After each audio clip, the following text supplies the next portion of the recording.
Effing. We cannot ignore this reality. Our lives are riddled with holes and on the brink of collapse. Our problems are no longer local, accidental, or temporary. Our very foundation is flawed.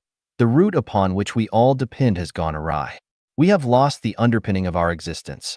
We have failed to establish the supreme goal of all goals, the ultimate principle of all principles, the loftiest belief from which all beliefs spring, and the definitive standard against which all standards are measured.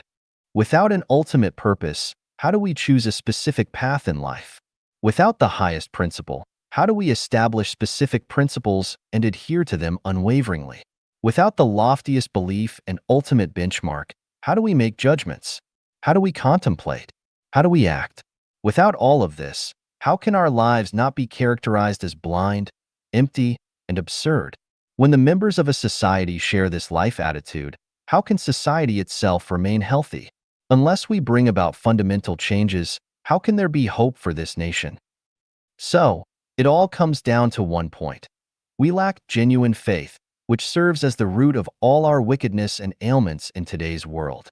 The problems stemming from the moral decline of the Chinese people today, in my view, are even more severe than political and economic issues.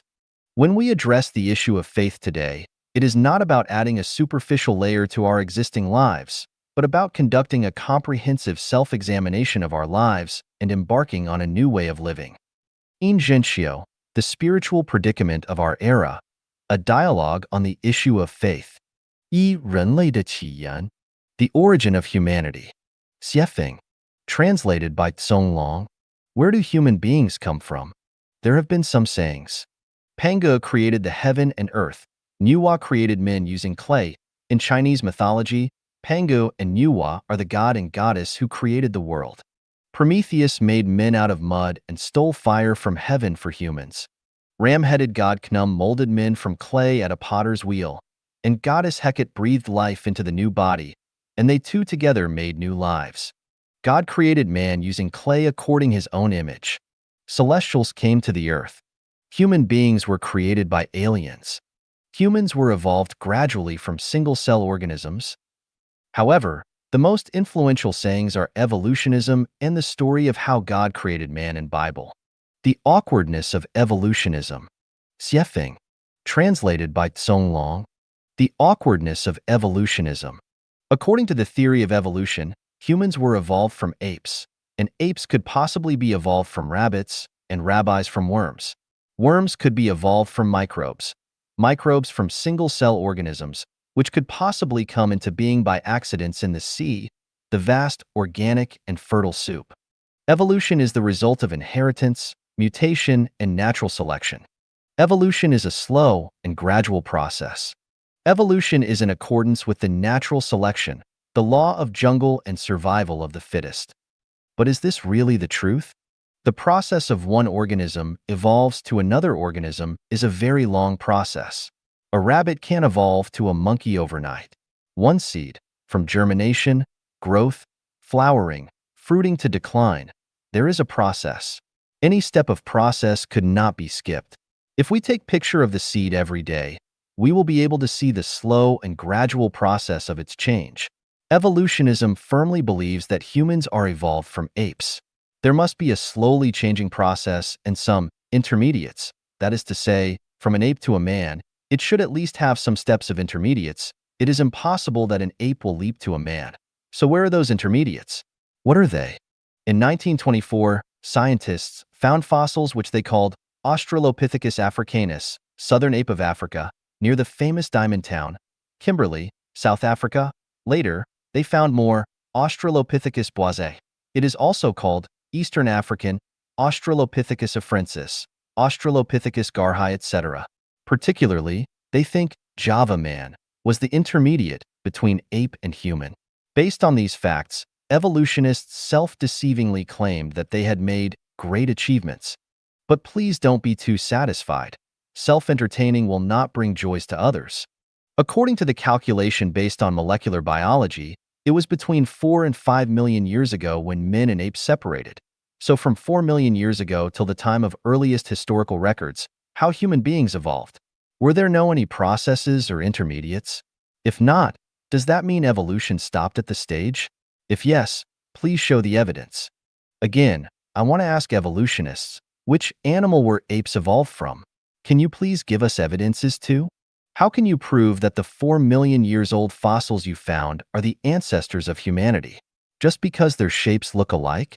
Can you prove that chicken is the ancestor of swan because you found a few chicken bones? At the end of the 20th century, a large number of fossils were discovered in Chengjiang County, Yunnan Province, China. The research showed that today's diverse animals were actually appearing suddenly on the Earth, and it also proved the correctness of theory of Cambrian explosion, which happened 530 million years ago. The theory of Cambrian explosion says that over 90% of animal species were appearing suddenly in a moment, which is less than 1% time of the Earth developing history. It is like mushrooms growing everywhere along ditches and grasslands after an overnight drizzle, which is by no means a slow and gradual process. So do evolutionists still have any far-fetched explanations on this? Let me ask more. The obtuse angle of 3 congruent ROM at the bottom of a beehive is 109 degrees 28 minutes, and the acute angle is 70 degrees 32 minutes, which is the most economic and reasonable structure. So is this wisdom also from evolution? Rooster crowing, chick breaking its egg shell, bird migrating, spider webbing, eel discharging, chameleons changing skin color, weaver bird nestling, silkworm making cocoon, snail making shell, hound tracking, pigeon going home, etc. Do all these wisdom of animals and insects come from evolution?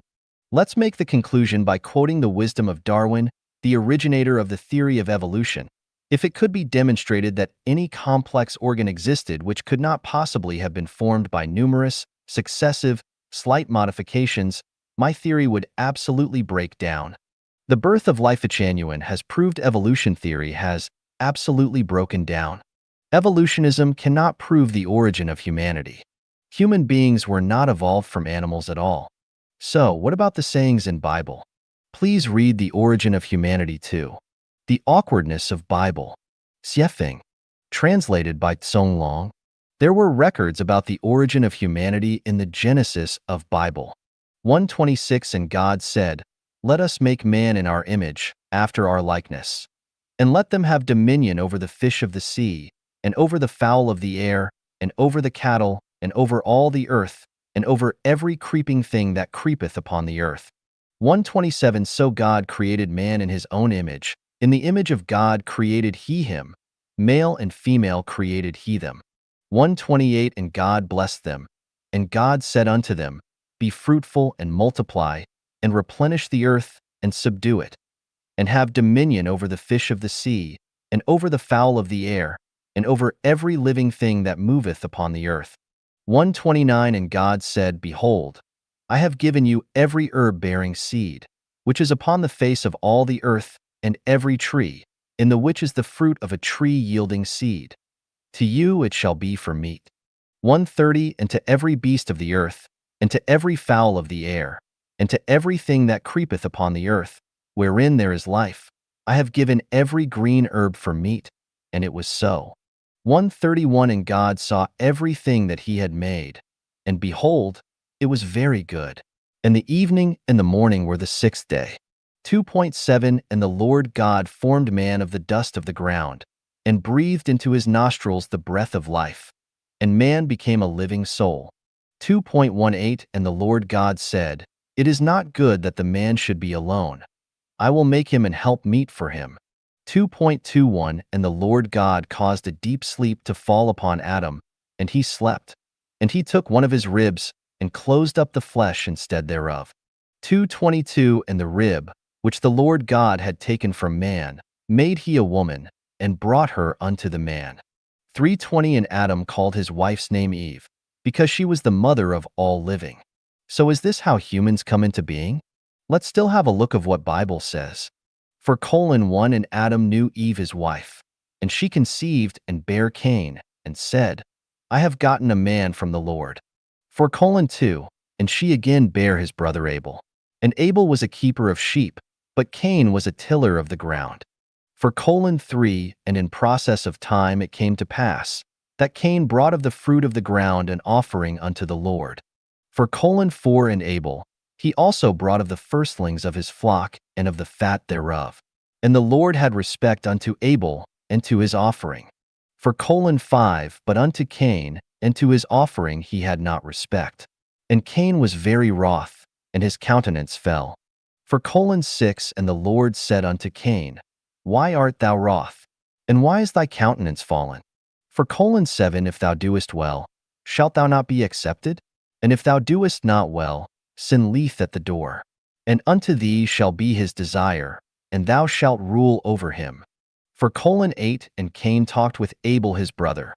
And it came to pass, when they were in the field, that Cain rose up against Abel his brother, and slew him.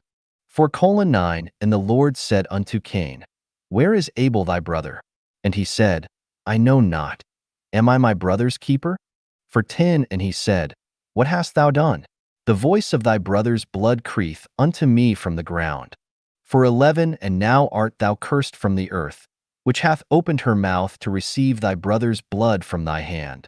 For 12, when thou tillest the ground, it shall not henceforth yield unto thee her strength. A fugitive and a vagabond shalt thou be in the earth. For 13, and Cain said unto the Lord, My punishment is greater than I can bear. For 14, behold, thou hast driven me out this day from the face of the earth, and from thy face shall I be hid, and I shall be a fugitive and a vagabond in the earth. And it shall come to pass, that every one that findeth me shall slay me.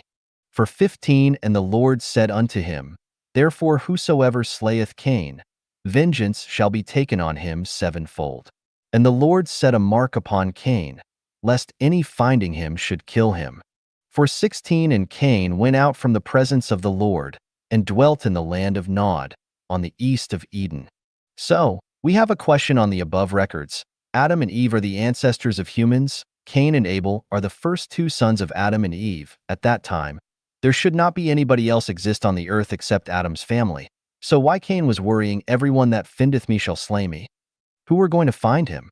If what Bible recorded is true, there must be some other men exist except Adam's family, and they must had long existed before Adam's family. Otherwise, Cain would not say, Every one that findeth me shall slay me. So if there lived other humans, and they were not descendants of Adam and Eve, back then, Adam and Eve only had two sons, and Abel was killed by Cain. We can say Adam and Eve are not the ancestors of all human beings, and what Bible recorded is only the story of origin of Israelite people. Bible only recorded the origin of the Middle East people, and not that of all human beings. So where do human beings come from? Please read The Origin of Humanity 3. The Prelude. Xiefeng. Translated by Tsong Long. We have known how the universe and the greatest creator came into being. I have proven the existence of the greatest creator in the chapters of The Greatest Creator, using 40 natural phenomena and 8 logical reasonings. But what did the greatest creator do after his birth? Wuji generates Taiji. Taiji generates two complementary forces. These two forces are unity of opposites. That is to say, after Taiji, the creator, was born, division of energy started to happen within Wuji. Where the energy is low, it comes into forms. Therefore, the celestial bodies of universe began to emerge one by one. Space started to expand infinitely. Where the energy is high, things exist with no form. Just like the black holes in the universe, they are invisible. When some celestial bodies first appeared, their movement were random and disordered. There were no solar system, Milky Way system, nor low rotary galaxy system and rotary river galaxy system. To ensure everything run in order, the greatest creator needs someone to take care of the universe. It is like a person borrowed a large sum of money from bank in order to establish a big business. He need to recruit some people to take the responsibilities of purchasing, manufacturing, production, internal management, and sales, etc. Same, the greatest creator also needs someone to help him finish the project of creating the universe. Then how did he manage the universe? He started to make gods. What is God? God is the helper of the greatest creator. Then how did the greatest creator make God? We know that the greatest creator is the energy core and nerve center of the universe. He used his almighty consciousness generating powerful energy to squeeze some regional energy, which then became many independent energy groups.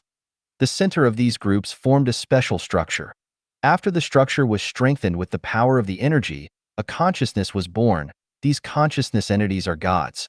The process is similar as making bricks and kilns. We use loosened soil, added with appropriate chemicals, put them into kilns to calcine. After this process, the loosened soil become hard bricks. If we put the soil and chemicals in a vessel that can't be destroyed by any powerful energy, and then calcine them using very high energy, the soil mixed with chemicals will form a special structure and will further produce consciousness. A new life will be born.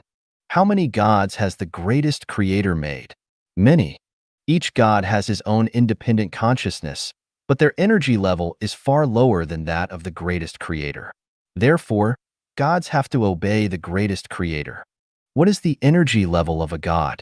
It depends on the size of the energy ball used to create that particular god. Some gods have very high energy, some have very small energy.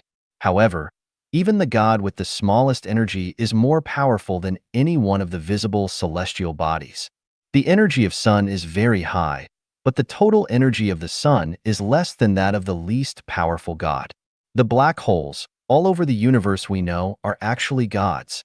When the greatest creator finished making gods, he ordered them to form universes. For example, the universe where the earth lives is charged by many gods, black holes. Among them, the two biggest gods are Jesus and Satan. That is to say, Earth universe are managed by Jesus and Satan. Earth universe includes 3,000 rotary river systems, 9 million Milky Way systems, 27 billions of solar system. Jesus and Satan are two opposite gods, but they are unity. Jesus stands for the sincere, kind, and beautiful. Satan stands for the false, evil, and ugly. Jesus stands for light. Satan stands for dark. Jesus stands for the ordinary. Satan stands for the extraordinary. Jesus stands for the weak. Satan stands for the strong. When gods were created, the universe was still not vibrant enough. It was quiet and deserted, and gods felt bored and lonely. Therefore, they asked the greatest creator to create more lives to make the universe noisy and vital. He agreed and then created many new lives using smaller energy balls. These new lives are the angels, which are so called in Judaism, Christianity, Catholicism, and Islam. Angels are the lives whose energy level is lower than God's, and they are managed and dominated by God. They are also the messengers and helpers of God. They assist gods to manage everything in their own universe. Angels have their own characters. They can move freely in any time and space. The appearance of angels made the universe very lively and vibrant. The universe can be described as orioles sing and swallows dart, bustling with noise and excitement. But the problem after that is because Jesus and Satan stand for two opposite sides. They are evenly matched but have contrasting views, which eventually led angels divide into two parties. One follows the viewpoint of Jesus, the other follows Satan. The former is just the Buddha we always know from Buddhism. The latter is the celestial described in Chinese Taoism. Buddha is angle. In Chinese word, Buddha is fu stands for not, dan stands for human. So Buddha means a human who is not human. They actually have supernatural power and are able to appear in any forms. They can create life, move mountains, and turn over the sea. They can change the visible to invisible, the invisible to visible. They can survive in a vacuum and move freely in many spaces without the constraints of time. The headquarter of Buddha is what we call paradise, which is also the Elysium I mentioned in 36-dimensional spaces. Celestial is also angel. From the structure of Chinese word Shan, we can reason that they are a group of human who like to travel around, enjoy nature, and love fun. They have the same level of power and ability as what Buddha have, however. Although Buddha look peaceful, they are arrogant and always want to excel over others, while celestials are gentle, pure, fun-loving, behaving the same as what they look like. To know more about how human beings were created, please read The Origin of Humanity 4. Celestials Creating Human. Xiefeng. Translated by Tsong Long. In order to demonstrate its power, under the permission of the greatest creator, 4.5 billion years ago, Jesus led hundreds of millions celestials start the project of creating solar system. They first created the Earth, then the Sun and other planets in the solar system. They made very careful calculation and design on the size, position, rotary speed of the Sun and the Earth. After that, Jesus sent near 100 million celestials come to the earth with the identity of intelligent beings. They started large scale of creation on the earth. The water, air, and most green vegetation and grazing animals are the creations of those celestials. Microbes were self-created as the result of water and photosynthesis. This process, from beginning to the end, lasted for nearly 2.3 billion years. Before animals were created, there was no moon. When the first group of animals were created, celestials found that if they left Earth, animals could not survive without ebb and flow, wind, cloud, rain, and snow. Therefore, they built two big smelters at places not far from where is now Cairo, Egypt, and the Atlantis. It is now located at the bottom of the Atlantic Ocean, and made many airships, UFO, using the special smelted metals, and sent the animals they created to everywhere on the Earth. At the meantime, they used these airships to transport smelted metals to a space station. They then created a huge hollow ball with a rough surface, silver, and reflecting. This huge ball is the moon we refer to today. 1 billion years ago, the night on the Earth was very bright. Later, because the dust from universe continuously dropped on the moon, it was no longer as bright as before. The UFOs we occasionally saw are not from outer space, they are from the center of the moon, which is a huge warehouse. It stores many tools which had been used by celestials. UFO is also one of the tools. There is a door on the moon. It can be opened at any time. There is a giant palace under the mysterious Bermuda Triangle that is the temporary lodge for the visiting celestials.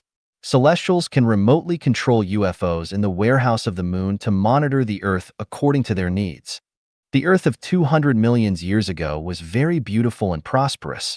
The place where Sahara Desert currently is located had many green mountains and a dense growth of green trees. Birds were twittering, flowers were blossoming. It was once the most beautiful places for green plants and animals. Celestials used to love singing, dancing, and playing on the Earth, and they were so enjoying it and almost forgot their home. Unfortunately, the happy scene didn't last long. The happiness of celestials provoked the anger of Satan. In order to show that he had superior power, he sent another group of Buddhas to the Earth 250 million years ago and started to create flies, mosquitoes, bugs, rats, scorpions, centipedes, snakes, and predators in large scale to let these animals fight with the creations of celestials. Moreover, they even appeared in the form of dinosaur, destroyed the plants and animals all over the world out of jealousy. This inharmonious situation made the greatest creator very sad. At about 130 million years ago, he destroyed all dinosaurs by applying one kind of plague and put all their souls in the prison of the cathode black hole.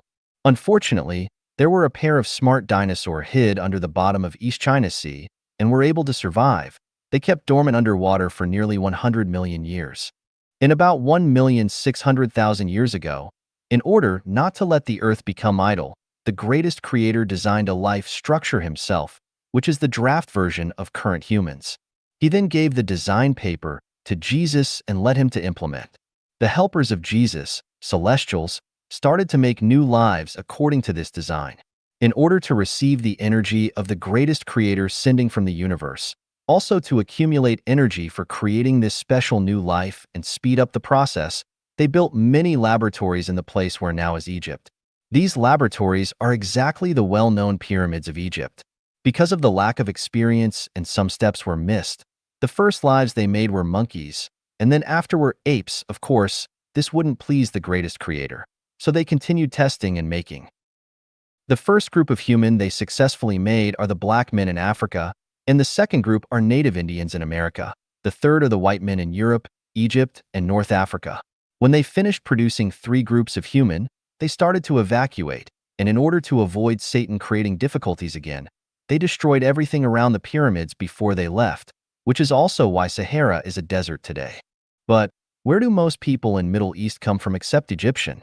They are the descendants of Adam and Eve, is what says in Bible. They were created by another God. This God knew that his rival started to create humans on earth. He created a secret Garden of Eden in about 7,000 years ago at Jerusalem and made Adam and Eve. After they were created, he destroyed the Eden to avoid the attention of his rival. This is why Cain was afraid that everyone that findeth me shall slay me. Who was he afraid of? The humans created by another god. This is why his God still protected him, even Cain killed his brother. Whosoever slayeth Cain, vengeance shall be taken on him sevenfold. So today's conflicts between Israelite and Palestinian are actually the conflicts between brothers and our family affairs. And let's now talk about East Asian and Southeast Asian. They were not created by any god at all. They were the embodiments of dinosaur. At about 7,500 years ago, when the pair of dinosaur knew that celestials created human on the earth, they sneaked from the sea and changed into human form, started to propagate along the Yellow River, and the descendants gradually spread all over Asia. One of the groups went upwards, crossed the Pamirs to India. They want to mingle with the descendants of Adam and Eve to avoid the punishment of the greatest creator again. This is why Chinese people always say, China is the hometown of dragon, and Chinese are the descendants of dragon. This is also why Buddhism originated from India, but blossomed in East Asia and Southeast Asia. Why it didn't become popular in India? The ancestors of Sakyamuni went to India from Yellow River. When they arrived at India, they found that their consciousness was not compatible with that of the descendants of Adam and Eve, and had to find new home. Because in their subconsciousness, there's a very deep call, that is to go home. Which home? The Elysium, before they came to Earth. Sakyamuni found he came from Elysium after his enlightenment. Although he had a blurry picture of his home, he still remembered something. Once this subconsciousness was awakened, he decided to be engaged in the cause of preaching to other descendants, and shifted the focus to the east led by of his subconsciousness. That's also why Bodhidharma came to China to preach Buddhism. Because Indian people were designed by a different creator, they were reluctant to accept the theory of Buddhism because of the absence of the memory in their subconsciousness. That's also why, although Buddhists had made great efforts, it still failed in India. However, in East and Southeast Asia, people had the instinct sense of the existence of other dimensional spaces. It is quite easy for them to resonate with the theory of Buddhism. Once they accept it, it is rooted and lingers in their mind. The state, vague and intangible, which Taoism pursues and the Elysium world Buddhism pursues are something rooted in the subconsciousness of the yellow race. They feel and believe the existence of the space that is hard to explain. In fact, the space where the yellow race yearning for is the place where the dinosaur had lived in 10,000-year world and Elysium world. Therefore, even after 10 million years, the message is still embedded in the genetic structure of the yellow men. East and Southeast Asian tend to cultivate Buddha and celestial. It is driven by their inner voice. Although some people accept the theory of Bible, it is not an acceptance out of their heart, but a rational act. People of other races are very easy to believe in God, but quite reluctant to accept Buddhism and Taoism. Some people might believe in Buddhism and Taoism, but it is just a blind pursuit of mysterious phenomena. They are impossible to reach the state of resonance of soul. Then, what is the truth of the Great Flood in Noah's time? First, I want to explain something. Before the Great Flood, human beings had been through extinction already. The humans created 16 million years ago were very strong and tall. They were cruel and very aggressive. They maltreated animals and were very greedy. They didn't even respect the greatest creator, not to mention gods and Buddhas. The city of Maya, ancient Egypt, and Atlantis were their activity centers. They had the power of God, Buddha, and celestial, but were lack of their virtue. They always went to 10,000-year world and Elysium world to make troubles, and did whatever they wanted to do, which had become a big threat to the order of the universe. Finally, the greatest creator had to order some gods destroy the city of Maya, ancient Egypt, and Atlantis in one night. Only left some weak and less intelligent humans on the earth to continue the propagation of the human species. In order to comfort these men, the greatest creator created another planet which is even more beautiful, 960 light years from the earth. It is the 1,000-year world. The greatest creator told these people, if they behave well and don't make trouble, they would be able to go to 1,000-year world to enjoy happier life after death. However, these humans started to forget the warning when the population grew to large numbers and its civilization advanced. They began to ignore the greatest creator and thought he was nothing special. At about 4,700 years ago, humans on the earth thought that they were able to manage the earth themselves without the help of the greatest creator and gods. They ignored their teachings and insisted their own will. Their pursuit of physical and material comfort far exceeded the pursuit of spiritual growth, which had caused moral degeneracy and the advancement of brute. It strongly destroyed the harmonious atmosphere of the earth. Moreover, the two gods managing the earth had different ethics, thus fought with each other, which made the greatest creator so angry that he turned around the earth's dip angle. Huge storms poured down.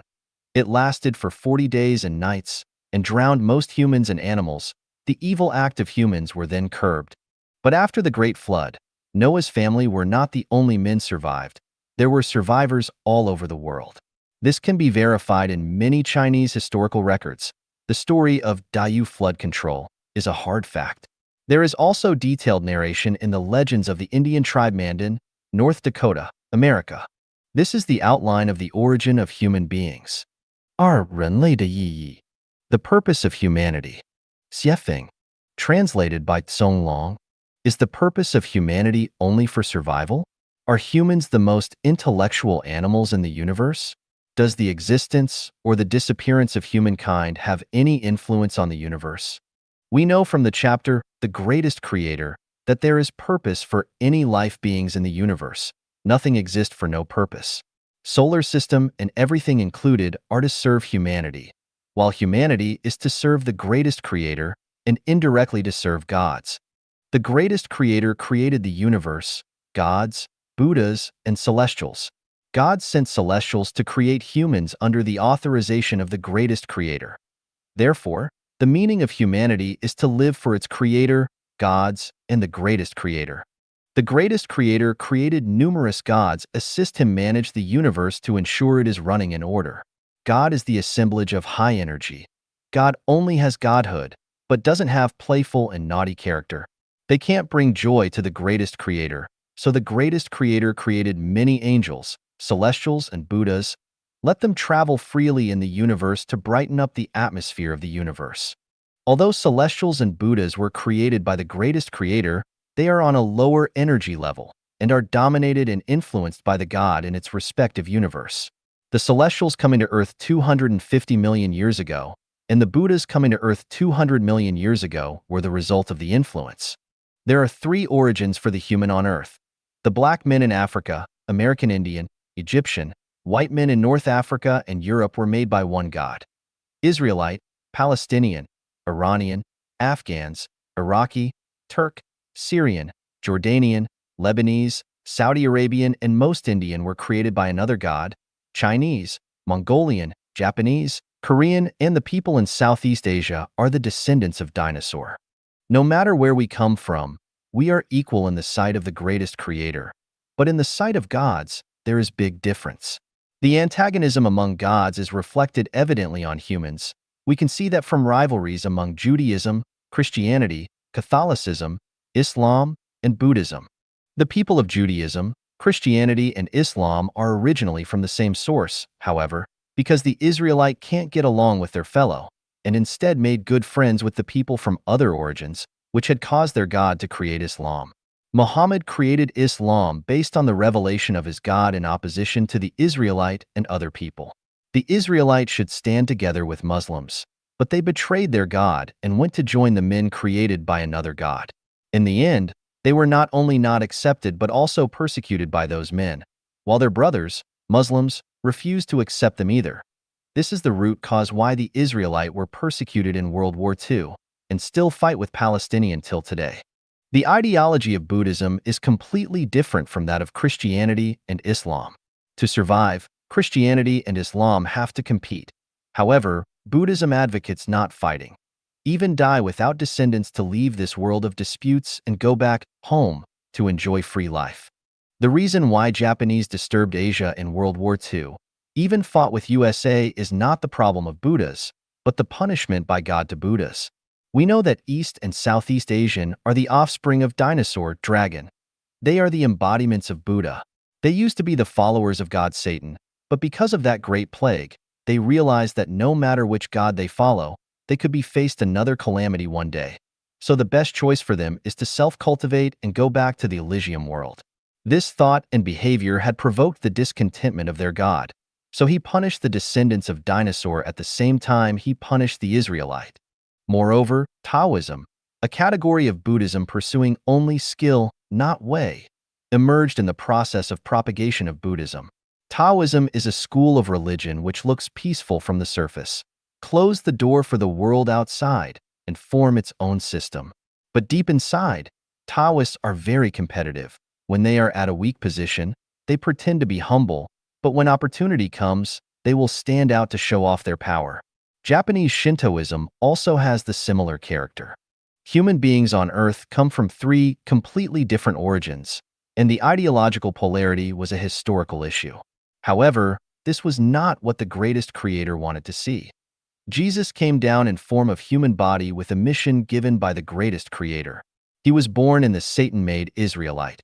When he criticized the Pharisees and religious leaders by showing his miraculous power, he also taught people to love each other and said all nations should be united. He asked people put their hope on the greatest creator and make the earth a paradise as the greatest creator wishes, the kingdom of the greatest creator. St. Paul is a very good example transformed by Jesus' teaching. Today, all people around the world gradually come to surrender to Jesus. They are in fact walking on the way guided by Jesus. Now we know that the purpose of humanity is to serve the greatest creator. We are not alone in the universe. Except human beings, there are angels, celestials, and Buddhas. And there are gods above angels, and the greatest creator above gods. Humanity have been through hardships since its birth. Today's world is not an easy gain. We need to be grateful to the greatest creator and live in accordance with the teachings of gods. Any arrogant behavior will lead to more sufferings and even the destruction of human beings. 三人类的作用. The role of humanity. 写法. Translated by Tsong Long. The greatest creator loves humans because we were designed by him. Among all life beings, celestials are his most favorite, and the next is human. Therefore, we have three responsibilities. To please the greatest creator. To maintain unity of opposites of the God world. Gods are also the children of the greatest creator. There is no good or bad God. Each God has its own role to play. It is up to the greatest creator to judge their merits and demerits. To build and beautify earth. Building and beautifying earth is the responsibility and the indispensable obligation of humanity. Maintaining ecological balance, purifying air, rivers, and land are the jobs must be shouldered by humans. We must not shirk our responsibilities just because we are taken care by the greatest creator.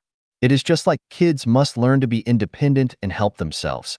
They must know rely on the parents for everything. 四人类的过去和现在. The past of humanity. 写法. Translated by Tsong Long. The past of humanity is a history of sufferings, a history of fights and conflicts. The past of humanity is a history of bewilderment, a history of manifestation of animal instincts. The past of humanity is a history of selfishness, a history of survival of the fittest.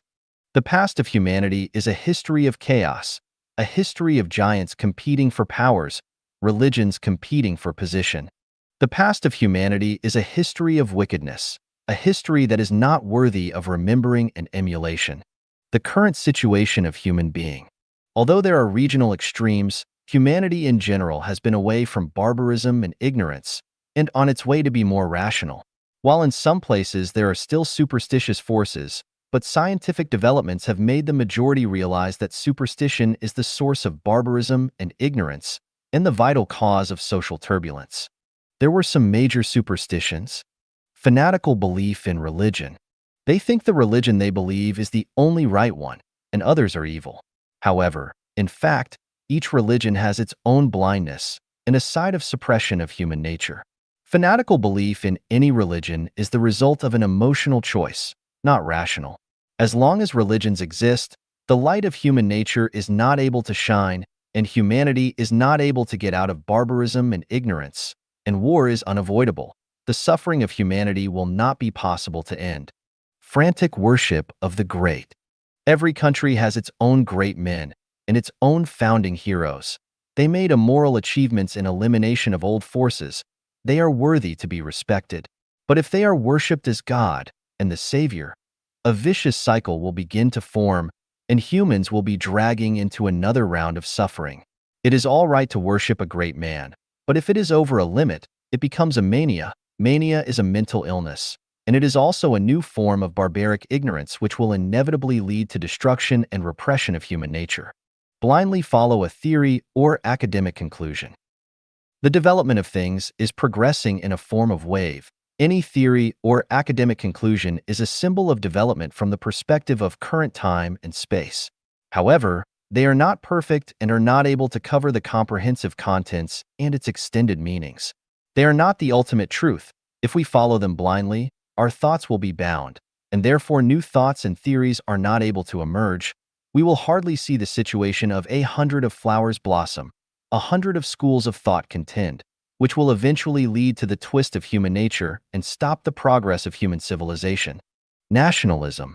Needless to say, each nation has its unique advantages, just like different fruits and melons having their own taste and degree of sweetness. If watermelon and peach think they are the best, and all other fruits are useless, a monomode will be taking shape. This is an extremely overbearing behavior. National pride and sense of superiority is evil, not the manifestation of one's divinity at all. The stronger the feeling, the more discrimination and barriers it will cause among nations. As a result, human nature starts to fall. Nationalism is another form of superstition. Worship of masters. There are some extraordinary and distinctive people in the history of each nation. We call them master because they have a unique viewpoint, foresight, wisdom, or possess a unique quality. It is quite reasonable we respect and call them master, but if we worship them, it becomes an infectious virus, a superstition. We see the magnificence of the universe from many twinkling stars in the sky. A nation is great if talents come out in succession. Any master is like a shining star of that time. If we regard him as a sun and keep on revolving around him, the brilliancy of other stars will be covered, and the nation will not have a successor. Blind faith and following.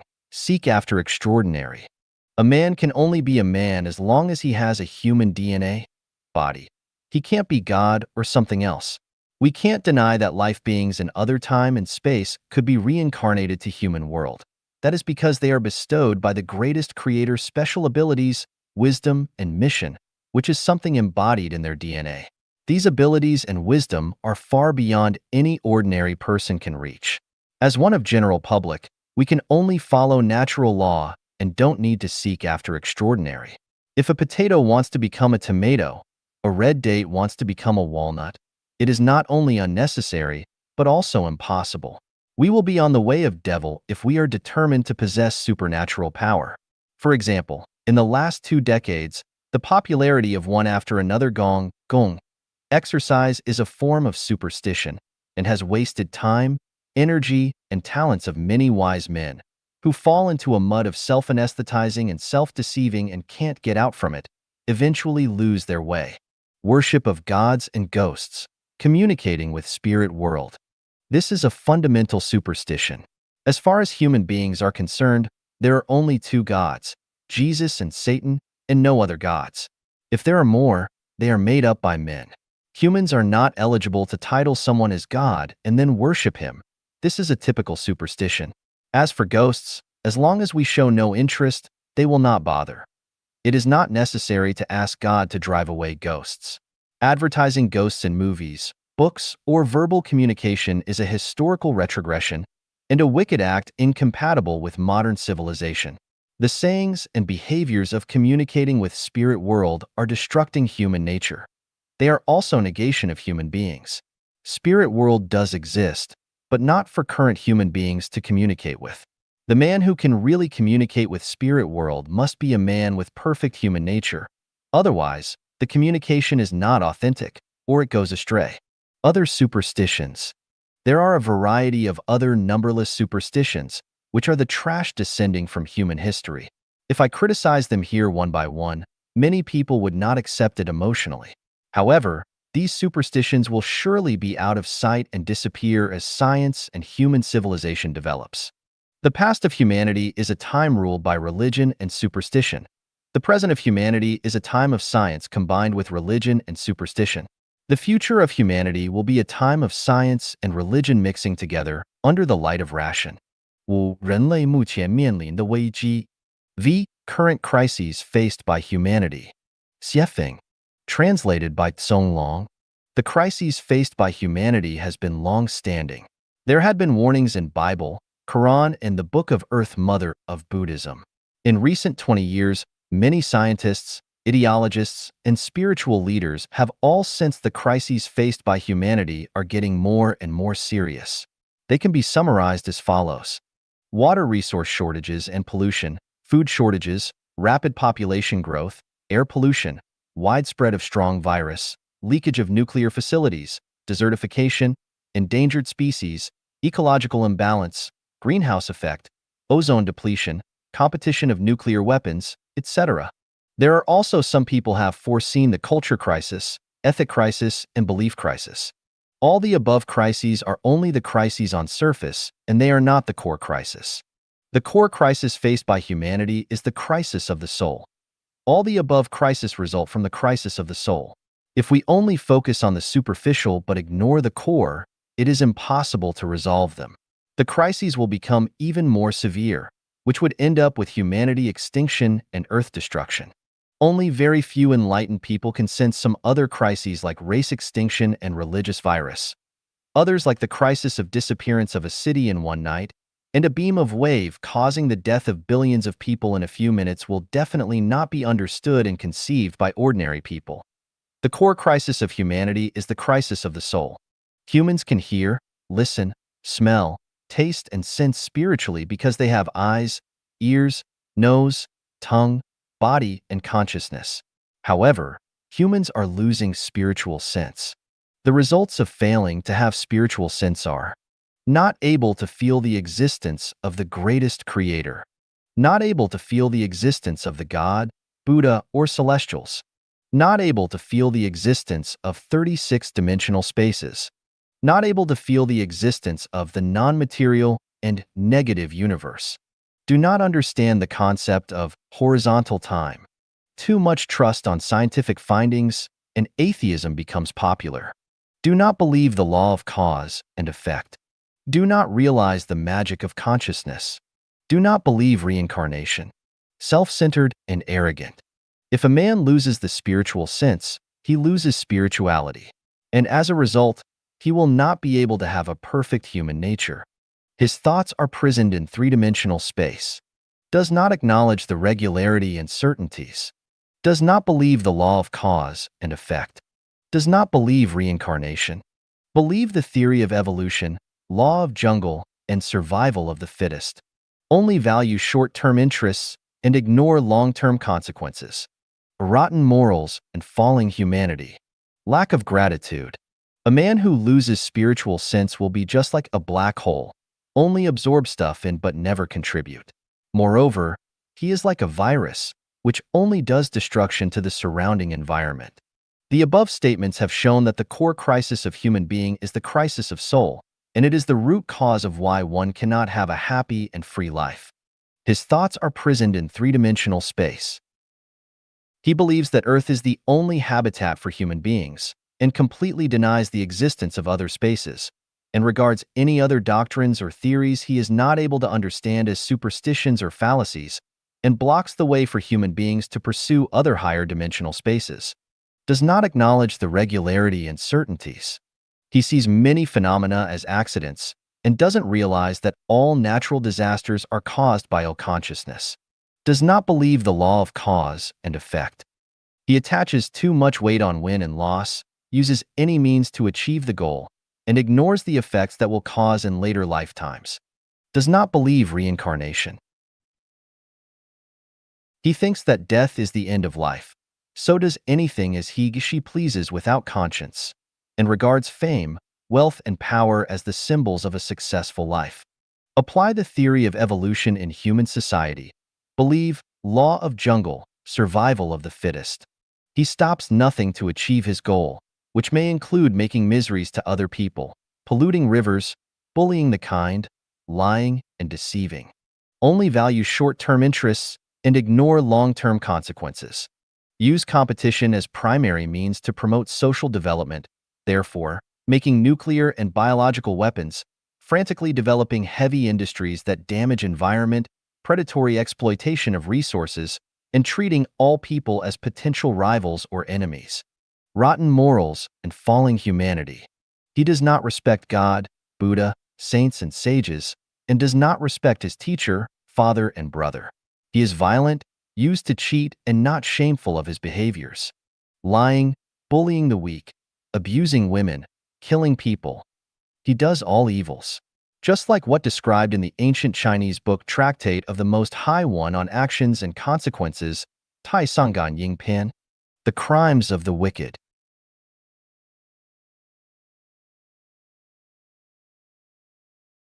Sometimes there is someone who behaves without righteousness and moves against rationality, who defrauds ignorant and naive people, vilifies one's schoolmates, employs lies, fraud, espionage, plots, sting operations, and entrapment against others, who slanders and criticizes one's extended and immediate family members maliciously, who is cruel, irrational, and self-willed, who oppresses those below him and claims their merit for himself, but cringes before those above him to win their favor, who has no feeling for favors received, but harbors endless resentment, who rewards those irrelevant with righteousness, but punishes the innocent, who slays people to take their wealth and overthrows people to occupy their positions, who slays captives and slaughters those who surrender, who denigrates the righteous and expels the wise, who wrongs orphans and coerces widows, who ignores the law and receives bribes, who takes the straight as crooked and the crooked as straight,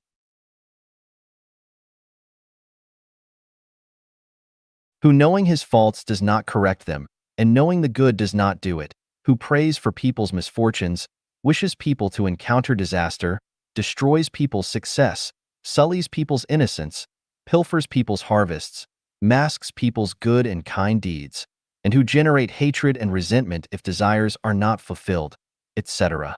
A moral person with spirituality knows he should revere the greatest creator and walk on the way of the greatest creators, and is aware of his weakness as a human, so he will not be arrogant. He realizes he should cultivate himself, and knows he needs to take care of, cherish, respect, and love Mother Nature, its resources, and all life beings. He will never leave the wastewater of factories, mines, hospitals, and cities to rivers, streams, and lands. He will never hunt and eat the meat of wild animals. He will never destroy forests, mountains, and grasslands. He will never indulge in power, money, beauty, and let his greed expand, not even use any means to satisfy his evil desires. He will never use his power to serve his own or his family's interests, nor bully or suppress others. He will never sell fake or shoddy goods. He will never steal other person's research findings to gain fame for himself. He will never make life-threatening nuclear weapons and biological weapons. He will never provoke conflicts among people to profit from it. He will never suppress any new ideas, new cultures, or new values. Lack of gratitude. In his heart, there is no place for the greatest creator, gods, parents, elders, the society, other people. He only demands and is not willing to give. Even a plant bears fruits as long as we water and fertilize it. A chicken produces eggs as long as we feed it. A dog will be a good safeguard of our home as long as it has been taken good care. A man who loses spiritual sense will be just like a black hole, only absorb stuff in but never contribute. Moreover, he is like a virus, which only does destruction to the surrounding environment. The above statements have shown that the core crisis of human being is the crisis of soul, and it is the root cause of why one cannot have a happy and free life. If we look Earth from a height of 1,000 meters and focus on the cities of the world, we will find the survival situation of human beings is just like a group of ants on a hot pot, running around hastily. You don't know where these ants are going to. They just follow their senses with no purposes. They move quickly all together once they spot an animal corpse or a drop of oil. They follow where the trend is. If you ask one of the ants, "Why are you so busy every day? Where do you rush for?"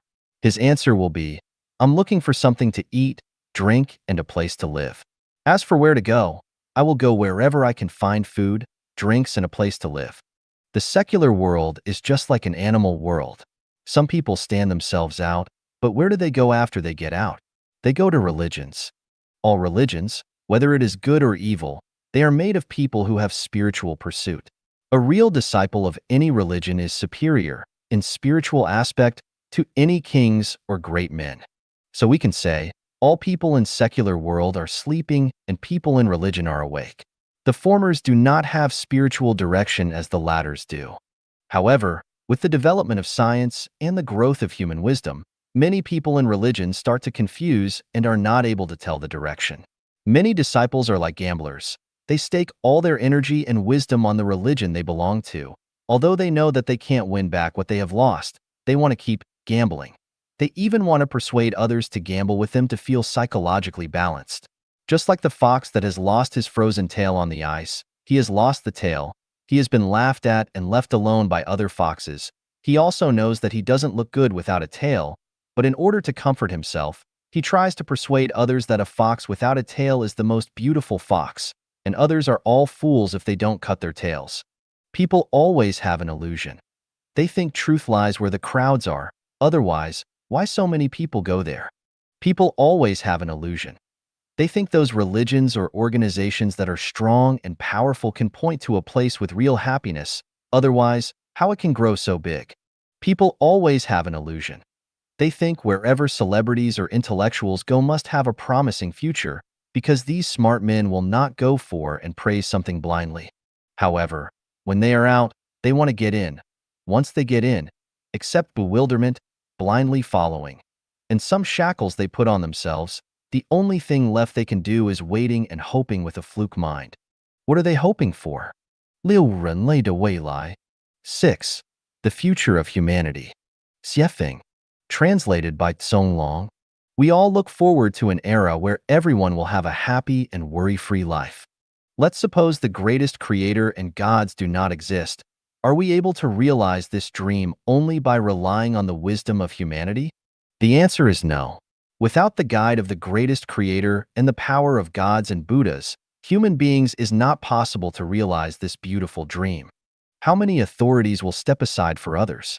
How many rich men will contribute all their wealth to society? How many poor people will work hard except having more children as long as they don't need to worry about food? Let's imagine if the future of humanity is ruled by one religion. What will happen? It would be terrible. Please think of the reason yourself. If the world is ruled by one secular government, what will happen? Same. Autocracy and incompetency will soak up the blood of the underprivileged. If we keep current situation, different religions exist. Countries act on their own will. Everything is decided by the country itself. What will happen? The world is going to collapse.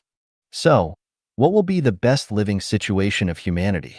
The core in short is, walk on the way of the greatest creator.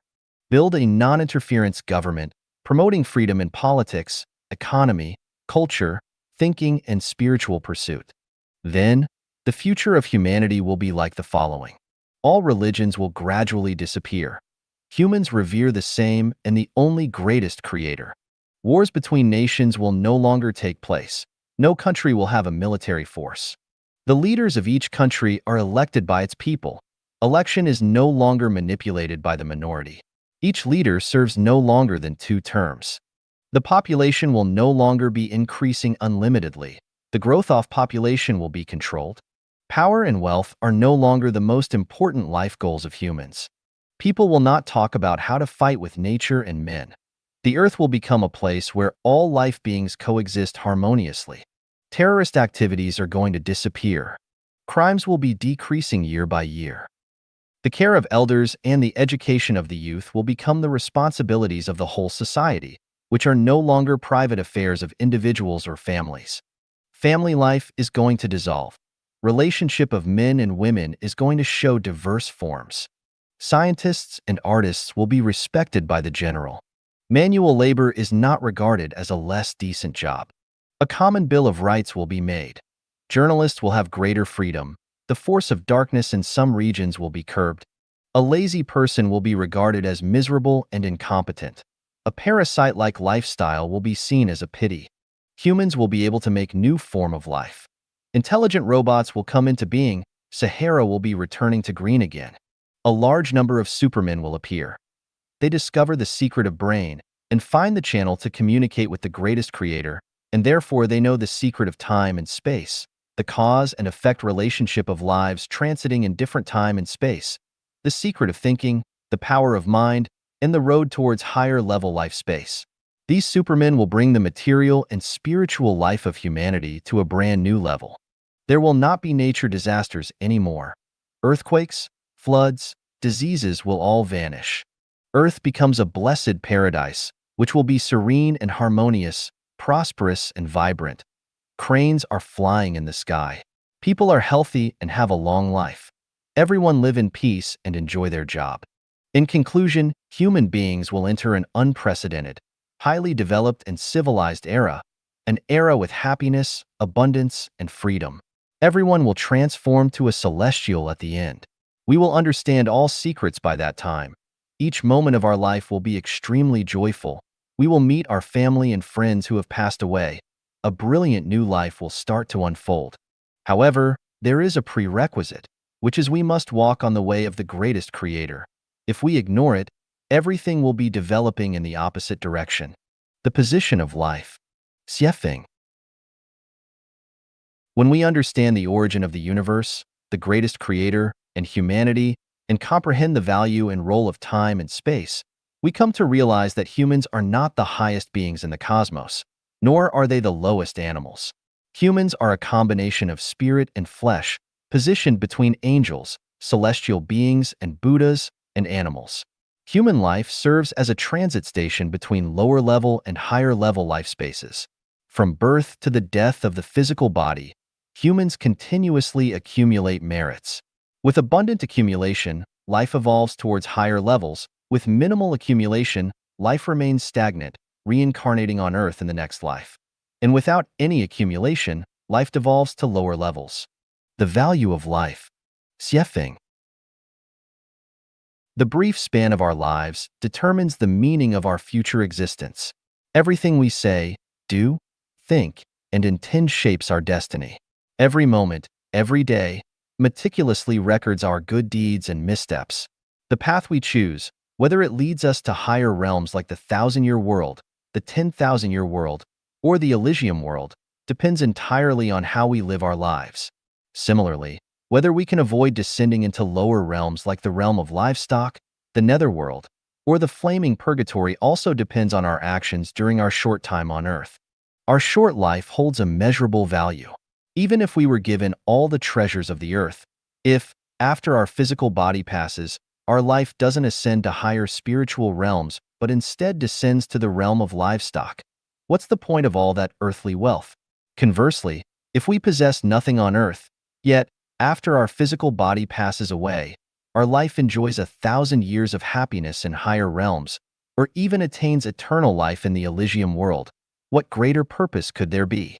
Life is of immense significance, and we mustn't waste it aimlessly. By fully embracing the value of our lives, we can transform decay into wonder and overcome death to attain eternal life. The meaning of life. Xiefeng. The meaning of life lies in how to extend our life to higher-level life spaces, which is to seek the Tao and become a celestial being. Without understanding this, life will be a state of confusion, impermanence, tragedy, brevity, and suffering. With this understanding, life will be clear, enduring, a comedy, eternal, and happy. Due to the opposition between gods, human nature also contains two opposing sides, righteousness and evil. Every person, upon introspection, will find that they are a unity of gods and demons, and it depends on which aspect we develop toward. Developing toward righteousness can lead to becoming a celestial being or a Buddha. Lacking clear moral direction, we continue to be human, while developing toward evil makes us become animals. To maintain the relative stability of the universe, the greatest creator regulated everything in the universe and placed spirituality within all beings. Spirituality is the source of life, and the greatest creator is the sole source of the essence of life. The law of energy conservation and the law of the indestructibility of life are universal principles in the cosmos. According to these laws, we understand that the total number of species on Earth remains constant. Every species has a natural upper limit to its population. When it develops to a certain number that threatens the survival of other species, it will inevitably decline.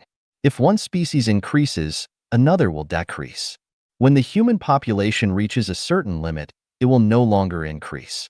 However, the problem is where the increasing human population comes from and where the decreasing populations of other animals go. The law states that everything has a spirit. In terms of spirituality, all beings are equal. The value of a wolf on earth is no different from that of a sheep. The role of a human on earth is no different from that of a monkey or a bee. The value of a peach tree is the same as that of a willow tree, and roses and grass are equally valuable. The difference lies in the quality of spirituality each possesses. For example, with the same type of stone, if its hardness reaches 10, it becomes a diamond. With a hardness of 9, it becomes a ruby or sapphire. With a hardness of 8.5, it becomes a cat's eye.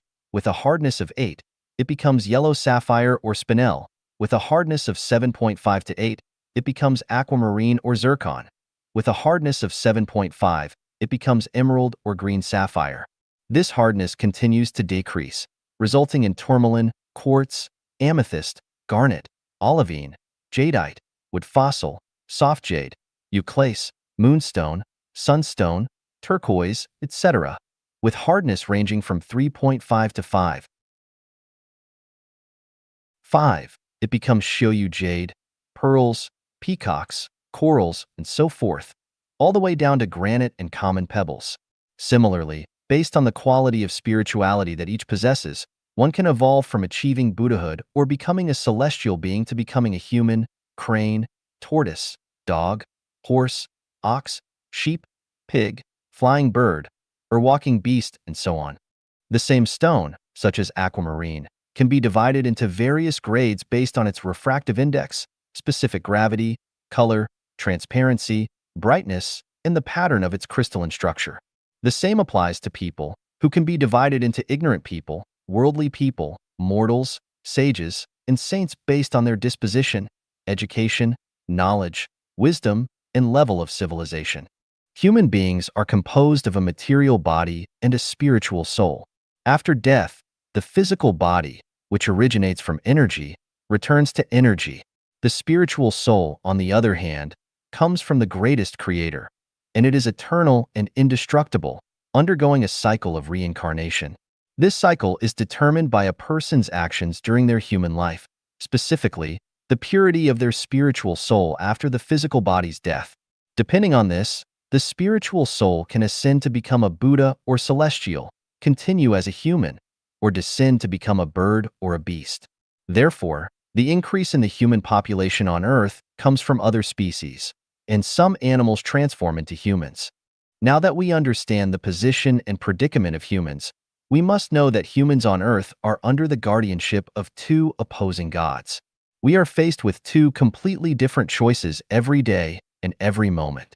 One path requires us to sacrifice our immediate interests to pursue perfect humanity, with a focus on spiritual life and an increase in the quality of spirituality, ultimately leading to the 1,000-year world.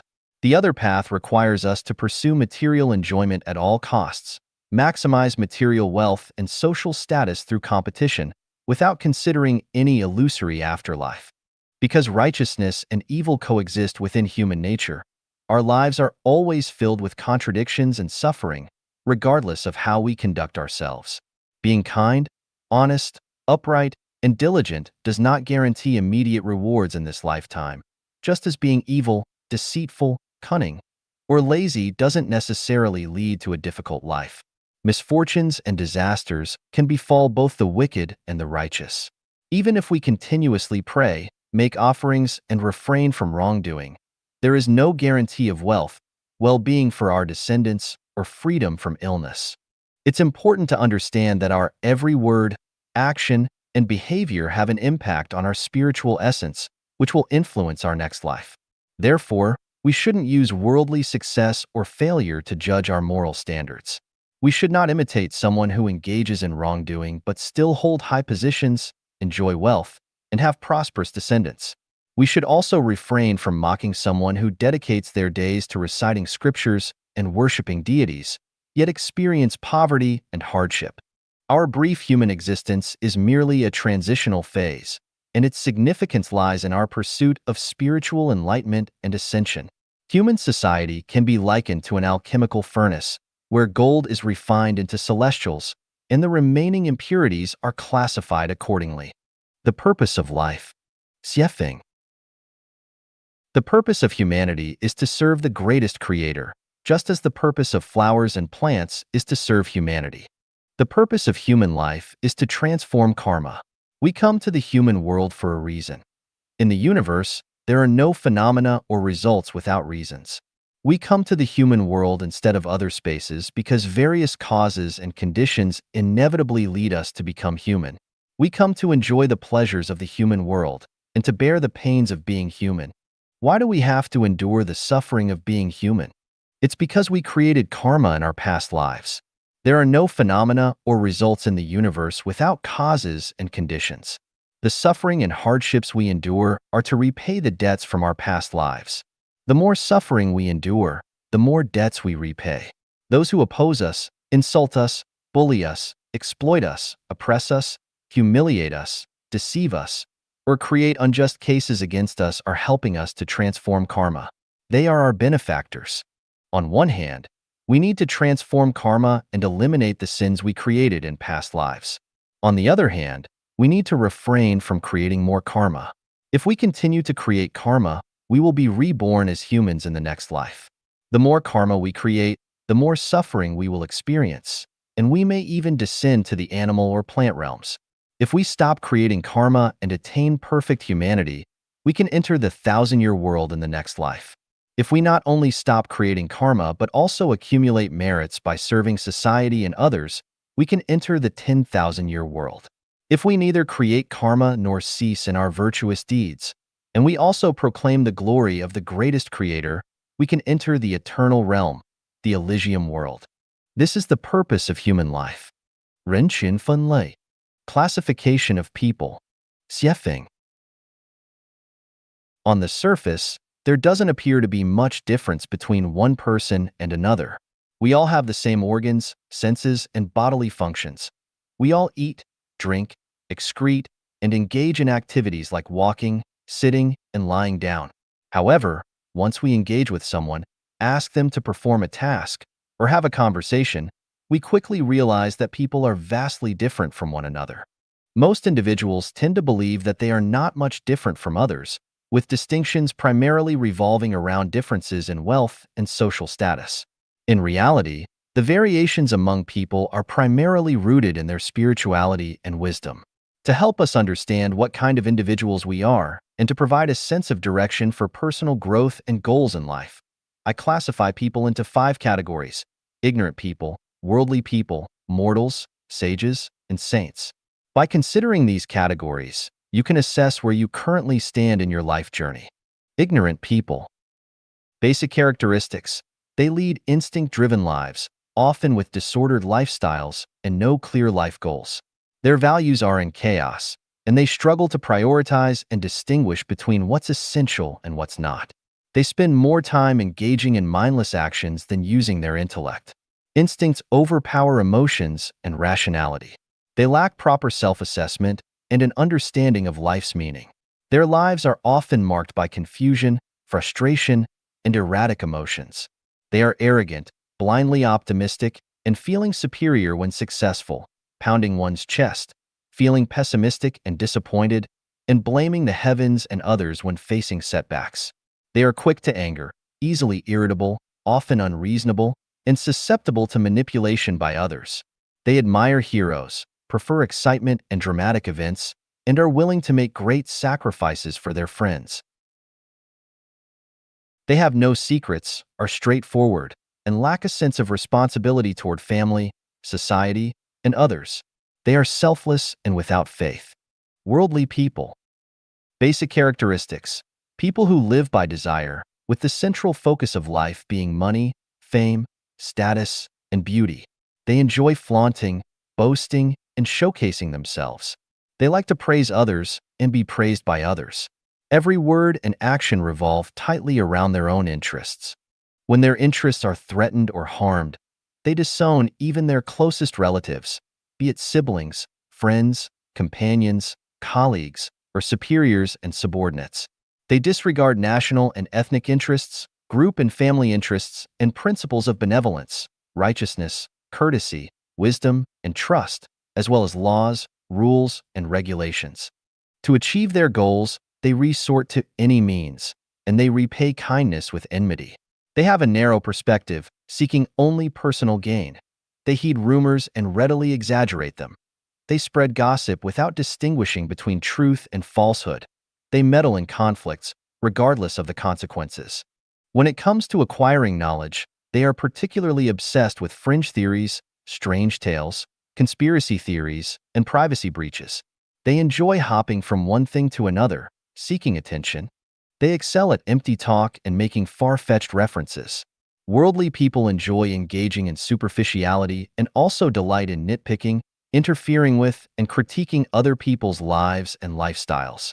They are not concerned with reason and fairness, show no mercy when they are right, excel at finding loopholes and seizing advantages, and lack compassion and empathy. They pay little attention to public hygiene, are selfish, and constantly feel that society and others owe them. In places with many disputes, you find worldly people. In families lacking harmony, you find worldly people. Mortals. Basic characteristics. They are people who live based on emotions, and the central focus of their lives is family, relatives, friends, colleagues, classmates, groups, ancestors, countries, and nationalities.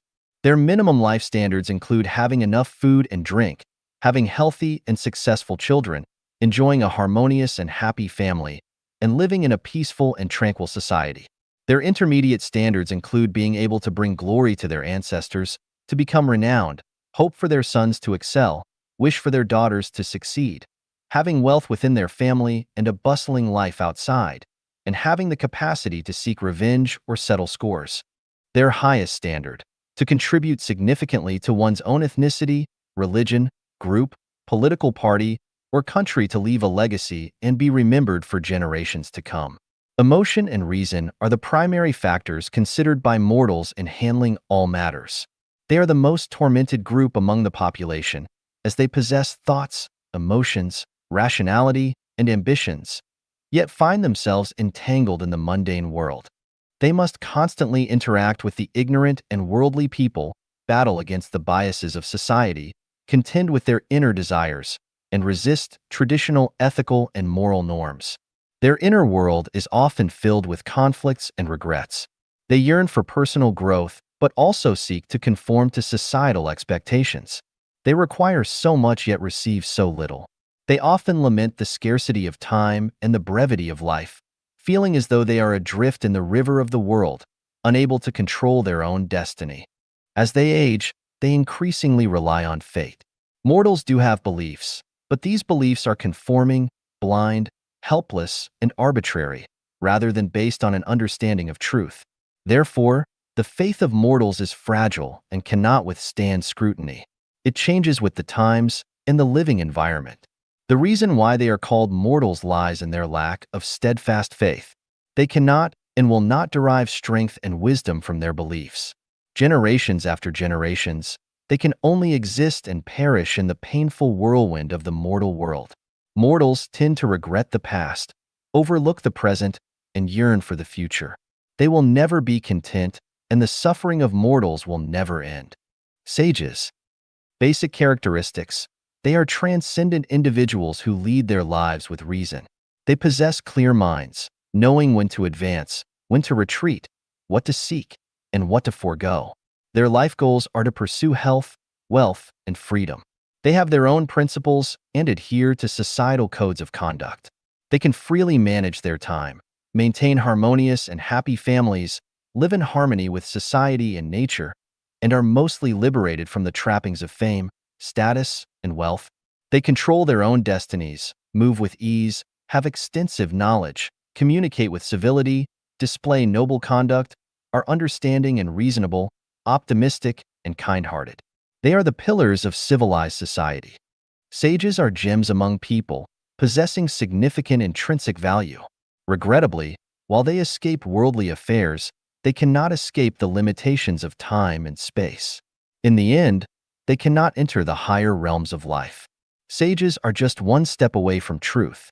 If they can self-enlighten or receive guidance from higher beings, they can do their best to complete their duty, achieving tranquility, purifying their hearts, and through cultivation, they can attain complete transcendence, become free from worldly concerns, worries, be free from cares, and transcend beyond the ordinary, and ultimately surpass time and space to enter the realm of immortality. Saints, celestials, basic characteristics, wise individuals who lead a spiritual life and have attained enlightenment. They have knowledge of the mysteries of the universe, the truth of life, the evolutionary laws of the 36-dimensional spaces, and the essence and meaning of life. They have not only freed themselves from the temptations of wealth, fame, status, and beauty, but also from the constraints of time and space. They live carefree lives, transcending worldly concerns. Saints have mastered the mysteries of thinking. Having understood the mechanics of energy transformation, they can essentially manifest their thoughts into reality, turning life into an enjoyable game, and death has become a beautiful aspiration.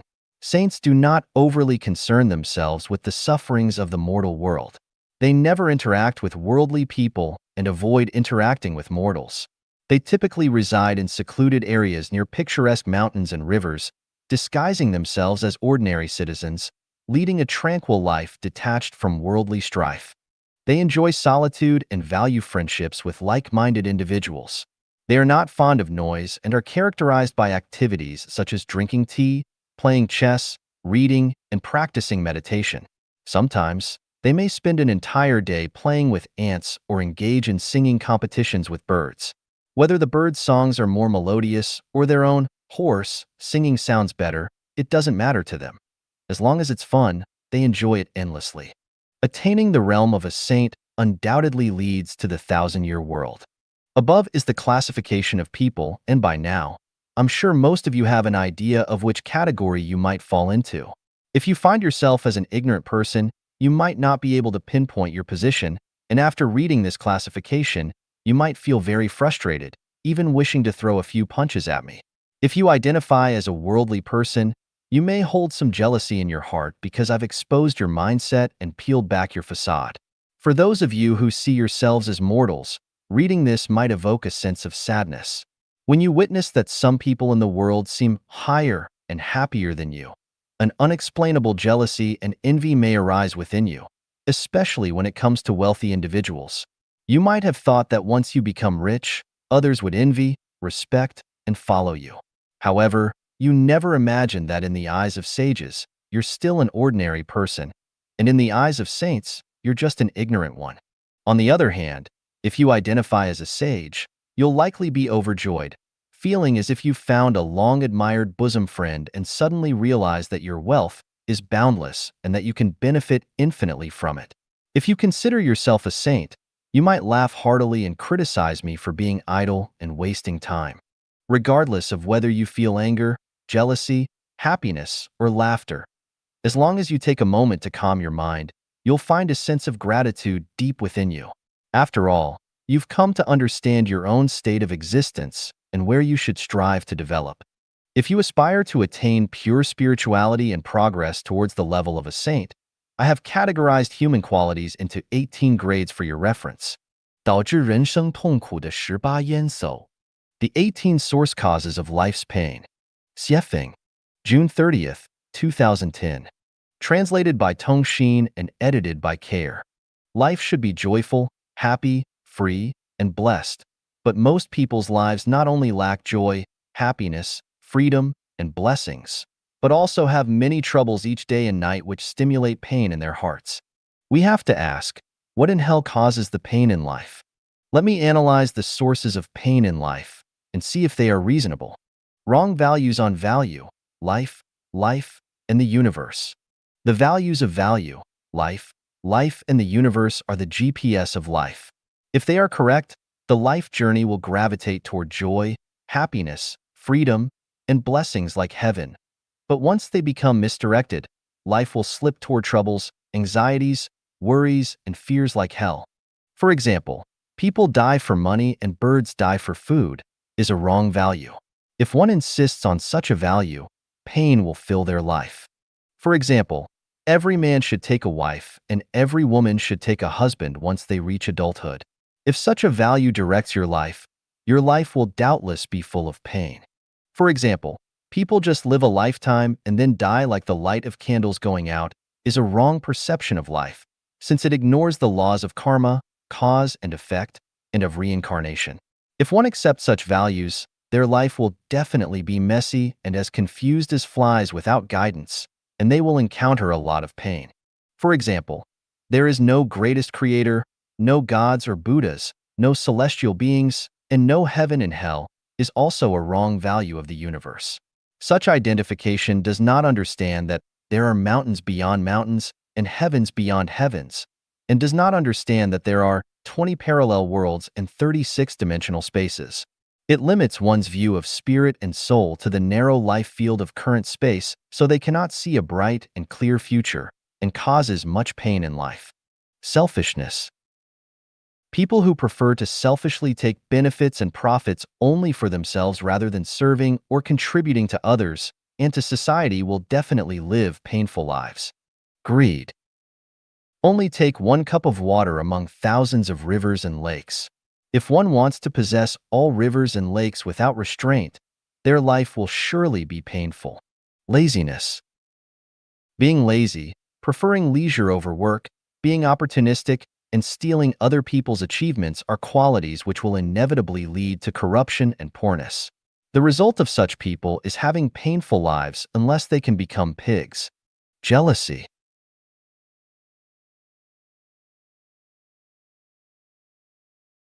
When seeing other people leading lives with better conditions or living happier, freer, and more joyful lives, one immediately has jealousy and hatred in their heart, or feels uncomfortable without reason, or cannot sit or stand peacefully, or cannot help but be mean and picky, and even wants to harm those other people. This will cause limitless pain in their own life. Complaints. When one has no clear identification of themselves, cannot see clearly their own shortcomings and disadvantages, always puts the reasons of mistakes or responsibilities on others, complains a lot, including complaints to heaven, earth, society, and other people, but never finds reasons from within, such people's lives will inevitably have pain. Comparison. The consciousness of comparison is evil. Once one starts to compare themselves against others, pain comes immediately. Being competitive and aggressive. Being competitive and aggressive, always wanting to have a better life than others, always liking to show themselves off, and always wanting to be superior to others, such people will have much pain during their whole lives. Arrogance. Those who are arrogant, wild, and proud, unable to treat people equally while always feeling superior to them, disrespectful of other people's personalities, dignity, and freedom, always speaking in a tone of teaching and superiority, revealing contempt in their eyes, and have no basic politeness, are annoying people and they will have a lot of pain. Being dependent. Not trusting in and relying on the greatest creator, not trusting in and relying on oneself, putting the hope of having a happy life without the troubles of food, shelter, clothes, transportation, birth, aging, sickness, and death on someone else, always wanting to rely on and be fed by others, and placing their spiritual prop on someone else. Such people will have lots of pain in life, too. Infatuated and poisoned love. Marital love, faithful love, pledge of eternal love, and voluntarily suffering love are all poisonous love. Once one owns poisonous love, their life is inevitably painful. Possession and occupation. Once one owns something, they will definitely taste pain. The more one owns, the more pain will come. In order to possess something, one must spend their time, energy, and heart to own it successfully. In order to maintain all they have, they need to think thoroughly to find the solution. In order to occupy for as long a time as they can, they have to cheat, fight, intrigue against others, and even join life and death struggles. How can such a life not be painful? Chase for fame and profits. Life is only one journey of life in the human world. If one struggles fiercely and competes seriously in such a short time, which is like the illusion of a flower blossom, and chases for fame and profits all the time, his life will be surely full of pain. Attachment. Whether it is money, rights and privileges, fame, positions, or people, as long as one attachments to things, one cannot have an independent consciousness and his own opinion. He will speak and act according to other people's opinions or wills and become a suffering slaver or puppet. Want to change or control others. All life beings have their own natures. Rivers and mountains can be changed, but it is hard to alter a person's nature. If one tries to change or control others by his own interests, habits, characters, and wills, tries to have others live according to his own will, it will surely bring unhappiness to both sides and cause many pains in life. Depart from the way of nature. Departing from the original intention of the greatest creator, suppressing one's nature and love, and trying to resist nature to attain supernatural power, trying to attain special abilities, and living life without following the way of nature is just like hurling eggs against stones. Such life will definitely be painful. Violating laws and disciplines. Countries can disappear, but government cannot. In order to maintain the efficient and harmonious operation of society, governments must require their citizens to obey conventions, that is the Constitution, laws, rules, and disciplines. If people do not obey the conventions, but often violate laws and disciplines, and even commit crimes, it will surely cause painful lives. The consciousnesses of marriage, family, nation, political parties, religions, and organizations. Once people have the above consciousnesses, once they enter into the programs of marriage, family, nation, political parties, religions, and organizations, their lives will definitely suffer. 好人、善人、坏人、恶人的标准. The standards of good, kind, people and bad, evil, people. Xiefeng. March 17, 2011.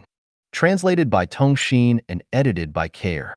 The standards of good, kind, people. All those who bring joy, happiness, freedom, and blessings to others are good, kind, people. All those who lead others to the way of the greatest creator are good, kind, people. All those who help others to get through difficulties are good, kind, people. All those who promote others into good and harmonious relationships are good, kind, people. All those who love and cherish nature and life are good, kind, people. All those who promote human beings toward the directions of peace, union, and prosperity are good, kind, people. All those who can live independently but do not bring troubles or pain to others are good, kind, people. All those who lead others to a wonderful future are good, kind, people. The standards of bad, evil people. All those who bring to others troubles, pain, fear, and anxieties are bad, evil people. All those who lead others to the way of the devil are bad, evil people. All those who lead others into difficulties are bad, evil people. All those who destroy nature and hurt life beings are bad, evil people. All those who block others' good futures are bad, evil people. All those who impose their own wills upon others are bad, evil people. All those who make and spread rumors are bad, evil people. All those who urge others to enter into marriage, traditional families, or any organizations are bad, evil people. 看看自己是不是正走在魔鬼的道上. Check if you are following the road of devils. Xiefeng. Have you ever experienced afflictions, vexation, anxiety, sadness, and fear? Have you been cheated, bullied, blackmailed, oppressed, and humiliated by others? Have you felt frustrated and desperate at life and life? Do you know why all this should happen? Let me tell you, all this is the work of the devil's program. All this happens because many people are walking on the road of devils. The program of the devil tempts people with money, wealth, fame, position, power, beautiful women, and ease and comfort to intermarriage and family, nation and state, political party and religion, businesses, cultivation groups, and various organizations. As a result, these people are kept busy rushing about for all these matters. They would rack their brains and take great risks to achieve these purposes. For these purposes, they would shout their support, cause harm to others, and do damage to other life forms and the nature.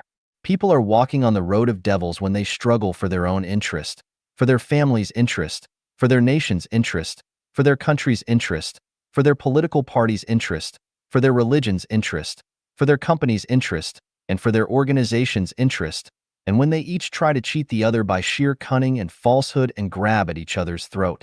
Why should things fare like this? Why does not the greatest creator stop us? The principle goes like this.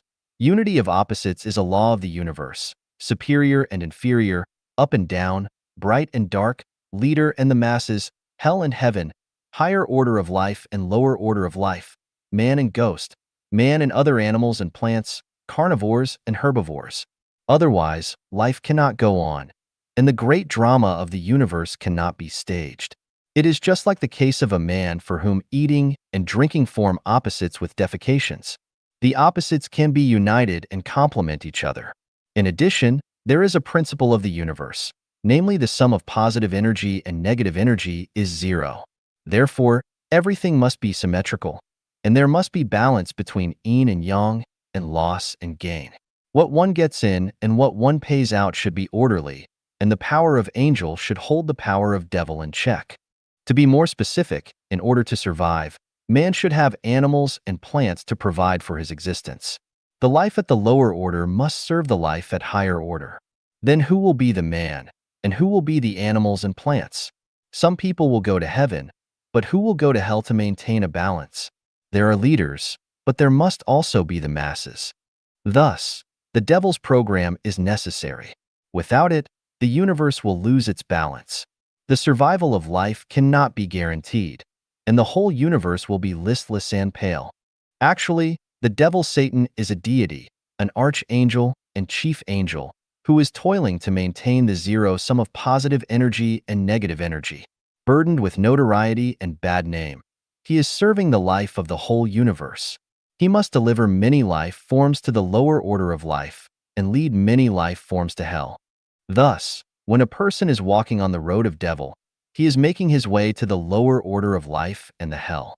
The devil will not show any appreciation for this, but will say instead, "What an ignorant fool you are." Now let's see whether you have taken the road of the devil. If you have one of the following 18 items, then be careful, you are walking on the road of the devil. You are in marriage and family, rushing about for your own family. You are striving and struggling for your own country, nation, religion, political party, organization, or group. You are concentrating yourself on making money and worrying and rushing about to amass your wealth. You are racking your brain and sparing no effort to win a good fame or secure a high position for yourself. You are stealing, contending, or robbing, mugging, or killing, pilfering, cheating, corrupting, bribing, or accepting bribes, or requiting kindness with enmity. You are doing something in the secret which you are afraid of being discovered. You are bullying, oppressing, blackmailing, exploiting, maltreating, humiliating, or trampling on others. You break your word and do not keep your promise, always trying to find an excuse or reason to exculpate yourself from your fault or crime. You are eating things you are not supposed to eat, using things you have no right to use, and doing things you are not entitled to do. You are affronting or desecrating the greatest creator, or affronting or desecrating God and Buddha, or affronting or desecrating sages and saints, or affronting or desecrating ancestors, or affronting or desecrating president of the country, or affronting or desecrating your own parents, or affronting or desecrating others. You are threatening, abducting, or controlling others and restricting their freedom in the name of love or other excuses. You are propagating and publicizing incorrect outlooks on life, value, life, and the world. You are inciting or abetting others to plot a rebellion. You are spreading gossips and rumors to ruin the close and harmonious relations between others. You are jealous of others' joy and happiness, and you feel resentment at others' freedom and blessing. You are always envying, or complaining, or reprimanding, or hating, or detesting, or attacking, or hurting others. You are always making comparison with others, or prompting others to make comparisons. You are polluting the rivers, the land, and the air with chemical materials, waste water, and waste gases, or polluting others' spirit and soul with negative, passive, and pessimistic mood. If you have any one of the above 18 items, then you are walking on the road of devil. You should wake up and realize your mistakes and rein in at the brink of precipice before it is too late to repent. Where should I go after turning back from the cliff? Answer: walk on the road to heaven and follow the way of the greatest creator. 满足人生需要的道路. The ways which meet life's needs. Xiefeng. October 23rd, 2014. Translated by Transin and edited by Care. The American psychologist Abraham Maslow believed that human has 6 major needs: physiological, safety, love and belonging, self-esteem, self-actualization, and self-transcendence. To be specific, life needs food, water, air, sex, sleep, safety, resources, health, medical care, assurance of having a job, family affection, friendship, love, self-esteem, social status, confidence, a sense of achievement, morality, skills, creativity, and so on.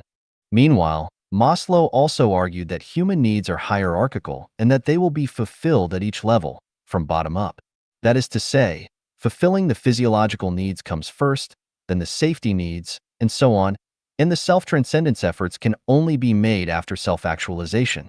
For me, Xiefeng, my life needs are as follows: a room with a bed, a desk and a chair, 3 suits of clothes and 2 pairs of shoes, 2 meals with plain tea and simple food each day, being surrounded by like-minded people who share the same resonance of consciousness, being busy every day, having a clean, orderly, and beautiful environment, sharing everything with everyone, doing everything willingly but nothing compulsorily, peace, harmony, warmth, health, realizing my dreams and ideals, understanding life and time and space, and knowing the destination ahead and the realm that life can reach. How does one realize this ideal of needs?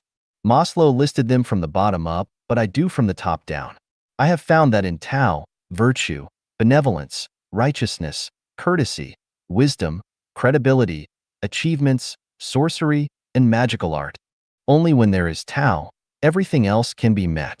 If we start from the bottom level and first pursue magical art, then one can never reach the realm of Tao because life is too short, and when we have fulfilled all our needs at the lower levels, we would have neither the time nor the energy to pursue Tao. Thus, we have to first clarify life's road ahead and the realm to which life wants to take us.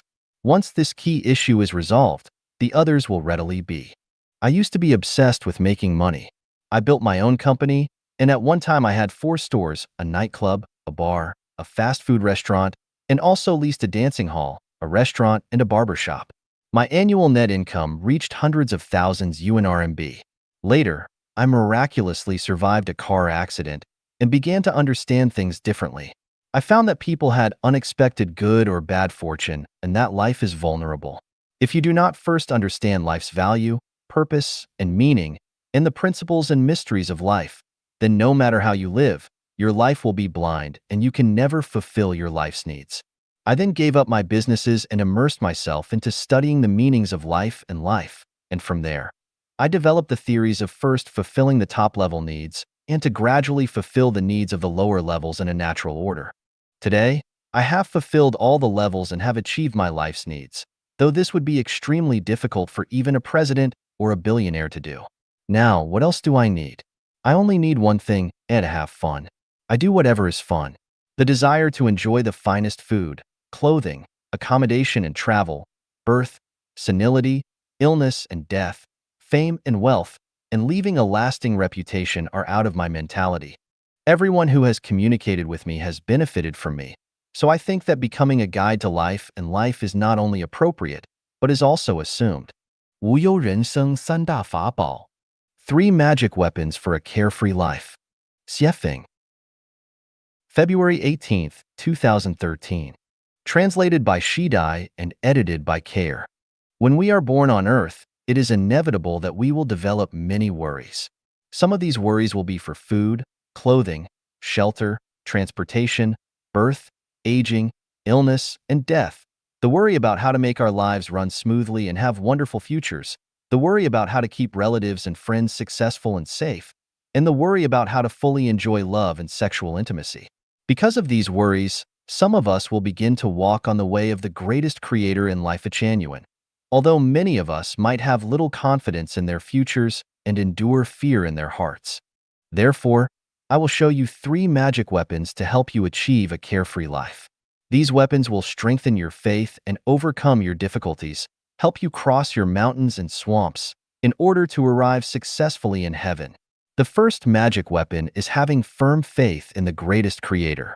For since the creation of the world, God's invisible qualities, His eternal power and divine nature, have been clearly seen, being understood from what has been made, so that men are without excuse. Romans 1 verse 20. We are created by the greatest Creator, but how do we know this? I will present you with 3 examples. Every woman has breasts, but they do not provide milk until she gives birth. What does this example show? It shows that the greatest Creator has designed this program, and He is looking after the newborn babies. Look at the hairs of our eyebrows, eyelashes, and armpits. Most of our hair can grow to unlimited lengths, but not those of our eyebrows, eyelashes, and armpits. Why? Why are our eyebrows arched and the eyelashes grown on the upper and lower edges of the eyelids? Why are the armpit hairs very soft? When figuring these questions out, we will know that the greatest Creator has taken good care of us. Upon reaching the age of puberty, we will develop special feelings of attachment with members of the opposite sex, and when kissing and fondling, women's vaginas will become moist and prepare for lovemaking. If their vaginas remain dry, they would not be able to enjoy the pleasure of sexual love. This program is very complex, so what can we learn from it? We shall learn that sexual love is a precious gift bestowed by the greatest Creator to human beings, and it fills our lives with infinite fascination and beauty. It is only when we become good at reading and understanding the book without words of nature that we will learn how well the greatest Creator has taken care of human beings in every way and form. So we will know that we have been created by the greatest Creator, and that the greatest Creator is surely looking after us. It is only by living in accordance with what the greatest Creator has designed for us that we will have no worries about our futures and definitely have a carefree life. The second magic weapon is believing in karma. Reap what you have sown. Those who do good are rewarded, and those who do wrong are punished. Good and evil will have their karmic retribution when their time comes. And when the time arrives, one will get all the rewards they deserve. Disasters and blessings have no entry gates of their own. They are summoned by people. The effects of good and evil are like shadows following their forms. Therefore, a joyous man speaks what is good, thinks what is good, and does what is good. Each day he does these 3 things, and in 3 years, heaven will bequeath to him good fortune. But an unlucky man is he who speaks what is evil, thinks what is evil, and does what is evil. Each day he does these 3 things, and in 3 years, heaven will strike him with misfortune. The cause and effect are perfectly matching. The mill of the greatest Creator grinds slow but sure. If you want to know your past, look into your present conditions. If you want to know your future, look into your present actions. We need to believe in karma. When we believe in karma, we will no longer complain to heaven, earth, individuals, or society, and accept all the twists and turns in our lives quietly and peacefully. What is more is that when we understand the law of causality, we will have no worries that we will surely have beautiful pictures of life in the future as we pursue sincerity, kindness, beauty, love, faith, and honesty. We will have no worries that everything will treat us nicely when we treat them nicely and do no harm to nature, any living beings, any person, or to society. The third magic weapon is putting our best into everything that we do. Submit to the will of heaven, do what one can, just put out our best efforts into whatever we do on each day. Treat relatives, friends, society, and nature with love from our hearts, and do our best in daily life. By doing so, we will have no regrets in our lives. As to whether our dreams come true or not, do not feel attached to the results, but let the greatest Creator arrange all. Using a saw pulled by a rope in time, any block of wood, no matter how thick, can be sawed through, just as drops of water will wear away a stone.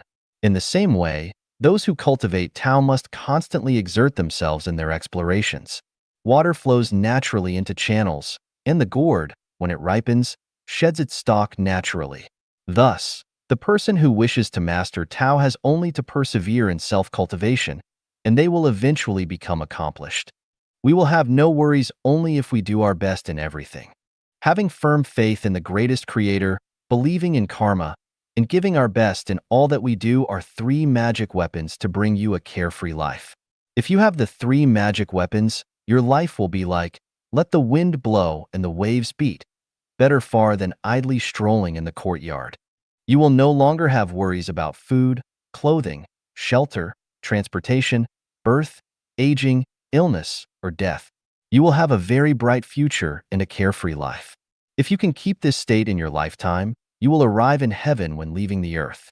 向全球征集新时代人类生活理念 Collecting new era life values from global citizens. Xiefeng, May 20th, 2014. Translated by Teng Xin, Song Long, and edited by Care. In order to inherit the wisdom of the past saints and sages comprehensively and to absorb the precious thoughts of today's saints and sages, and to realize the dreams of the talented will be put to good use, and the whole world will be one family, no one would pocket anything found on the ground, and doors are not bolted at night, and everyone is joyful, happy, free, and blessed. Human beings can develop sustainably. The 800 Values for New Era Human Beings will begin its third revision. Every citizen on Earth can take part in this activity regardless of which religion, political party, country, nation, or ethnic background he or she belongs. Anyone interested, please selflessly devote your wisdom to the betterment of the entire human race, because as long as your thoughts are beneficial to the interests of all humanity, we will accept and compile them into the third version of the 800 Values for New Era Human Beings. Please note that we are calling for values, not views or beliefs. We are calling for life values, not market values, country values, religious values, values for political parties, etc. Values are the crystallization of wisdom and thoughts, but thoughts and wisdom are not values. The values we need are life principles to follow. Therefore, please condense your wisdom and thoughts into values which can be expressed concisely and succinctly, but with rich content, and use one sentence instead of two sentences if it is already clear enough. Please do not explain your values or present your reasoning with long texts. Please contribute your wisdom and values regarding these 8 aspects. How to achieve a harmonious coexistence among people, society, and nature. How to let everyone on earth have dignified, joyful, happy, free, and blessed lives. What values, modes, and phenomena in people's lives are ignorant and backward, and with what new ones should they be replaced? What kind of lives should we lead in order to resonate with the laws of nature and of human nature? What kind of belief system, moral system, and value system should we build? What is the meaning of civilization, and what kind of civilized principles and etiquette should we follow? The universe is infinite and creation is limitless, so toward what direction should we walk and what kind of life level or condition should we pursue? What right values should human beings follow in all aspects of the fields of their production and lives? We will bring people into the highly civilized Life-Genuine era, and this will be a common objective for all human beings. We hope everyone on Earth will participate in it actively, and we look forward to the contributions of foresight and understanding and incisive values by the sages of this time. What we need is positive, optimistic, and very creative energy. Therefore, we will turn a deaf ear to all that is negative and pessimistic. For those values which are directive or educative, or sound like advice or guidance, unless you have done it yourself and have reached that standard, please do not bother us because we have no time to listen to moralizing. But if your values are correct, we will follow them immediately. The second home of Life-Genuine is a big international family, and this family leads a life completely according to the 800 Values for New Era Human Beings. As the life and production modes in the second home become more and more perfect, it will achieve a lever at which it will be able to change the fate of humans and will lead the world into a higher, more civilized level. Please be aware that many groups of people in the world are totally selfless and have dedicated their lives to the happiness of all people. These are the pioneers who are moving forward and are striving for the best. Please spread this article as widely as you can. 活人需要明白的8大道理 8 Truths by which to lead a life. Xiefeng, edited by Care. Living in this world, We need to understand why we do and how we should, or we will live an unclear and muddled life. For every road on the trip ahead, there must be a destination, and different ways of living will ultimately afford us different views and lead us to different destinations.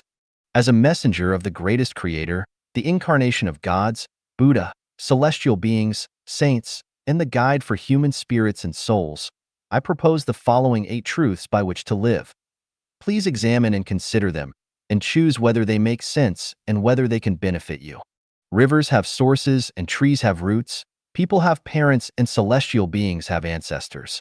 Everything has its origin and all effects have their causes. Rivers will run dry without sources, trees will wither without roots, people will scatter without parents, and celestial beings will fall without ancestors. Therefore, in living a life, we have to connect our souls to their source to be clear and to gain eternity. The source of everything is the greatest creator, and we, our lives within our life, should always keep the greatest creator in mind and live in accordance with the will of the greatest creator. In this way, our life can reach a wonderful destination in the end. Life is a short journey of life in the mortal world which begins when we are born and ends when we die. You were there before you were born and will still be there after you die. Birth and death are only life phenomena, and not the beginning and end of life. So it is very important to learn from where you came and to where you are going. The mortal world is a transition between different levels and different types of life. Passengers traveling in all directions will transit through this mortal world and stay for periods of time, whether they will ultimately ascend or descend. Therefore, the mortal world is populated with all levels and all types of life. Gods, Buddha, celestial beings, saints, goblins, devils, ghosts, monsters, and demons all exist in the mortal world, and as such, anyone's life trip can be misdirected by only slight miscalculations. We must therefore sharpen our eyes and be weary of the negative influences in life. Everything in this world exists within the unity of opposites, and the result of it is always neutral. That is, the amount of positive and negative energy in the universe is always equal. What you have paid and what you have gained are always equal. This means that what one gets and what they give within a lifetime are equal. If you gain more, you must pay more. And if you pay more, you will gain more. If someone pays a lot in their life stage but gains little, then their extra payout will await them in the bank of heaven. Tao. But if one gains more than they pay in this life stage, then they will owe a debt which must be and can be paid off in many different ways, such as becoming a cow or a horse in the next life, or becoming a chicken or pig and being slaughtered and eaten, or working for others, or even falling into the lowest space of life and having to withstand great stress, pain, and hardship. Therefore, we should try our best to pay more and gain less in this stage of life, because no one can enjoy more than enough blessing, and they must know when to stop. We can become enlightened from nature. That is, each life needs to live to its fullest and live itself out. Only thusly can this world be colorful and wondrous. Therefore, everyone has to live out their own innate nature by living for their own well-being first. It is only when people live well that they can be beneficial to their loved ones and others. If they do not live for their own well-being, then they will bring endless pain and trouble to everyone and become burdens and loads. For instance, some parents live bitter lives and often cannot meet their basic life necessities such as birth, illness, retirement, and death, so they can never bring blessings to their children. We often hear parents say, "My child, I have suffered through a bitter life all for my child." This attitude is an excuse for their bad life because they want to transfer their pain to their children and make those children suffer guilty consciences for their parents' deprivation. Consequently, not only does the parent deprive themselves, but then they guilt-trip their child. This kind of outlook on life is incisively manifested by married couples when the husband and wife each believe that they have sacrificed for the other and that the other owes them. As a result, both suffer and neither lives out their Tathagata nature. In short, one has to live for their own sake and their own well-being, because anyone who lives for others will not only spoil their own life, but will also inflict heavy psychological burdens and spiritual bondage upon others. What is there for people to live for? It is to live for their innate natures, for their gifted natures, to live happy, joyful, free, and blessed lives, and to leave no regrets, remorse, resentment, or sorry at the end. To do this, one cannot live for power, wealth, fame, beauty, vanity, religion, political party, state, nationality, family, or others. They must not try to possess or control anything or anyone, but must accept them as they are and associate with others by following predestined relationships to act in accordance with their natures and to take advantage of opportunities as they arise. They must deliver their lives into the hands of the greatest creator through the arrangements of Tao. Everything physical is a game, but only the soul is true and worthy. Do not be too serious or persistent on anything.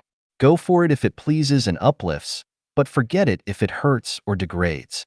People will die and fields will become lakes, and that which we are so serious and persistent about, or which troubles us now, will eventually vanish from our consciousnesses. Why bother? Everything in life runs in Tao. Everything is karma. The Lord is everywhere. You reap what you sow. Divine punishments, though slow, are always true with big meshes, letting nothing slip through. Therefore, we must lead honorable and upright lives which are centered on sincerity, kindness, beauty, love, faith, and honesty. No one should be stealthy or talk about spirits, deities, fortunes, or disasters. A good conscience knows no fear. Whatever one thinks, speaks, and does should be faithful to the earth, the sky, others, and society, and to their own consciences. In this way, their life journey will become smoother and more comfortable as time goes on. Their life's future will also be smoother and more beautiful. Just do ordinary, simple things within the capacity of your lifetime. Be content to be ordinary and do not pursue the extraordinary. Settle on doing more small things and avoid attempting big things. Learn how to enjoy the unknowingly quiet life and avoid being the target of the known and the noisy. 1,000 miles can be covered by constant small steps, and rivers and seas are filled where small streams gather. We should always direct our efforts toward laying this kind of foundation. In this way, with persistence over time, the most ideal life will appear, and the most beautiful dreams will come true. These 8 life truths are only my perceptions and are only fit for a small minority. Accordingly, the majority of people are unable to accept them. If you think they make sense, then use them as references. If you think they do not make sense, then find your own ways. We do not discuss, debate, or argue. 用哲学辩证法指导人生. Life Guide with Philosophical Dialectics. Xiefeng. Translated by Transin and edited by Care. Philosophy is the abstract theory about the nature of the universe and its developmental law, as well as the relationship between thinking and being. Dialectics is the theory of the unity of opposites, the contradictory movements of things, and the universal connections and characteristics of them. In terms of properties, dialectics is part of and resides within the category of philosophy. It is like consciousness and thinking. Thinking is part of and resides within the category of consciousness. Speaking metaphorically, philosophy is the human body and dialectics are its eyes. Philosophy deals with the broad sense, while dialectics deals with the narrow sense. Philosophy is general, while dialectics is specific. It is my opinion that philosophy is science and should be understood and reasoned with real evidence, without which it would not be logical, and that would in turn lead to wrong conclusions. For instance, both the absolute idealism and absolute materialism sever the unity between the two sides of the contradiction, such as religion, which emphasizes more about the idealism and ignores the value and meaning of real existence, and pragmatism, which stresses more about existence itself, but less about its causes. The theory system of life genuine is mainly based on real evidence, although I have previously expounded more about the teachings and instructions of gods, Buddha, celestial beings, and saints in human history as the core, which is somewhat empty for the faithless, and not only lack operability, but also lack the cognition of the scientific nature of the spatial-temporal universe, life, and life. It is like Lao Tzu's descriptions of Tao, an image of what existed before God. The Tao that can be discussed is not absolute Tao, evasive, elusive, yet latent within it are forms.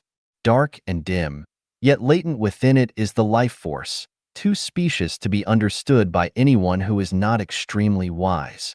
How do we guide our lives with philosophical dialectics? Buddha has no settled rules. Buddha's rules always vary according to the situation. Keep the main and change the others according to the situation. To be selfless is to achieve self. To be free from ego is to achieve ego. To own nothing is to own everything. And so on, which I summed up conforms to dialectics in the philosophical sense and can guide life. Now we will talk in detail about how to understand the world and how to guide our lives with philosophical dialectics. First, let us see the universal law of the unity of opposites in a philosophical sense.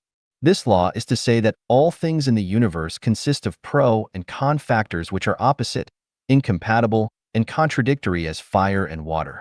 But paradoxically, it is precisely this organic unity of contradictions that makes the world complex and colorful. Specifically, positive balance is negative, light balance is dark, true balance is false, good balance is evil, yin balance is yang, male balance is female, up balance is down, the rise balance is the fall, death balance is life, the tangible balance is the intangible, and so on. How can this analysis be significant to guide our lives? The law of the unity of opposites tells us that there is the physical world, but also the spiritual, heaven, but also hell, material structure, but also the non-material, and the tangible human, but also the intangible God. As such, our consciousness and thinking are not limited to our mortal lives and will not be limited to the material world that we see. Our field of knowledge can expand to unlimited space and time, to the afterlife, to the non-material world which we can neither see nor hear from our current place. What a remarkable leap of faith this is! Thus, as human beings, we should not only value the present, but also consider the future, not only pay attention to reality, but also consider nothingness, not only cherish life, but also pay attention to the afterlife. Let us now look at the law of mutual change of quality and quantity in a dialectic sense. This law says that any change of quality must be based on an accumulation of quantity. When the accumulation of a quantity becomes saturated and passes a critical point, its quality or qualities will change. This law has a measurable value and significance in guiding our lives. From the law of the unity of opposites, we understand that while there are humans, there must be gods. Since there are gods, the existence of celestial beings and Buddha become reasonable. Humans, gods, Buddha, and celestial beings are life of different natures. People have human nature, gods have divine nature, celestial beings have theirs, and Buddha has Buddhist nature. If human nature is to be sublime to divine nature, there must be an accumulation of quantity, and the accumulation must develop towards the divine nature. 1,000 miles cannot be covered without an accumulation of steps, and there will be no rivers or seas without the integration of small streams. If one gradually accumulates a divine nature, then in accordance with the law of mutual change of quality and quantity, they will eventually become godlike. Based on the dialectic law of the negation of negation, we can conclude that new things must conquer old things. New things refers to those which are in line with objective law and posse's strong vitality and broad developmental prospects. Old things are those that run counter to objective law and will die out. To determine whether a thing is new or old is to look at its nature, not its form or appearance. For example, many new religions have sprung up like mushrooms with new forms and manifestations, but their natures are variations fermented in old nests, and they are not new at all. Now let us look at the new methods, new measures, and new channels, with the aim of earning money across the globe, such as the transformation from traditional manufacturing industries to service and infotech industries, which appear new when seen from their form and appearance, but are still, essentially, ways to make money. Thus, they are not new because the nature of their profit motive has remained the same. As in the Yangtze River, the waves behind ride on the ones before. New generations excel the old. This is a reflection and portrayal of the law of the negation of negation. From the phenomenon of the global rise of the divorce rate and the growing number of singles, we can surmise a law such that the family as a traditional production and life mode will be gradually replaced with a new form of production and life mode. This is an objective law which will not change by people's subjective wills and will not stop advancing just because people resent it or rebel against it. This new mode is replacing the traditional production and life mode, is a new thing, and no force can prevent its development and growth once it happens. However, the growth and development of new things is bound to suffer and will have to overcome arduous and tortuous processes. When you invest yourself into the development of new things, you must be psychologically and spiritually prepared to suffer difficult times, or the new things will eliminate you. The prospects of old things are dark, but the prospects of new things are bright. So the farther you walk on the way of old things, the narrower it becomes, but the farther you walk on the way of new things, the wider it becomes. It rises here but sets there. It increases here but decreases there. Two extremes are connected but will go in different directions when pushed too far. The rise is sudden, but so is the fall. Ill gain brings ill fate. Karma is the shadow following a body. Extreme joy begets sorrow. Out of the extreme misfortune comes fortune.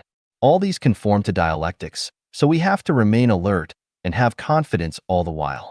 After we understand the universal law that positive and negative energies always balance out, we can deal with life affairs skillfully and easily. We know that when we constantly give and contribute rather than take and consume, we will accumulate many treasures. But where? They are reserved in the afterlife or the non-material world. Who will enjoy these treasures? No one can, other than the one who has accumulated them. Otherwise, the universal law that positive and negative energy always balance out would be violated. As it is a universal law, it is a necessary procedure. When you pay, you must receive. When you receive, you must pay. If you have given but have not received in the mortal world, then you will undoubtedly receive in your next life or in heaven. Otherwise, the universe would be unfair and untrue. Everything has its destiny. The total energy in the universe is constant. This is consistent with the law of the conservation of energy and of matter. In terms of philosophy, yin cannot exist without yang, and yang cannot grow without yin. Yin and yang are the law and order of the changes of all things, Huangdi Neijing.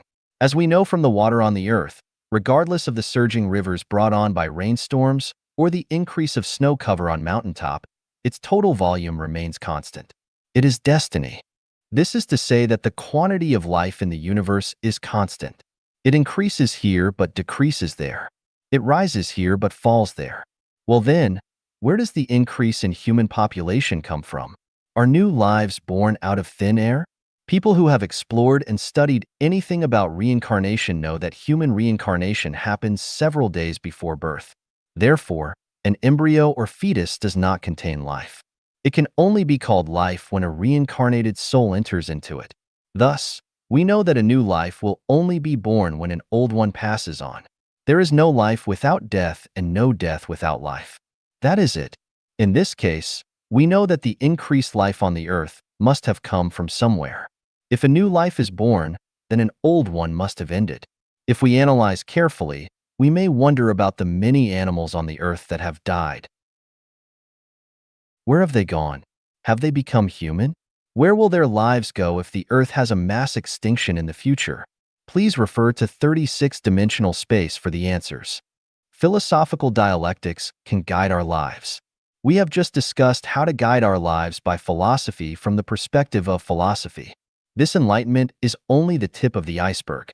You may draw general conclusions about other cases from specific ones. I hope that each one of you will lead a smart life and that you will have wonderful life prospects. 人生是一场幻象. Life is but an illusion. 写评. Translated by Treasure and edited by Care. Illusions are phenomena that appear in dreams, fantasies, and phantasms. With further inferences, all phenomena that arise quickly, remain briefly, and then disappear equally quickly can also be thought of as illusions. Mirages are illusions, as are dreams, soap bubble patterns, and even thoughts at the end of the day or when we are bored will form them. It can be inferred that flashes and pans are illusions, a large number of cells, microbes, and fungi are illusions. Many photos online are illusions, computer games are illusions, and movies and TV shows are illusions, too. Dreams are illusions because the dream world lasts for a short time. If one dreams for 100 years continuously, would that be an illusion or reality? Of course it would still be a dream because the moment that the person wakes up, the dream would disappear. So how could the dream not be an illusion? It can be concluded that no matter how long a phenomenon exists, as long as it disappears completely at some point, it too must be an illusion. Thus, it is possible to conclude that life is an illusion because even someone who lives for 100 years will eventually disappear altogether. So why would that be different? Having dreamed throughout the night, we wake up in the morning, and no matter how much we twisted and turned during our dreams, we no longer care about anything that happened in them because after all, they were fantasies, dreams, and illusions. A dream will not affect our mood or state of mind too much. Here is the question. Since we have deduced that life is an illusion, is it necessary to be sad for our twists and turns in life? Is it necessary to be anxious about things in our life? Is it necessary to struggle hard for things and hunger to reach goals? Is it necessary to make others behave according to our own wills? When the illusion of life disappears, will it not float away as a dream? When the earth we live on disappears completely in the infinite universe and all of humanity disappears as an illusion, what about a single person? To analyze and judge this question, I want to wake you from your dream to let you not be a human being, but rather a celestial being. When you wake up, will you still go into your dream to be nostalgic for something or to fight for someone in your dreams? Of course not, because it was an illusion, a fantasy. Well, life is also an illusion and a fantasy. So shall we be racked by people and things in this illusion? Of course not. Who remembers their grandparents' grandparents? Not to mention the fact that the memories of our grandparents' grandparents are already blurred even in the incomplete memories of our grandparents. Who will remember us 100 years after we die? We take for granted that we have importance in the present, but that is a complete illusion. Many great historical figures have died. They thought that they were important back then, but what about now? The earth goes on turning and humans go on reproducing. The footsteps of civilization never stop marching forward. So it is unnecessary to be too sad when people around us die because death is a normal phenomenon and everyone will die, including ourselves. So never be overly anxious, fearful, or sorry because it is all an illusion. Nobody can control your dream. Who can even control their own life? It is delusional to think that if you do something, you will get something. That is impossible. You cannot secure yourself against all risks and dangers. How can people control your life? You cannot wear shoes when you are supposed to be barefoot, and you cannot stay on the mountain when you are supposed to leave. Cold shoulders cannot be expected when you are thriving and on the way up. That every cloud has its silver lining may be forgotten in despair and adversity.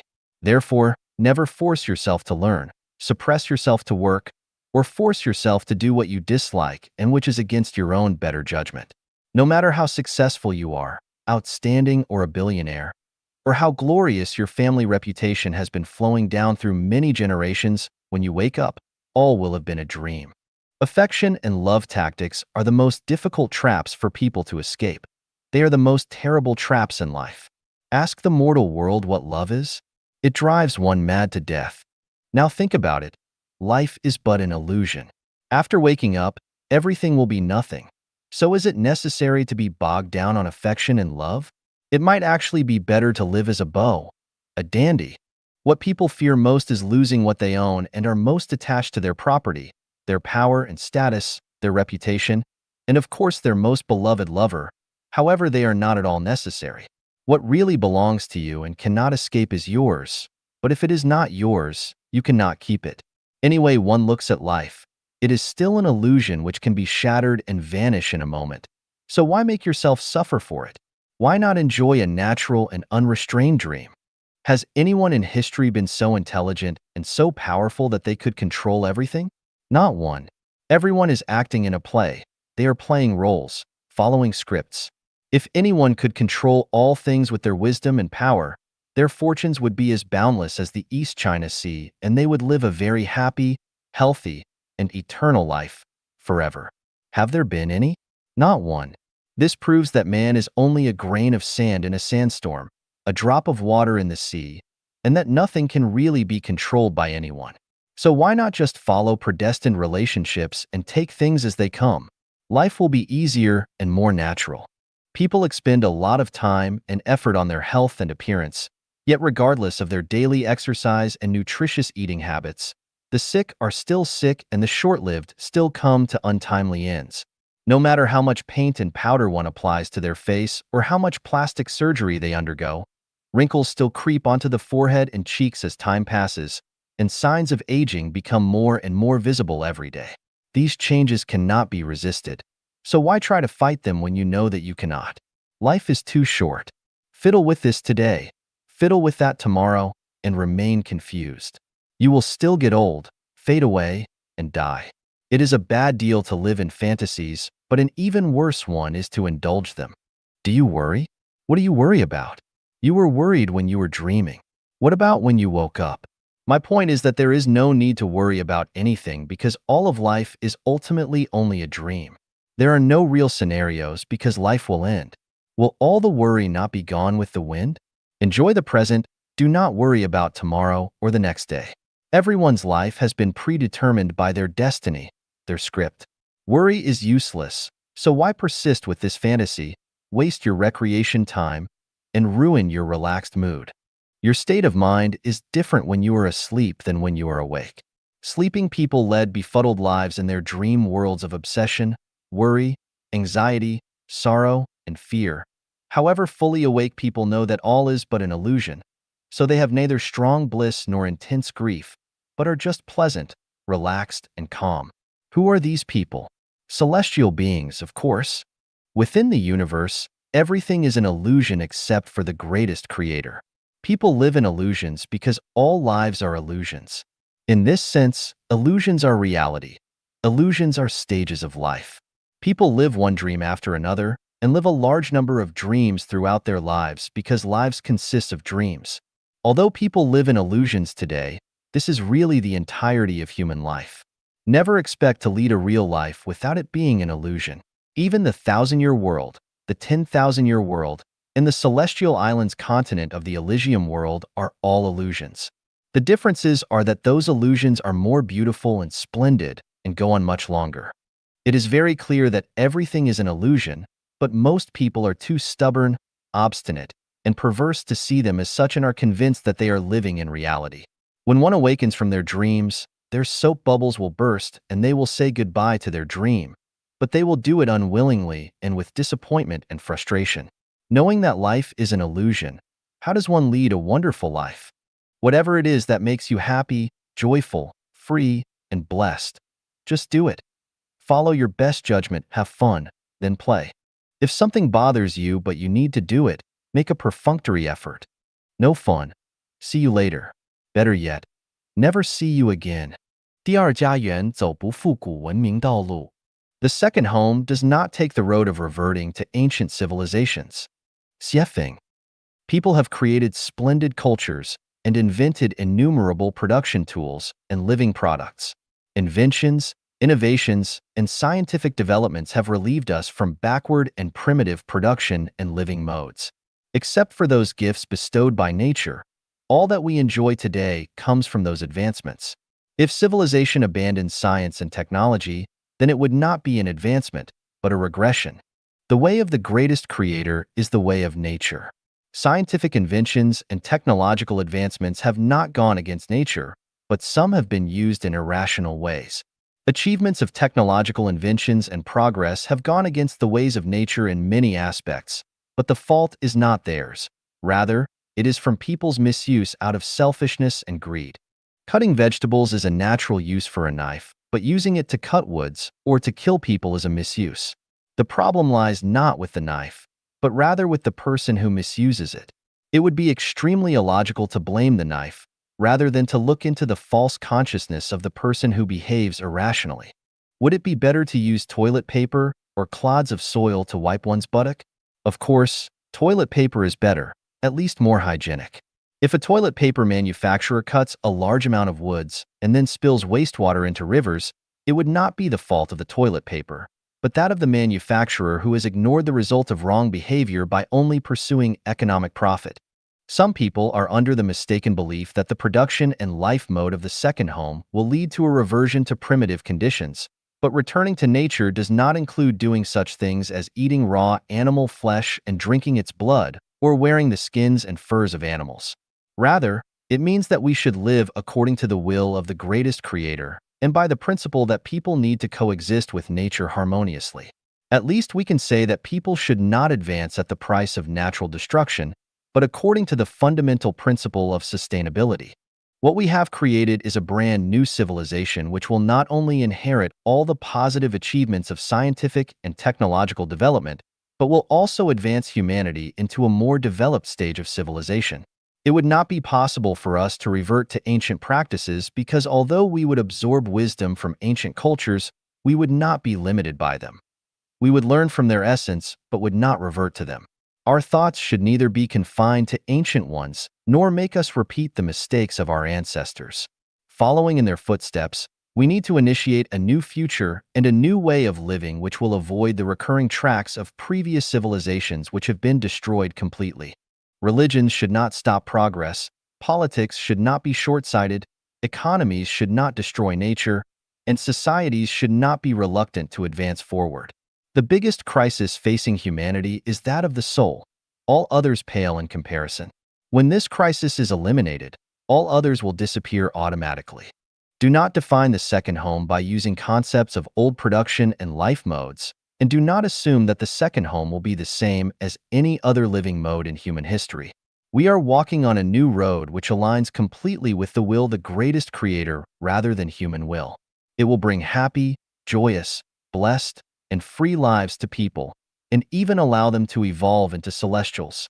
I am the spiritual guide of humanity. I will lead people to an unprecedented, amazing future and even take some to heaven. This is not a boast.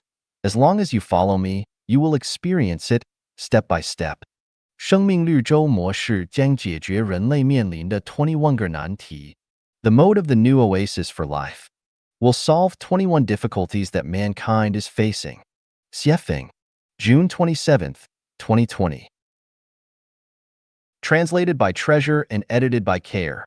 Whether we call it Utopia, New Eden Garden, Kingdom of the Greatest Creator, or Xiefeng-style communism, Life-Genuine's new mode of production and life in the new oasis for life will solve these 21 problems that have been handed to us over thousands of years of human history. It will free women from their daily trivial chores forever. The elderly will lead their happiest lives in old age, whether they have children and receive pensions or not. The phenomenon of orphans will disappear forever. All children will lead lives full of love and care and will be well educated. The phenomena of people remaining unattached and lonely will disappear forever. Domestic violence will disappear completely. The conflicts among religions and belief systems will end forever. Political parties will have no purpose, so competitions among them will disappear. All people will be able to travel throughout the world freely and without restrictions. Military expenditures will be reduced to zero because there will be no militaries. Border and land disputes between states will no longer exist. Regional and ethnic conflicts will no longer exist and peace will abound everywhere. Drug abuse and gambling will disappear completely. Official corruption will disappear completely, as officials will have neither need nor ways to corrupt. No wealth disparities will exist as everyone will have everything yet own nothing. Courts, lawyers, and legal systems will die out gradually as they will no longer be needed. Criminal activities will be reduced by 3/4 and security will be greatly enhanced. The population will stabilize without sharp increase and decrease and will be in balance with planetary resources. Atmospheric pollution as well as that in all water and on the earth will disappear. Extinction of species will end and many lost ones will return. Climatic disasters will no longer occur and distinct seasons with consistent climate will become normal. At least half of the people will sublimate into angels, bodhisattvas, celestial beings, and Buddhas. Do not take this as a joke or myth or consider it an armchair strategy. It has been the firm evidence of Life-Genuine's theories and the model of the new oasis for life which have been existing and developing for 10 years. It is the ideal that mankind can fully realize. Whether you wish or not, and believe it or not, mankind has been bound to and is entering into the Life-Genuine era. Everything is running according to procedure. 明明巧安排平凡度人生. Life arranged ingeniously, the ordinary life. Xiefeng, March 27, 2019. Translated by Chinyu and edited by Care. Times change, lives reincarnate with their ups and downs, and human reproduction flourishes. Time and tides annihilate emperors, generals, and ministers. Green grass invades countless palaces and pavilions. The strong disappear in an instant with their great achievements. Heroes who had once shed blood and tears are nowhere to be found. Huge amounts of wealth perish quickly like dreams. Even the rich starve to death in the wilderness. In front of desolate and dilapidated empty buildings was once bumper-to-bumper traffic. The winners were frustrated. The powerful were desolate. Fires were extinguished into ashes regardless of how fierce they might have been. Overwhelming storms returned to calmness. In life, it does not matter whether you win or lose. In the world, it does not matter whether you are right or wrong, gaining or losing. Everything is destined.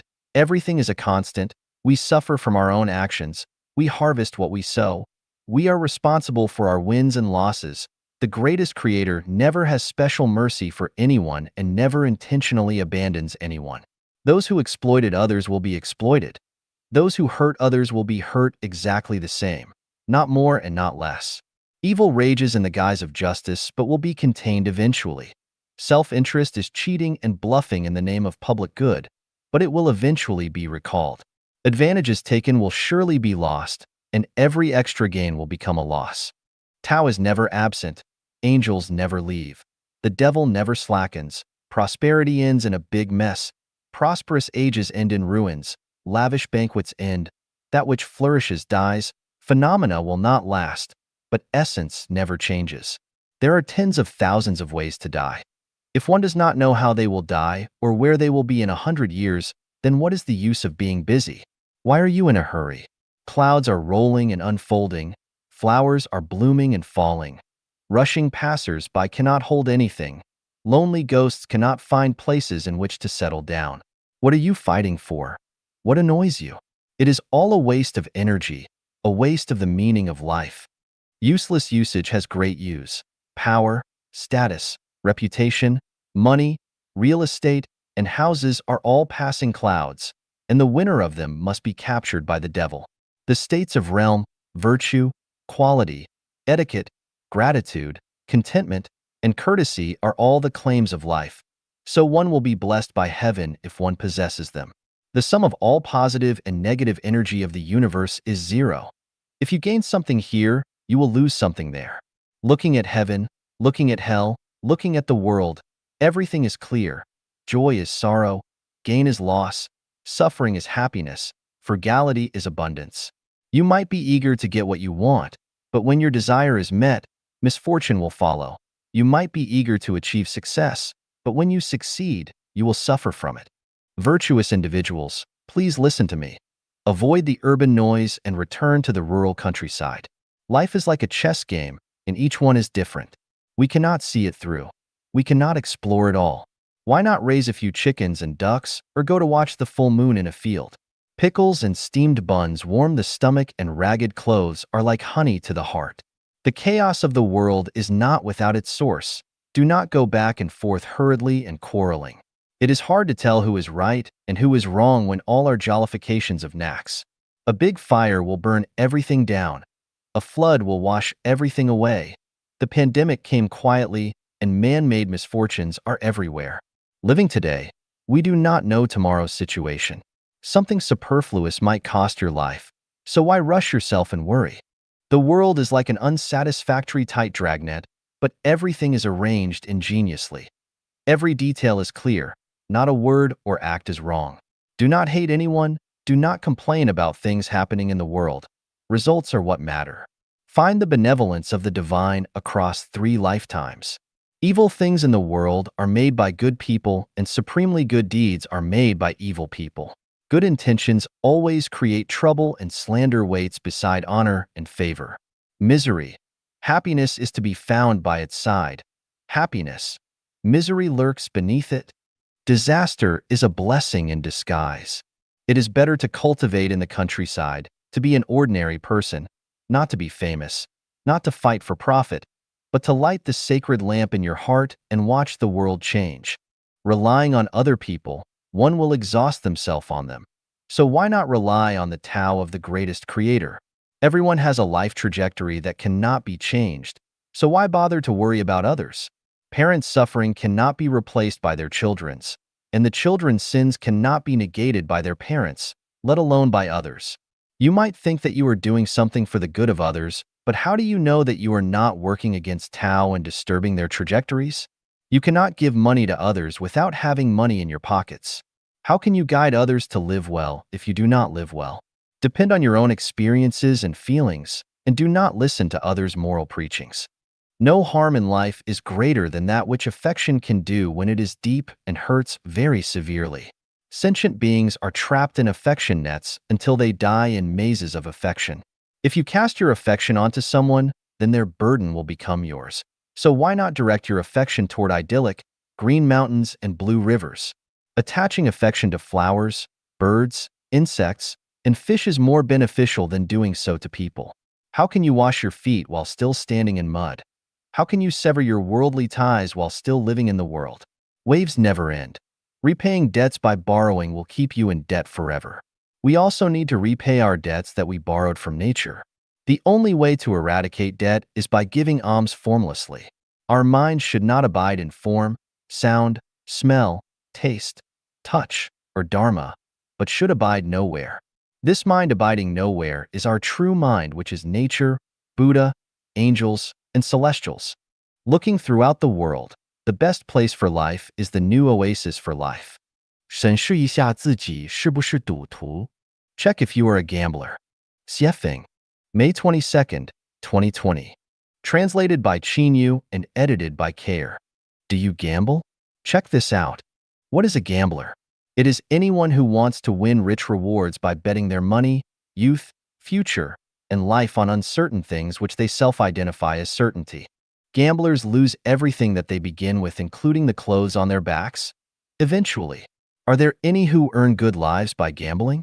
Casino dealers can do very well, but they are not really gambling because the games are all stacked in their favor, but most people who participate in gambling will lose and will end up with crushing losses. The truth is simple and clear, but people still want to gamble. All are gambling. I studied carefully and discovered the surprising phenomenon that almost everyone gambles, with marriage being the biggest gamble in life. You cannot be sure of its outcome. You can never fully understand the other person's personality, outlook, temperament, character, interests, and other factors, but you are betting your whole youth and your entire life on them. You expect to be happy, joyous, harmonious, and blessed, and expect to remain in love with each other for your lifetime. But then what happens? It is not necessary to analyze the results. The eventual result of all gambling is that the gamblers all lose. Since marriage is a big gamble, the result is of course tragic. Participating in religion and becoming a believer is also gambling. You base your destiny and future by betting on the religious rituals, ideas, practices, and beliefs that you firmly believe are correct. But is your religion the absolute truth? Almost every religion claims that theirs is the only correct belief, but this is only its own wishful thinking. Can it withstand the challenges of facts, science, logic, and spiritual perception? Regarding the three major religions, Christianity, Islam, and Buddhism, they are each contradictory in terms of life and death, so which one is right? After death, are there reincarnations, or merely lying quietly and waiting unconsciously for a final judgment and possible resurrection? If you are not sure, then are you not gambling? Christianity practices monogamy, Islam allows men to have 4 wives, and Buddhists do not marry at all to become monks and nuns. Which one is consistent with the truth of the universe? It is said that there are more than 1,000 political parties in the world. No matter which one you choose to join to become a member of, you will still be doing the equivalent of gambling in a casino. Political parties are contenders for power and interest. As long as you compete and race for them, there will be winners and losers. Anything that has winners and losers is a gamble. Therefore, partisans are also gamblers. Do you have children? If your main purpose of giving birth to children is to bring glory to your ancestors and to protect and support yourself in your old age, then you are gambling. Because whether your children can bring glory to your ancestors or protect and support you in your old age is unknown and produces a questionable future. Is not putting your hard work, sweat, and hope on uncertain outcomes gambling? Are you not a gambler? Do you spend time, energy, and money on interpersonal relationships? If so, you are gambling. Whether it is for benefit and safety or for affection and entertainment, as long as you establish special relationships with others, you are gambling. You cannot guarantee whether the special relationships you have forged will be blessings or curses, or whether you are putting yourself at risk or bringing in noble allies. Do you trade stocks, engage in venture investments, support a company financially? If any of these are yes, then you are gambling because you do not know what any of the outcomes will be. You are just taking risks and thinking wishfully about getting generous returns. You can never be sure whether the results will be counterproductive. How different are these endeavors from going into casinos with the intention of winning big money? Whether it is a battlefield, officialdom, a workplace, business, love, a family, a teaching field, or a relationship, its nature is the same as that of casinos. Once you enter any field, you are gambling. You are a gambler. As long as you invest your time, energy, physical strength, mental energy, and even your future on something that cannot be determined for its developmental direction and future results, then you are gambling and you are a gambler. Wake up now and ask yourself, what on earth are you here for? Are you here for a huge gamble? If you think gambling is fun and exciting, then play as much as you like. Anyway, everything is empty in the end, so why not enjoy it? However, if you know that emptiness is not empty, then you had better think deeply about life. Fcoin's Viewpoint on Euthanasia. Xiefeng. August 26, 2019. Translated by Chinyu and translated by Care. It is extremely difficult for people to live entirely smooth lives. Only a small number of us can do this without ever suffering from diseases. Most of us either die young, are tortured to death by illnesses, die in natural disasters, or are forced to commit suicide by their emotions. Some are killed in the turmoil of war or die from starvation, thirst, exposure, car accidents, and so forth, and are unable to reach the end of their lives naturally and satisfactorily. The most ideal way to end one's life's journey is to go to sleep in good health but not wake up. Another way is to use the Chanyuan meditation. That is, to choose one's day and time of death and then enter meditation to end their journey in this world. Neither method is easy for the public to grasp. Sleeping without waking up is a method that requires a great deal of blessings, and the Chanyuan meditation method requires long-term self-refinement and self-cultivation. So, is there an ideal way for the general public to meet their end? Yes, it is called euthanasia. The general interpretation of euthanasia is to stop medical treatment for patients who cannot be cured so that the patient can die comfortably. Fcoin's explanation is, anyone who does not want to continue their life, but wants to end it voluntarily should be allowed to do so. People should have the right to decide their own life paths. In fact, most people are kidnapped by their reality, the environment, or by their relatives. They live passively, not actively. We should offer the right to choose and decide their own life's ending to everyone. Anyone who has reached the age of 18, despairs of life, and is willing to end theirs should be offered the option to be euthanized. Regardless of their situation, as long as someone still wants to live, regardless of their age or physical condition, they should be treated, given energy, and the hope to live. How much time is enough for someone to live? A century? A millennium? The truth is that for most people, no amount of time is ever enough. Immortality is everyone's wish. However, life is a short journey of life in the mortal world. In the end, everyone has to part with life. No matter how much they love being alive, ending it is inevitable. And since farewells are inevitable, it is only a matter of time before everyone will sooner or later have to say goodbye. We associate closely with our friends and relatives, but no matter how close our relationships are with them, no matter how much we like them, or how much they want to stay with us, we will eventually have to say goodbye to them and leave. We cannot stay with anyone forever, so since we have to leave them, we should find the most suitable time to do so. Is euthanasia not a kind of farewell? Why bother preventing anyone from leaving?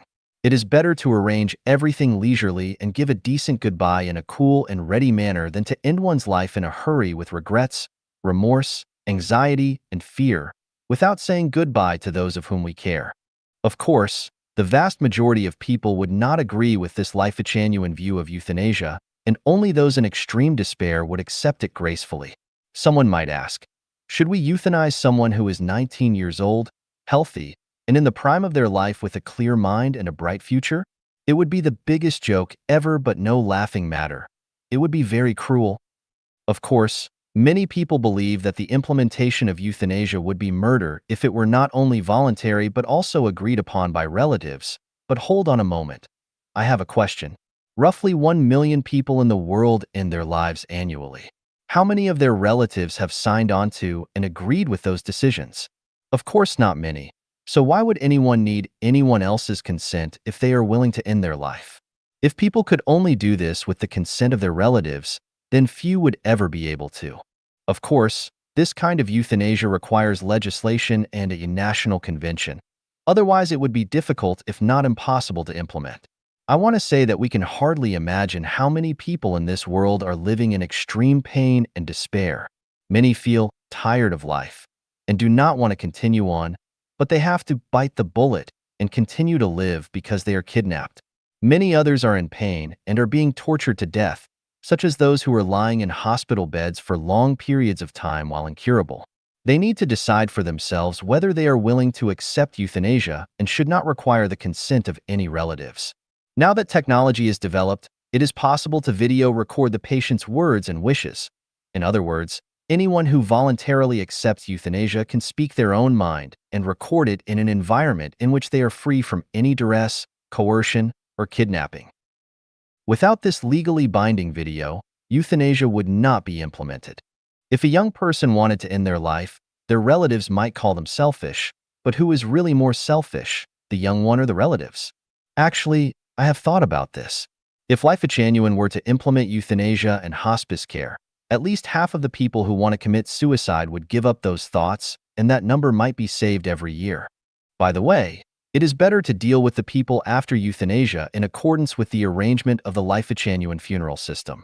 The more we open up, the easier and simpler things become. The more restrictive we are, the more difficult and complex they become. 认识自己的一道法门. One way to know yourself. Xiefeng, July 6, 2020.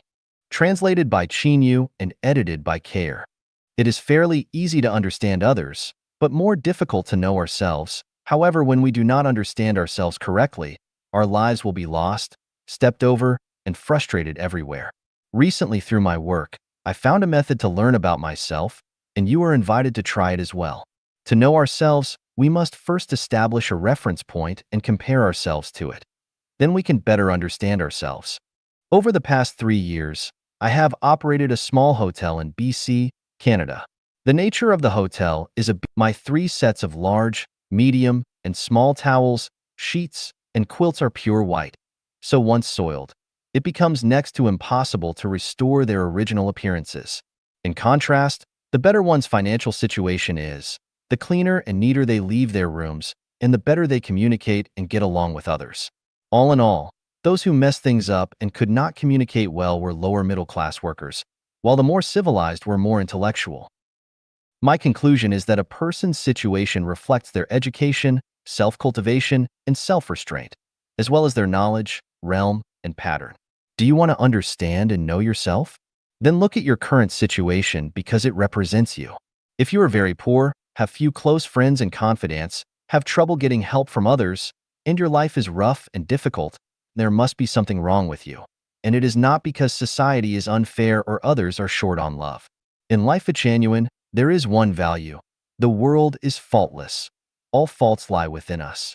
Any trials and tribulations that we encounter are reflections of our own consciousnesses. If we want to live a good life, then we must start by transforming ourselves. This is the building of our own soul garden, as advocated by Genuine. Never resent or blame others or your society. There is another phenomenon. That is, those who are good at communicating with others have relatively easy and satisfactory lives, but those who are not have more difficult and miserable ones. One can understand and know themselves from the social circle in which they interact with others. If there are no knowledgeable people in your social circle with big views, it shows that you are a commoner and it will be difficult for you to have a bright future. From this analysis, we can derive a useful life experience.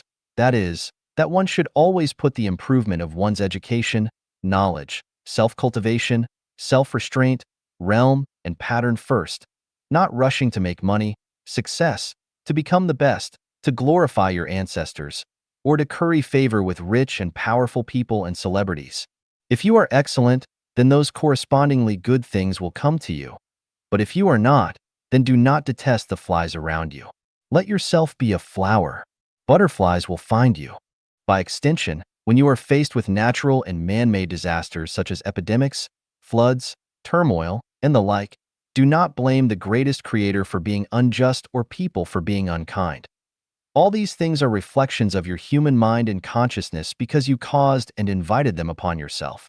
If you want the weather to be favorable, the world to be peaceful, and everyone to be happy and satisfied, then you should first learn to be a decent person, learn how to communicate, always be wary of your thoughts and intentions, and make sure that they are not evil. If you have more negative, passive, and pessimistic emotions, then your lives will become harsher and the world will continue to worsen. Above is a basic method of how to understand and know oneself. The core of this method is the root quality.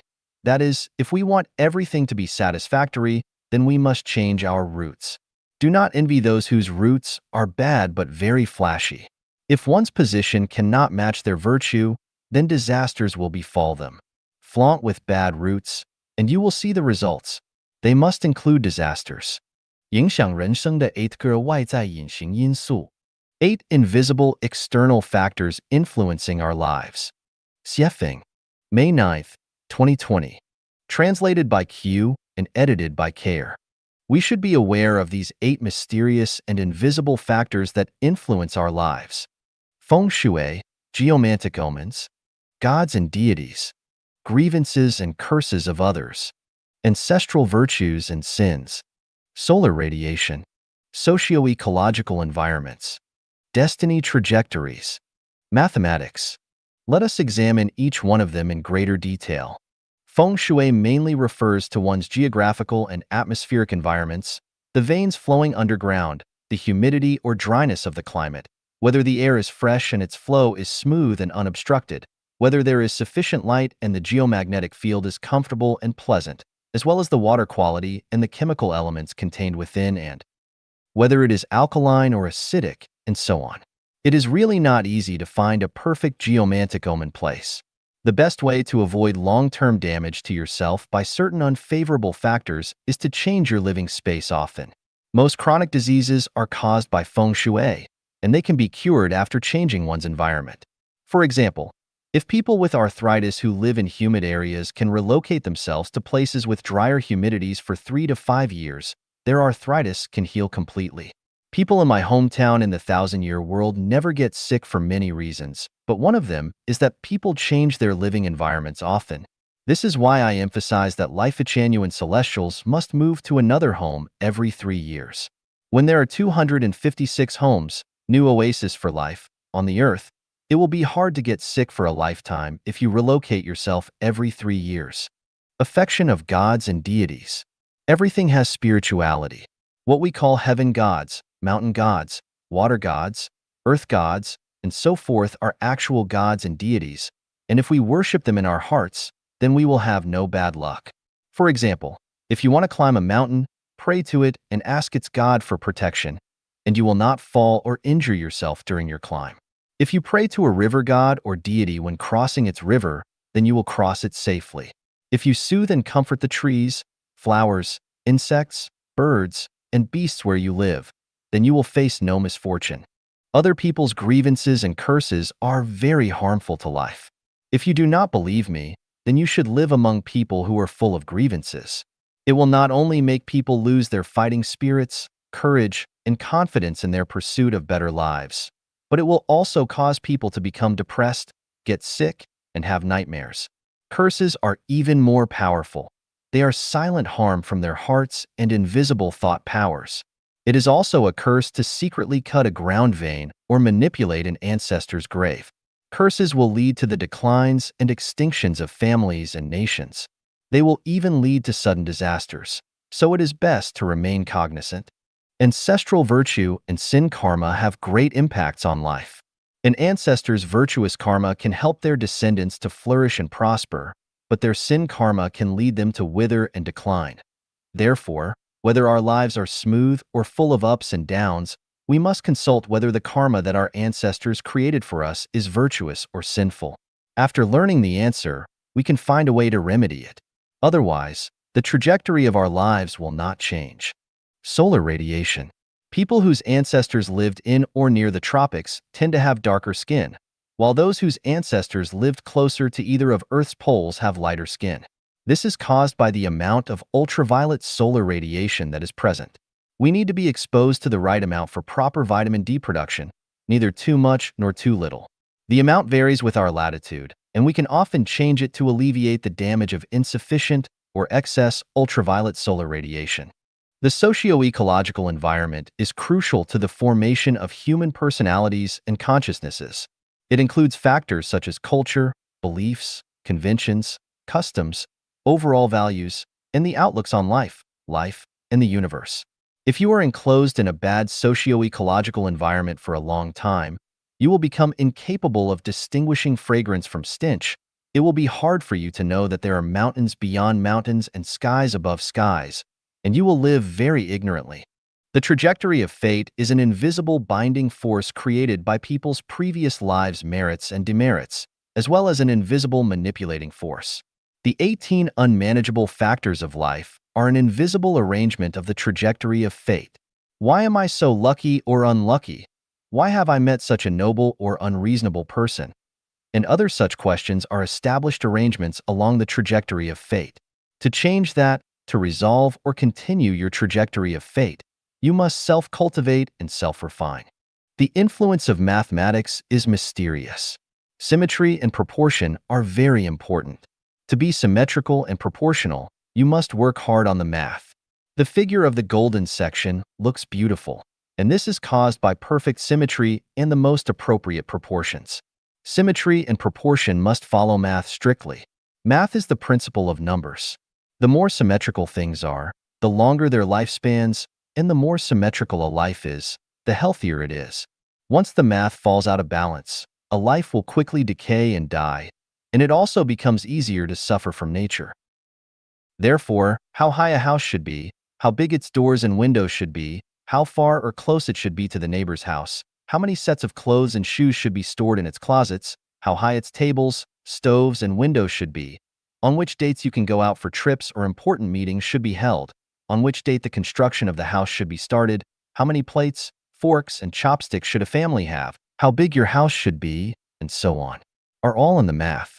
If the math is suitable, then everything will go well, but if it is not, then everything will go against your will. There are 64 factors that affect people. The permutations and combinations of them are astronomical figures. As a person, it is hard to attend to one thing without neglecting another.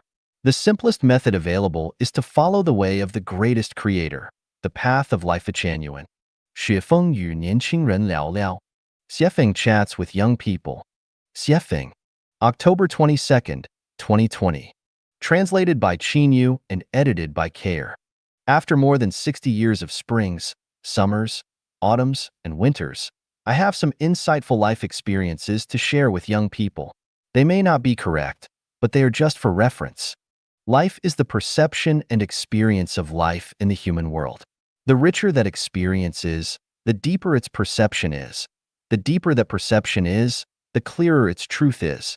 Therefore, life is about experiences, and only those experiences form the wealth that life possesses.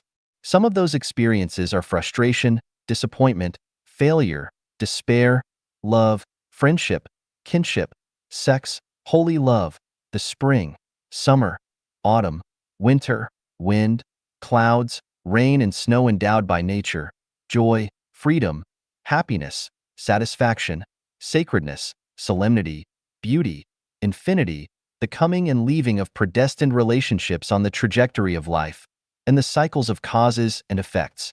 When you are young, do not pursue vanity and trends, be engulfed by the trends of the times.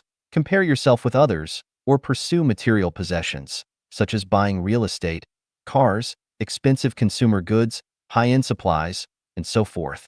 If you focus on material abundance and possessions, then you are heading towards decadence, corruption, depravity, pain, troubles, and death. Rather, you should spend your time and energy on learning scientific knowledge and skills, how to behave, the teachings of gods, Buddhas, and celestials, and how to enhance the value of your life. Do not study metaphysics or enter religious groups. political groups, or various cultivation groups because they are all problematic. Especially do not learn anything about magical powers, special abilities, or spell powers. I do not even advocate the premature learning of Buddhism, Taoism, or divine law, let alone supernatural powers. Learning is to enrich one's understanding and to improve the quality of their life, not to be an official or make money, glorify and illuminate one's ancestors, or to be outstanding, let alone to build your good fame forever, but to experience life more deeply and to experience fun and wit of life. Why is the most important thing in life to enrich one's understanding and improve the quality of life? You can only understand it if you look at and study stones.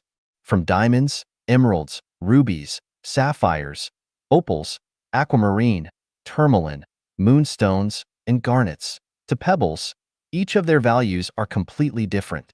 Although we cannot always be human diamonds and emeralds, we cannot let ourselves become the pebbles among people.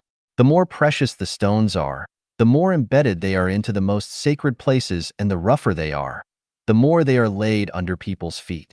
If someday someone can become a god, you will know that the purer their quality of life, the more they will live in a free and perfect world, and the lower their quality of life, the more they will live in a world of control and dilapidation. When you are young, do not waste your mind on building relationships with people because the cost of doing so is very high. Many people spend their precious time, energy, and even wealth on maintaining relationships, but it is not worth it. As long as they are people, they will part ways with you.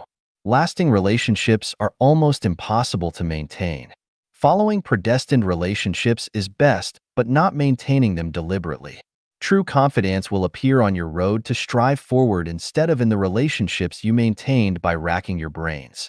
If you are a precious gemstone, then you will not need to establish relationships deliberately because people will chase you.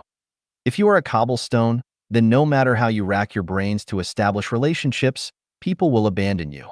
We are currently living in the era of network information, and the biggest characteristic of it is impetuousness. People are impetuous, markets are impetuous, society is impetuous, religion and political parties are all impetuous. There are bubbles everywhere, and they will burst at any time. Therefore, learn to calm down and think and study those that can last longer.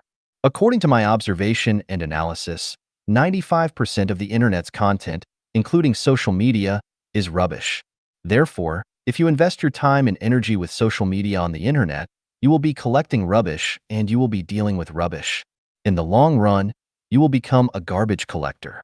There are three major wealths in life: material wealth, spiritual wealth, and soul wealth. When you are young, you should pursue soul wealth first, then spiritual wealth, and material wealth last. If you have a healthy body, that is equal to having material wealth. It can be said that health is the first material wealth of life.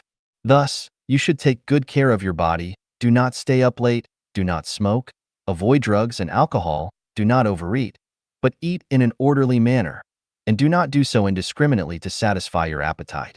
Your first priority in life is to honor your parents. How your parents treat you is their business, but as children, do what children should do. There are many ways to do this. The most important is to not let your parents worry about you and rush about and overwork for you. You may not be able to provide superior material wealth for your parents, but at least do not let your parents work hard to provide you with superior material conditions because you are a human, not a pig, and your parents raised you to adulthood. After you have reached the age of 18 years, you have to walk on your own, and you can no longer rely on your parents for your survival. In this way, even if you cannot afford to support your parents in their old age and bury them, at least you will not have too much guilt in your heart, and in the eyes of heaven, you will be regarded as a reasonable person, a person who can be blessed. I have compiled a book, Treasures of Classical Advice, which is the essence of the wisdom and experiences of human sages.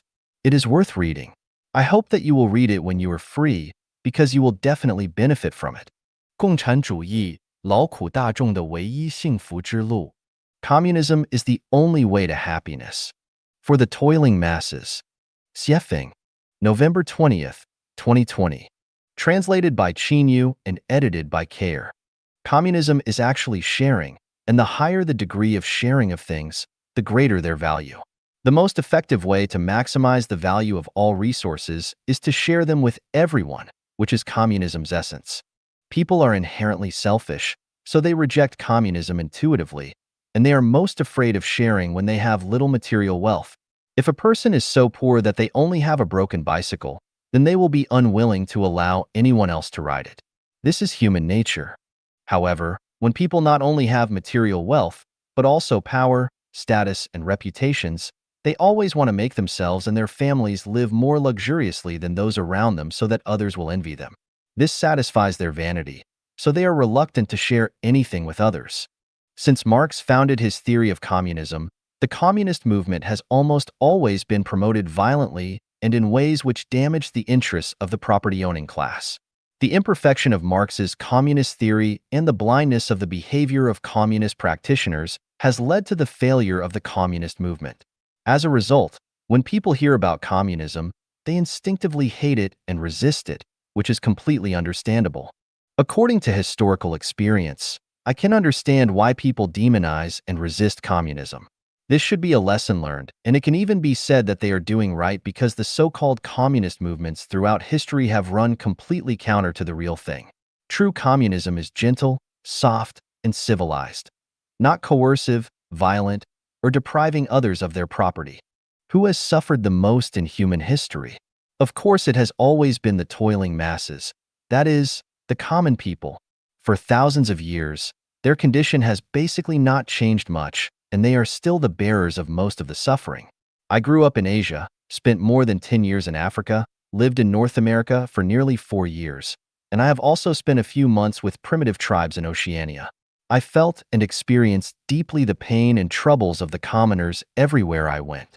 In order to relieve the suffering and troubles of the toiling masses, I have immersed myself in the Bible, Buddhist scriptures, the Quran, the Tao Te Ching, and I have also concentrated on Western spiritual practices and Eastern Osho.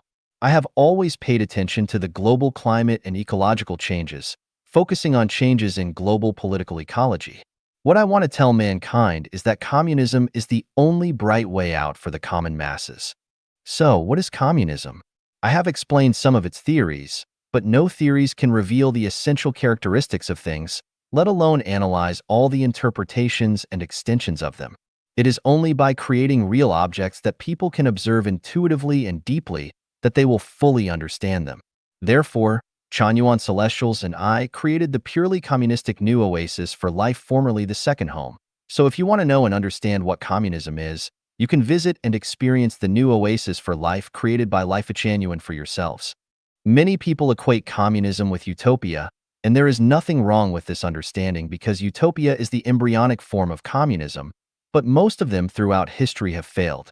In order to figure out the reasons for their failures, I have carefully analyzed some historical ones, especially the New Harmonious Village, founded by the utopian socialist practitioner, Owen in the United States.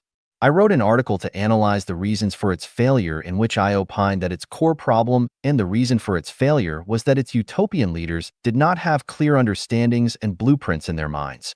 They only relied on their passion and were crossing the river by feeling for the stones. So, when encountering the rush of wind, waves, and whirlpools, they could only drown in their rivers. In order to distinguish between the theories and practical activities of communism in history, I call the new oasis for life created by Life Chanyuan Xiefeng-style communism. This communism can resolve territorial disputes between countries and excessive consumption of natural resources, solve the corruption problem of government officials, avoid young Galen-style tragedies, reduce criminal activities by 3/4, enable people to live and work in peace, eliminate war, turmoil, refugees, and hunger, reduce suicide rates by more than half, and can give 98% of the people happy, joyful, free, and blessed lives. Who are these toiling masses? The term refers to those who have suffered their entire lives for food, clothing, housing, transportation, life, old age, sickness, and death. Those who have been struggling for a lifetime and are still struggling. Those who have suffered and have been bullied, troubled, and tortured all their lives. Those who have been looking forward to getting rich every year, while year after year still wearing torn clothes. Those who lack security but see no hope. And those who hate government officials, but on the surface have to show smiles on their faces and be deferential and sycophant to the officials. In short, Everyone who wants to live a good life with their hands and diligence are the toiling masses. The cruel reality is that they are people who want to live better lives by hard work, yet their hands cannot rid themselves of troubles, pains, anxiety, sorrow, and even fear throughout their entire lives. This is what happened thousands of years ago. It is the same today, and it will remain this way for thousands of years to come unless we change our traditional production and life mode completely and enter the Xiefeng-style communist society. Otherwise, they will only dream eternally of having better lives. Moral education is always fragile and vulnerable. Christian moral education, Buddhist moral education, Islamic moral education, Confucian moral education, and the moral education of all kinds of sages have been easily destroyed by the face of reality. Look no further than today's China. All Communist Party officials have been raised on Mao Zedong's ideological and moral education, but in the face of money and interests, Mao's thoughts have been shelved. The level of corruption is staggering. Millions of yuan, even tens of millions are not enough. They embezzled hundreds of millions, billions, or even tens of billions. These servants of the people never cared about the lives of all the young Galens? Who cares about the lives of the toiling masses? Very few. Did decades of moral education work? Not at all. Let us look at the recent U.S. presidential election. Before the result of the election had even been settled, the mainstream media in the United States rushed to declare Joe Biden as the president, followed by the heads of Western democracies such as Britain, France, Germany, Israel, and other similar countries which sent congratulatory letters to Biden for his election victory. Even the president of Taiwan, Tsai Ing-wen, who is known as a Democrat, hurriedly sent congratulatory messages to Biden. No matter who is elected president, respecting the facts and listening to the voices and wishes of the people is the basis and bottom line of morality. The mainstream media's announcements and the congratulations of foreign before the facts had emerged and the votes had been counted violates the basic bottom line of morality and does not conform to legal procedures. What should be emphasized here is that most people in Western society have been educated in Christian morality, but where is the morality of the mainstream media? Where is the morality of those national leaders? Democratic countries are like this, but moral education in non-democratic countries is not even worth considering. The facts tell us that moral education is not enough to allow the toiling masses to live and work in peace and contentment because all spiritual chicken soup is an anesthetic. The current rampant Buddhist preaching is even more of an anesthetic, and the preaching to return to traditional Chinese culture is tantamount to advocating for men to wear braids and long mandarin jackets and women to bind their feet. That mysterious and spooky preaching is a portion of poison. Those who care about the welfare of the toiling masses should seek and establish programs which fundamentally guarantee happy lives for them. It might be very good to say that we should put power in the cage of the system, such that government officials dare not, cannot, and would not have access to corrupt practices, but unfortunately, it is the system itself that is the best soil for officials to grow corrupt, so the system will be unable to restrain and stop it because it is its own hotbed of corruption. I ask, can this system shut down power? Can it shield officials from corruption?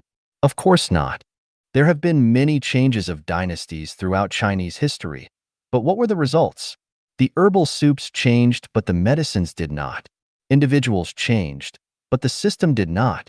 The obvious result is that the toiling masses are still the toiling masses, and their toiling nature and destiny have been fundamentally unchanged. If you do not change the traditional production and life mode, then it is of no use to change the ones in charge. It is useless even if you adopt a separation of powers, such as in the United States if the president is Old Wang. The judiciary is run by his brother-in-law, the legislative power is under the control of his third aunt, and the media are controlled by his best friends. Toiling masses, use your heads. Would you have free and happy lives? Xiefeng-style communism is the only way to happiness for the toiling masses. The new oasis for life production and life mode, created by Genuine, is a paradise for everyone. Many poor people among the working people have fluky minds, and they always think that they can squeeze into the upper class and live the life of the best as they sharpen their heads. Yes, they have that chance. There have always been 1 or 2 people out of 10,000 who have achieved this wish, but the probability of success is much too low, and it is a path that very few common workers will ever take. There are also some commoners, who think that since they have million yuan houses and cars worth several 100,000 yuan, that they no longer belong to that low level. In fact, they are self-anesthetized and daydreaming. If they cannot maintain control for 3 days, then their car is just a pile of scrap iron. If they do not have food for 3 days, their million yuan house is just a coat. If there is a major illness or disaster, their property and vehicles will not save them. There are even some poor toiling masses who think that since they have become civil servants with iron rice bowls, secure jobs, they feel that their futures are secure, but in fact that is just a temporary comfort for themselves, and when they get old, they will learn the feelings of life. The sour, sweet, bitter, hot, and salty taste of life. In fact, Xiefeng-style communism is not only the road to happiness for the toiling masses, but also for capitalists and government officials, and the road for the cultivators to become celestials and Buddhas.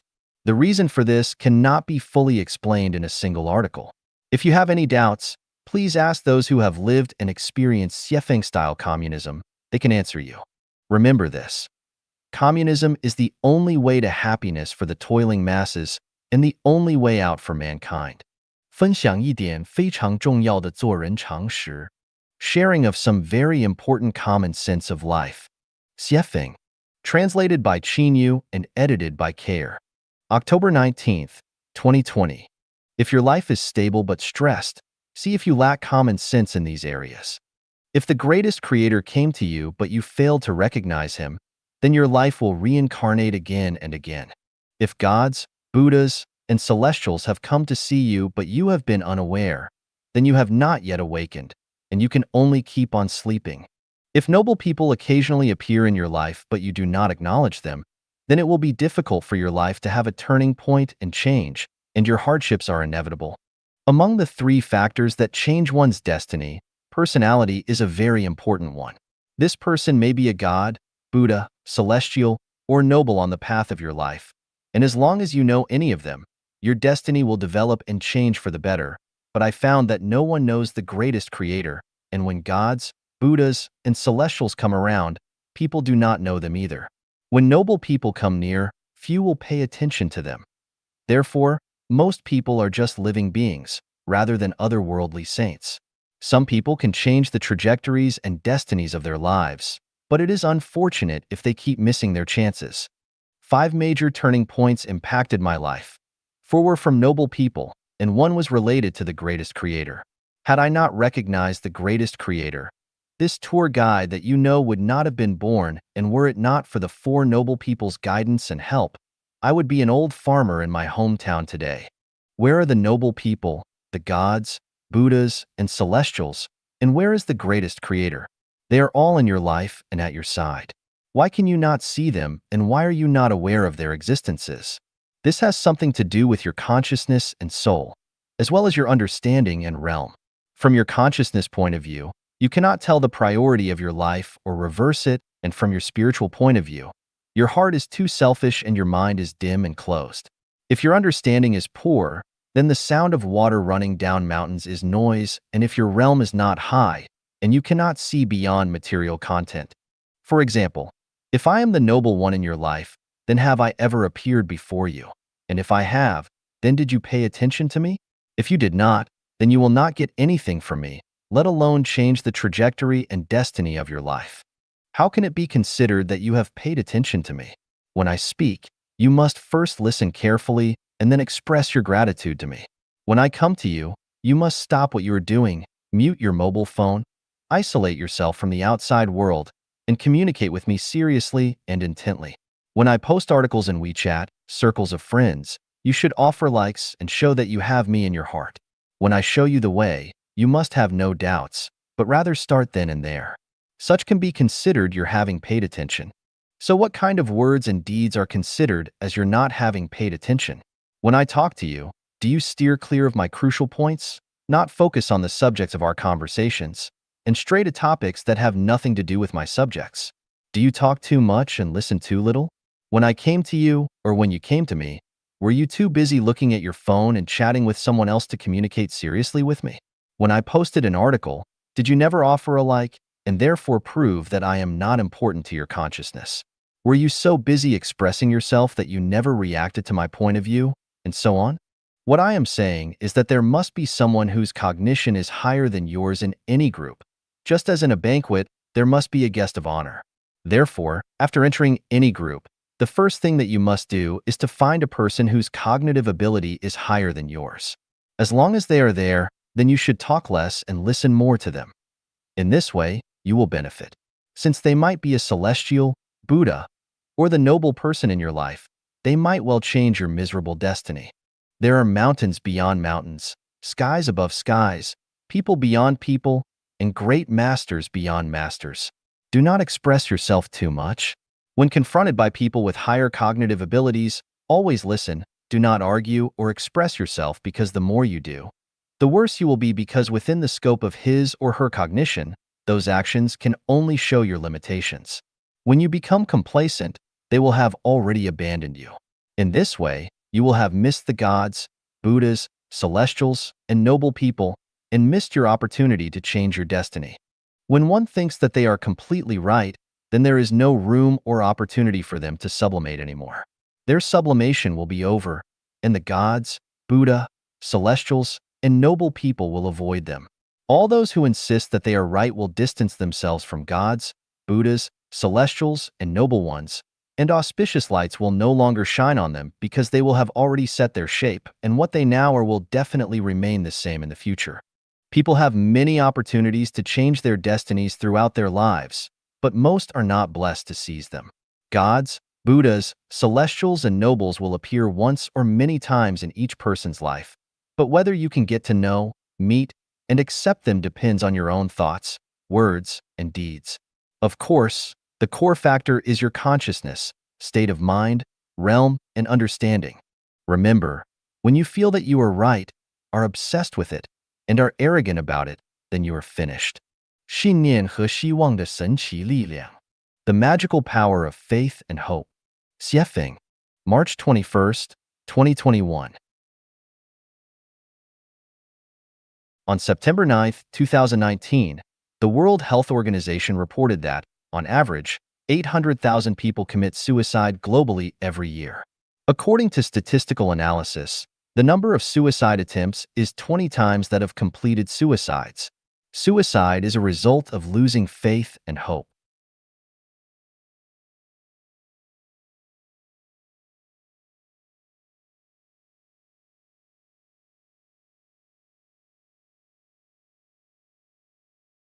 Hope. The impact of suicide and suicide attempts on people is estimated at 4 individuals affected per person, resulting in 64 million people worldwide experiencing extreme suffering annually. If we add the suffering caused by diseases, conflicts, poverty, wars, and disasters, it's safe to say that, not exaggerating, 2 to 3 billion people live in pain every year. We cannot turn a blind eye to this. We must liberate people from suffering. The way to liberation is through faith and hope, because faith and hope have a miraculous power. In a major earthquake in Los Angeles, 14 children were rescued 36 hours after the quake. The core factor behind their rescue was the faith and hope of one child and his father. The father once told his son, "No matter what happens, I will be with you." The son's faith and hope were, "My father will come to save me."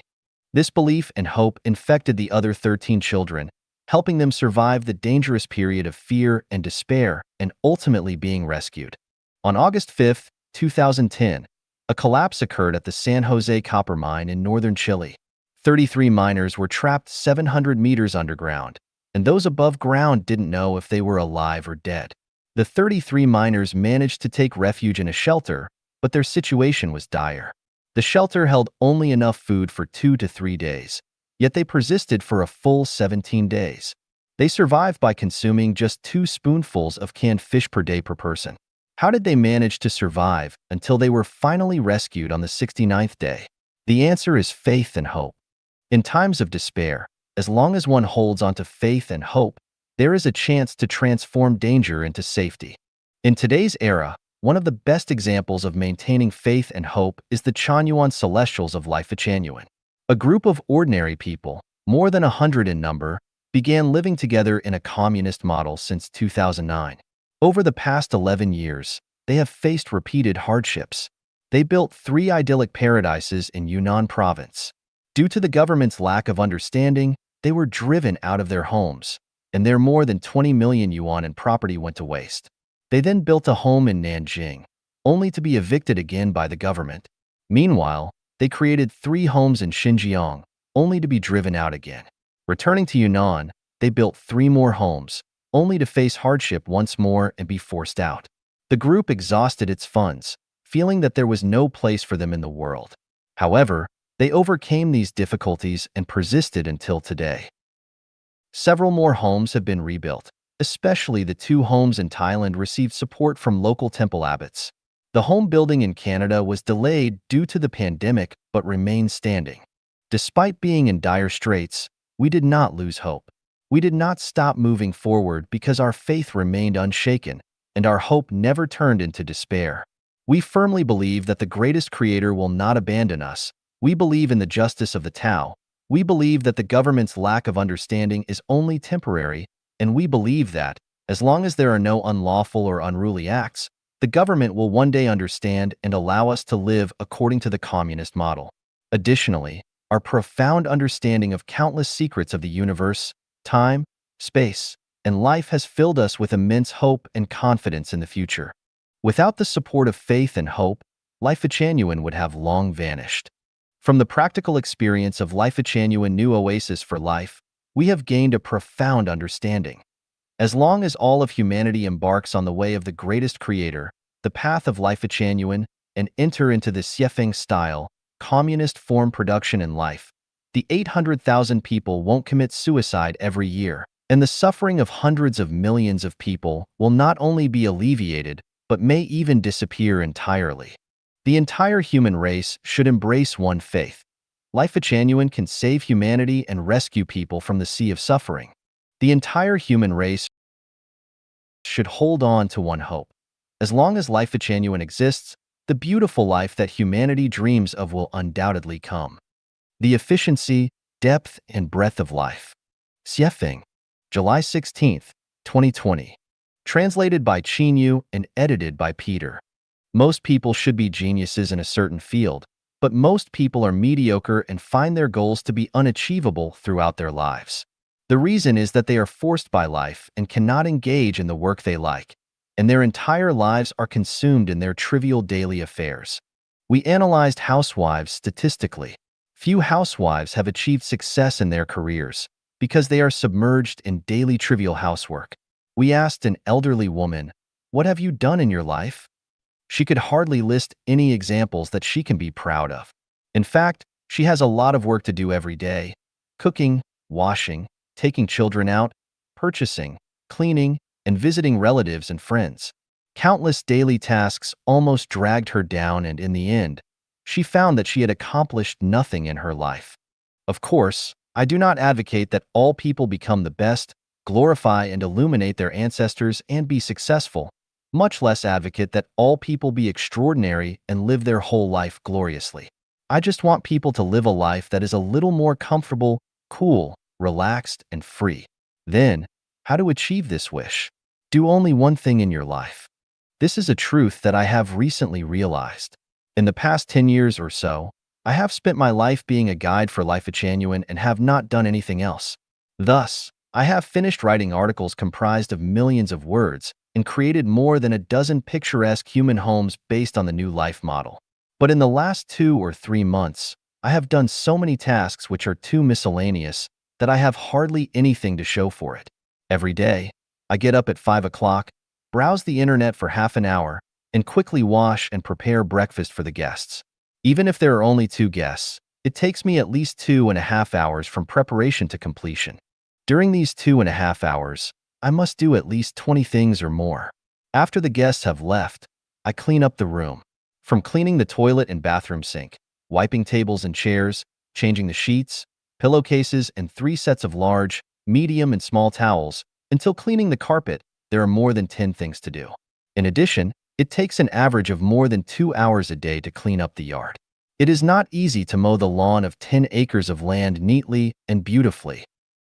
I also need to answer the phone at any time to answer questions from the guests, and to take garbage to the dump more than 10 kilometers away from time to time, to go to over 30 kilometers away to make purchases, to keep the restaurant clean and tidy at all times, to keep records of the income and expenditures at any time for the preparation of the quarterly accounting and tax payment, to pay the fees every month, internet fees, TV fees, mobile phone number fees, medical care insurance premiums, gas bills, electricity bills, etc.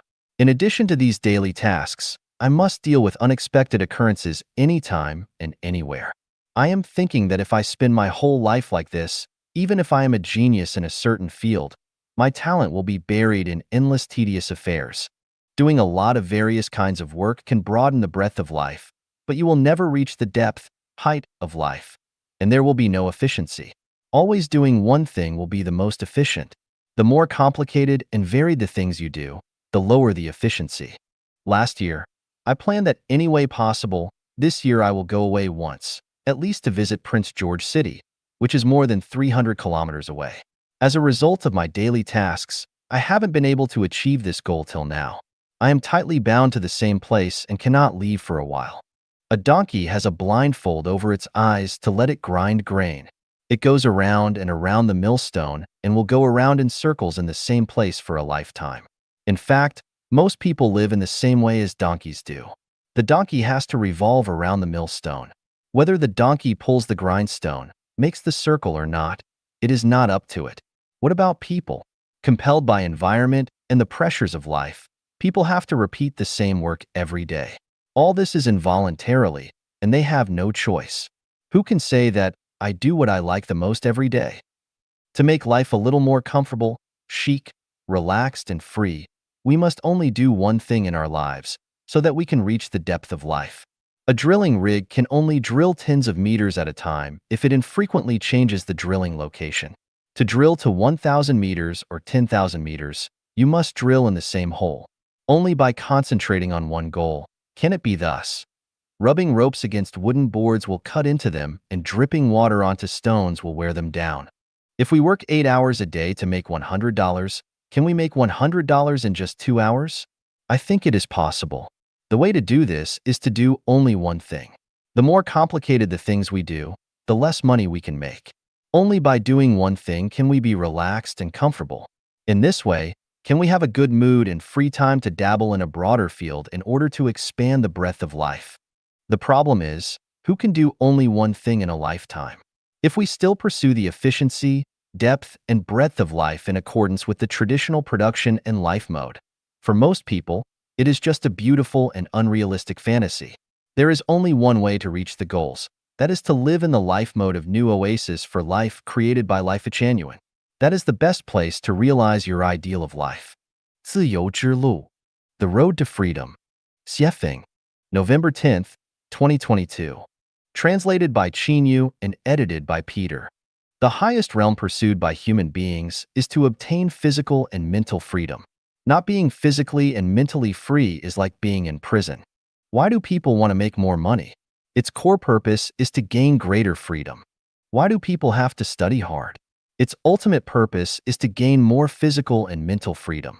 Everyone who has worked hard all his life is fighting for his own physical and mental freedom. The question is, have they achieved physical and mental freedom throughout their life? None. Can you go where you want to, associate with the opposite sex when you want to, say whatever you want to? Who has achieved it? No one. The presidents cannot, billionaires cannot, experts, scholars, and professors, followers of any religion, none of them can, not to mention the general public. What is the problem?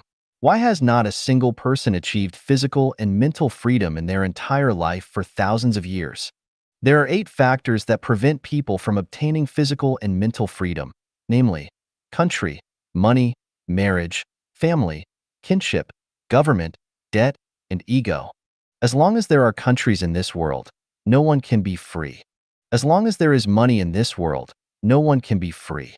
As long as you enter marriage, the special relationship between both sexes, don't expect to be free again. As long as you revolve around family, the most basic production relationship in society, you will never expect to be free for the rest of your life. As long as you have parents, children, siblings, and other relationships, you will not have freedom of mind and body. As long as there is a government that controls you at all times, no one can be free. As long as you owe debts of gratitude and financial debts, don't even think about gaining physical and mental freedom. As long as you are stubborn and always think you are right, you will not achieve freedom. Isn't this making people feel hopeless, desperate, and miserable? Think about it this way: no matter how hard we try, no one can reach the highest realm of physical and mental freedom.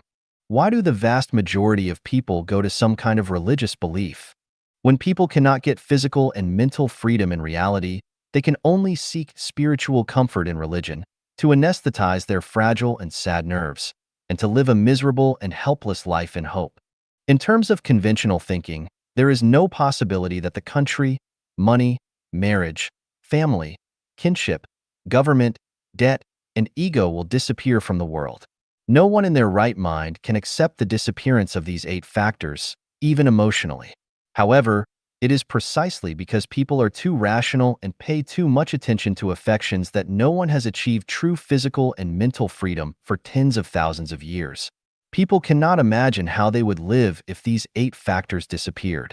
For example, if there is no country, who will protect my safety? What's the point of having a life without parents and children? Who will be responsible for the normal operation of society without the government? Without money, what can I use to exchange for the goods I need with others? And so on. It's hard to imagine how human society would operate and develop in an orderly manner without these 8 factors, and 10,000 what to dose will come to mind. Nothing is ever impossible which not yet been realized or transformed by thinking. On my way to make people completely gain physical and mental freedom, I entered 20 worlds in the realm of time and space that are superimposed, intersected, have clear boundaries that are interconnected, and found that there are no factors such as country, money, marriage, family, and kinship in the 1,000-year world, which is the closest to human life. But the people who live there have a beautiful life with complete freedom of body and mind. I wondered if I could copy the life mode of the 1,000-year world to the human world. So I created a brand new production and life mode which is completely different from the traditional life mode. I call it the second home. This second home life mode has been going on for 13 years since April 2009, and 95% of those who have lived this way have been happy with this way of life. It turns out that, even if factors such as country, marriage, and family disappear, human beings can live a lifetime in the highest realm of life with freedom of body and mind. Can the partial success prove that the second home model works in the world? In theory, it totally works. In practice, it needs to be confirmed experimentally. I have lived in Asia for decades, Africa for more than 10 years, America for more than 5 years, and a few months with the indigenous tribes of Australia. In the recent 5 years, I have been in close contact with more than 2,000 people from Europe and have had superficial exchanges with most of them. I have also had deep contacts and exchanges with the Kanahana family in Japan. I have visited 2 communities in Canada as well and have conducted in-depth exchanges with them. My feeling is that the new life of human beings, the second home mode, works all over the world. What I am convinced of is that if human beings are not eliminated by nature, the future production and life mode of human beings will be the second home model. This is the only way for everyone to obtain physical and mental freedom. The conclusion is that the new mode of life for mankind, the second home, is the road to freedom. 我想与你聊聊天. I want to have a chat with you. Xiefeng. June 3, 2017. Translated by Chinyu and edited by Peter. Knowing and understanding ourselves is one of the guarantees for a happy life. If we do not know ourselves or understand ourselves, we will inevitably have a series of troubles and pains in our lives. And we will attribute these troubles and pains to the outside world and others, instead of ourselves. A king or a beggar, who is freer and happier? The answer is, whoever knows and understands himself is happier. When a person vents grievances, it is from a lack of knowledge and understanding of himself. When a person blames others, it is from a lack of knowledge and understanding of himself. When a person feels his talents are unrecognized, it is from a lack of knowledge and understanding of himself. The world is still the same. The world is faultless. All faults lie within ourselves. If a person is revered and respected by others, that's because he is valuable to people. When he loses his value, no one will revere and respect him. This is not only a cruel reality, but also the law of justice in the world. Therefore, If we want to always get people's reverence and respect, we must maintain our own value. When we have no value to people, we must be ready to bear the indifference and cruelty of the world to us and bear the boundless isolation and loneliness in our hearts. People all live in circles. Some circles are small and some are large. This is like a WeChat group. A dozen or hundreds of thousands of people is a circle, and two people is also a circle. If you want to be respected in a circle, you must have equivalent value to the circle. Otherwise, either you will abandon this circle or you will be abandoned by this circle. For example, there are three people in a circle. Zhang San has a carrot, Li Si has a banana, and Wang Wu has a cucumber. Then, the people in this circle are basically equal. This circle is relatively harmonious and warm, and their friendship will also be lasting. If Zhang San has carrots, Li Si has bananas, and Wang Wu has nothing, then Zhang San and Li Si will not respect Wang Wu and will abandon Wang Wu. Even circles of the same nature, such as business circles, have obvious levels. Millionaires are in the million-dollar circle. You cannot enter the multimillionaire circle. Multimillionaires are all in the multimillionaire circle. You cannot get into the circle of billionaires. This is called birds of a feather flock together. To people, living is a cruel battle. No one lives easily. Whoever wants to achieve a happy and ideal life without a cruel struggle must be dreaming. If you have never worked hard but lived well, it proves that someone is supporting you. Once you lose the person supporting you, you will enter a state of misery. In order to avoid entering a state of misery, you must always struggle. Never be careless and live in a muddle-headed way. Do not think about enjoyment, but about giving and dedication. Only in this way can you hope to get the happy life you yearn for. Do what you can do. Do not expect to do what you cannot do. If you cannot do well at what you can do, there is no doubt that you won't do well at the things you expect to do. Ask yourself often, what have I done well? What have I done that I can be proud of? Do not dislike the trivial and simple things. A person's talents and great qualities are reflected in the simplest and smallest things. If you do small things well, you can do medium things. If you do medium things well, you can do big things. And if you do not even do small things well, can you do medium and big things? Even ghosts won't believe this. Be proactive, not passive.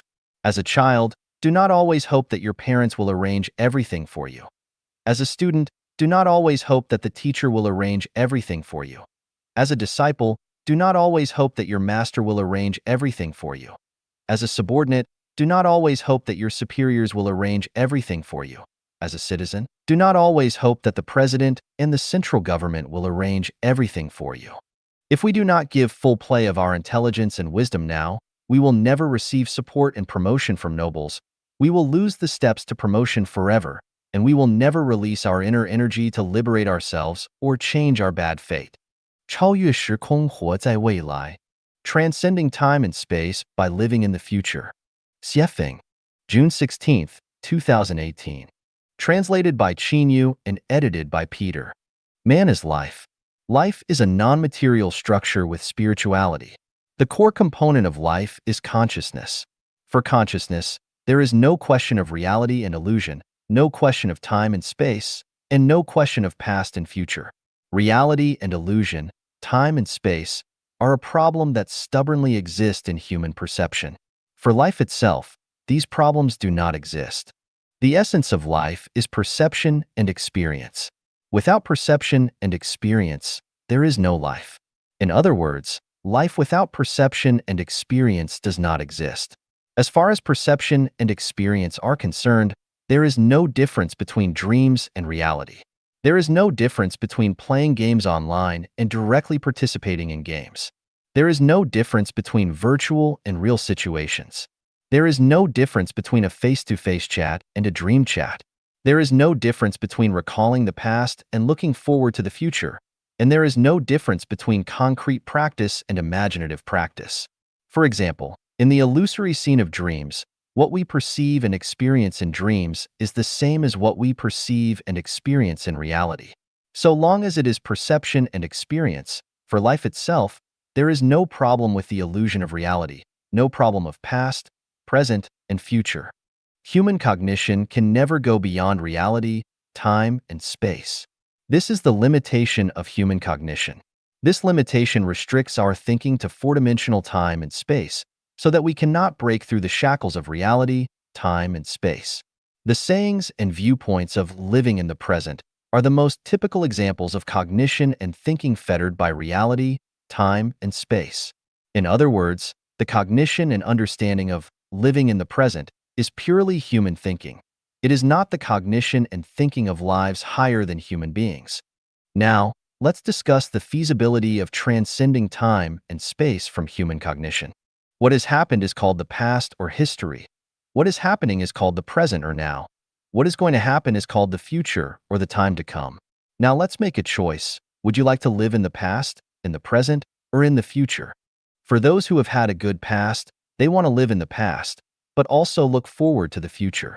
For people who have had a painful past, they do not want to live in the past. So, how many people are willing to live in the present? Except for those who are enjoying life at this moment, most people are willing to live in the future because the future has not yet happened, and they can look forward to a happy situation. The main point of this article is that now is the most difficult time for life. Food, clothing, shelter, transportation, birth, aging, sickness, and death have brought enough worry to people. Electricity bills, water fees, internet fees, gas fees, fuel fees, transportation fees, vehicle, house etc. repair costs, house rent, and land tax have given people enough to be anxious about. The giving of presents between people is annoying enough. Personal safety is also worrisome, and the natural disasters and causal disasters that occur anytime and anywhere are heartrending. Therefore, living in this moment is the most troublesome and painful experience. Since life lies in perception and experience, it is wise to consciously avoid and escape the current situation of confusion and sorrow. There is a sad reality that we have to face. Nearly 1 million people commit suicide every year around the world. Millions of people attempt suicide. Hundreds of millions of people have thought of suicide. Why do they commit suicide? Because the present is too bitter, there is no hope, no turning point, no bright future, so they just choose to commit suicide. This is the life tragedy of those who live in the moment. Now let's envision that if a person in such current distress knows that he will receive 1 million yuan tomorrow, or will encounter a noble person who will bring himself out of a real tragic situation, or the world will be reversed and his sorrow will end soon, or he gets to know in a few years that he will turn the situation around and become successful, or knows that he will enjoy a wonderful life in the endless heaven in the future, then, will he commit suicide? Of course not. Not only will he not commit suicide, but he will live happily every day. This means that letting the consciousness live in the future makes life better than living in the present. Therefore, allow yourself to live in the future and imagine that in the future you can live in the new oasis for life created by Life Genuine. Imagine that you are living in the 1,000-year world, the 10,000-year world, the celestial islands continent. In this way, your current misery will be alleviated. No matter how hard or difficult it is, you will survive it. Your current troubles and pains will disappear into smoke and clouds, and all worries and fears will be just illusions in front of you. Hence, you will feel that every day is interesting to live, just like playing games, and even if death comes, you will be fearless and even accept it with joy. This is the way to transcend time and space. We must know that the future is created by visualized thinking. The essence of life is perception and experience. In this case, living in a beautiful future is more meaningful and valuable than living in the present. One of the mysteries of life is that perception and experience determine the taste and state of life. That being the case, why bother letting the consciousness experience a miserable moment? Why not let the consciousness experience a bright future? Anyway, consciousness does not distinguish between reality and illusion. Everything we experience is the essential attribute of life. 絮道人生, a ramble about life. Xiefeng, May 23, 2018. Translated by Qinyu and edited by Peter. Rambling is chatting. Chatting can be endless, free from rules and regulations, letting one's thoughts float in the wind, aimlessly like mature dandelion seeds. Everyone encounters two doors every day. One door leads to heaven, and the other leads to hell. Whether you go to heaven or to hell depends entirely on how you treat people and things. If you treat them right, your path ahead will be bright and full of flowers. And if you treat them wrong, your path ahead will be full of mud, and you can only trudge along. Every day in life, we are taking exams. What we should do and how to do it is the exam. The examiner is the greatest creator. Our ultimate destination is decided by the accumulated daily exam results. With excellent results, there is no doubt we will go to heaven. With poor results, there is no doubt we will go to hell. Every day in life, we can have the good fortune of meeting angels. In everyday life, we always deal with people. Even the person we meet in the WeChat group might be an angel. If we treat angels kindly and sincerely, our lives might turn around and we may get to know the secrets of life. If we treat angels badly, we may miss a good connection and a good future. Everyone's outcome is an accumulation of his lifetime's thoughts and behavior. Do not take the chance and think that if you hurt a person or life you will not be punished. It is impossible. Punishment is bound to come. Even if we once ridiculed someone, even if we once gave someone a contemptuous look, even if we once humiliated someone with vulgar language, punishment would inevitably come. Some punishments are obvious, but most of the punishments are without a trace. It just happens without our noticing of it. For example, we should have eaten ginseng fruit, but in fact we got sour plums. We should have done something smoothly, but in fact we encountered obstacles and resistance. To analyze and judge a phenomenon, three basic factors need to be considered. One is affection, one is reason, and one is nature. Some phenomena conform to affection but not reason in nature. Some phenomena conform to reason but not affection in nature. And some phenomena conform to nature but not affection and reason. Some unreasonable phenomena are in line with affection and nature. Some ruthless phenomena are in line with reason and nature. And some phenomena that are neither in line with reason nor affection but are in line with nature. Therefore, it is best not to judge any phenomenon in life. It is easy to misjudge and cause harm, unless we take everything into consideration that are the three factors: affection, reason, and nature. Last year, I went to Vanuatu, the Pacific Island country, and chatted with Mr. Steven, the person in charge of Eden of the East. He said that people should be vegetarian instead of meat eaters. I asked, "Can't we eat pork?" He said we shouldn't. I said that everything has its value of existence. So what is the value of existence of pigs? He told me a lot and it made sense, but I explained my understanding to him. I said that balance is a law of the universe. This law conforms to the law that the sum of positive and negative energies is zero. Its basic principle is that it rises here but falls there. It increases here but decreases there. It gains here but loses there. And it strengthens here but weakens there. For example, if a person's words hurt many people, the balance of it will be that he can no longer talk. If a person takes advantage of the world, he will definitely be balanced by paying the price for this.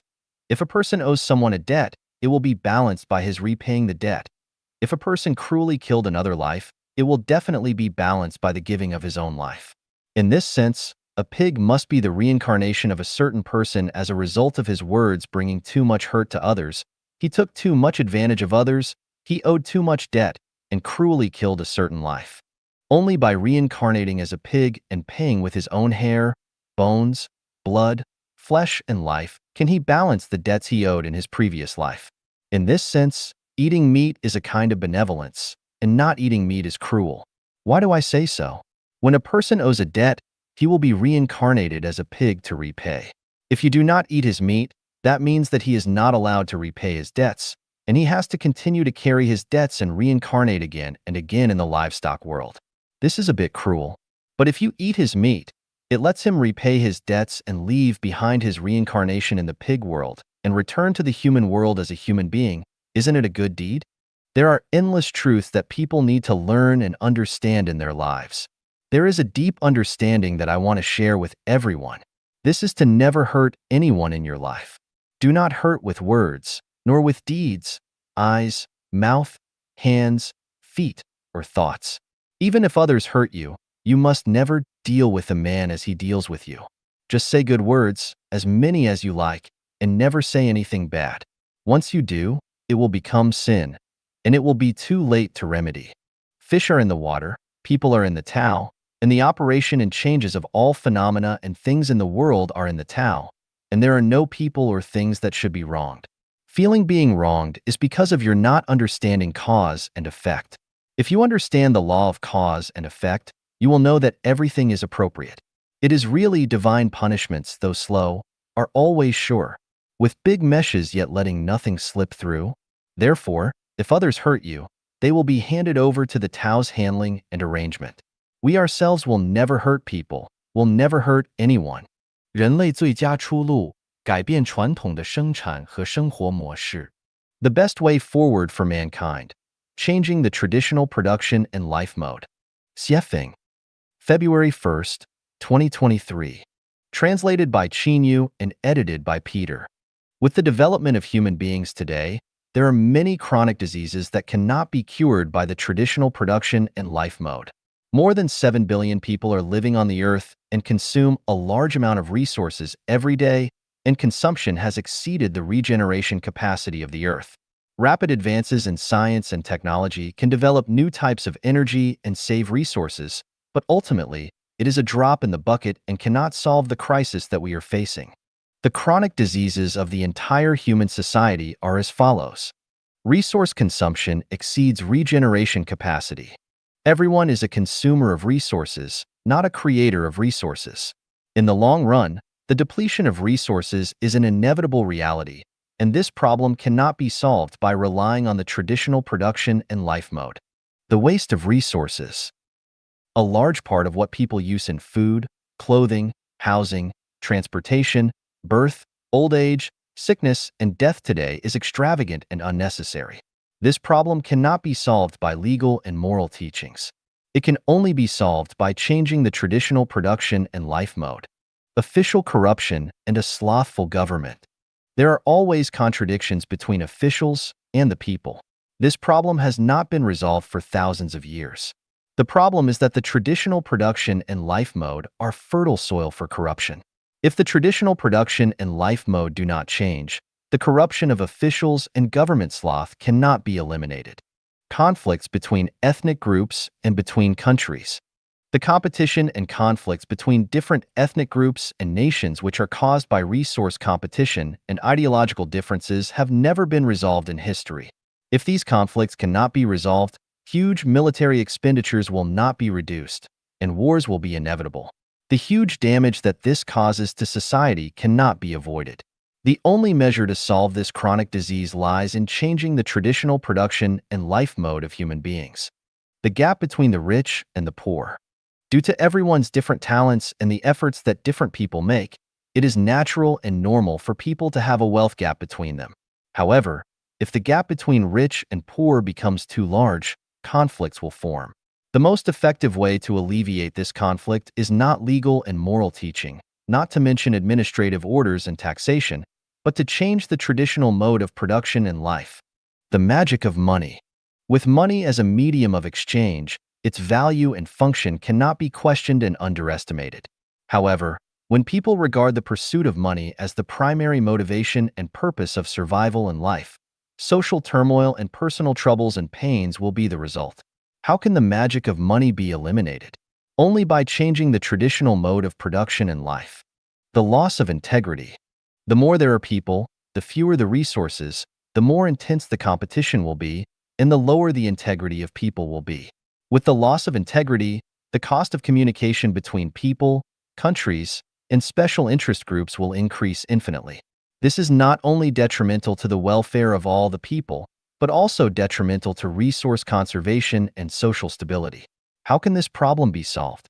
Legal and moral constraints cannot play a major role, so it can only be solved by changing the traditional mode of production and life. The disadvantages of government planning and a market economy. Facts have proved that the government's plan will take care of one thing and overlook another will lead to the impoverishment of the people. The market economy is like the law of the jungle, which will lead to the weak becoming the prey to the strong, which is not the ideal state of human life. I have thought about many options of how to make the world favorable and harmonious, and for the people to live and work in peace and contentment. Finally, it has been found that the best plan is to replace the traditional way of production and life with the new way of production and life. So, What kind of mode is the new human production and life mode? In a word, it is a full replication and copy of the production and life mode of the thousand-year world of the kingdom of heaven. The model of this new mode of production and life on earth is the production and life mode of the second home created by Genuine. A brief summary of this new mode is: human beings will no longer enter the institution of marriage and family, but enter the program of the second home. Countries will disintegrate. There will be global cooperation and resource sharing. The scale of population growth will become lower than the regeneration capacity of the Earth's resources, and people will flow around the world designedly, allowing everyone to reach the state of life in the kingdom of heaven, where everyone owns nothing yet owns everything. This is not a dream, but a summary of the successful experience that has been practiced on the Earth for 15 years. May every citizen of the Earth get to know, think, and practice it. 人类最高级文明内涵 The connotation of the highest level of human civilization. Dayform Buddha. May 2, 2023. Edited by Peter.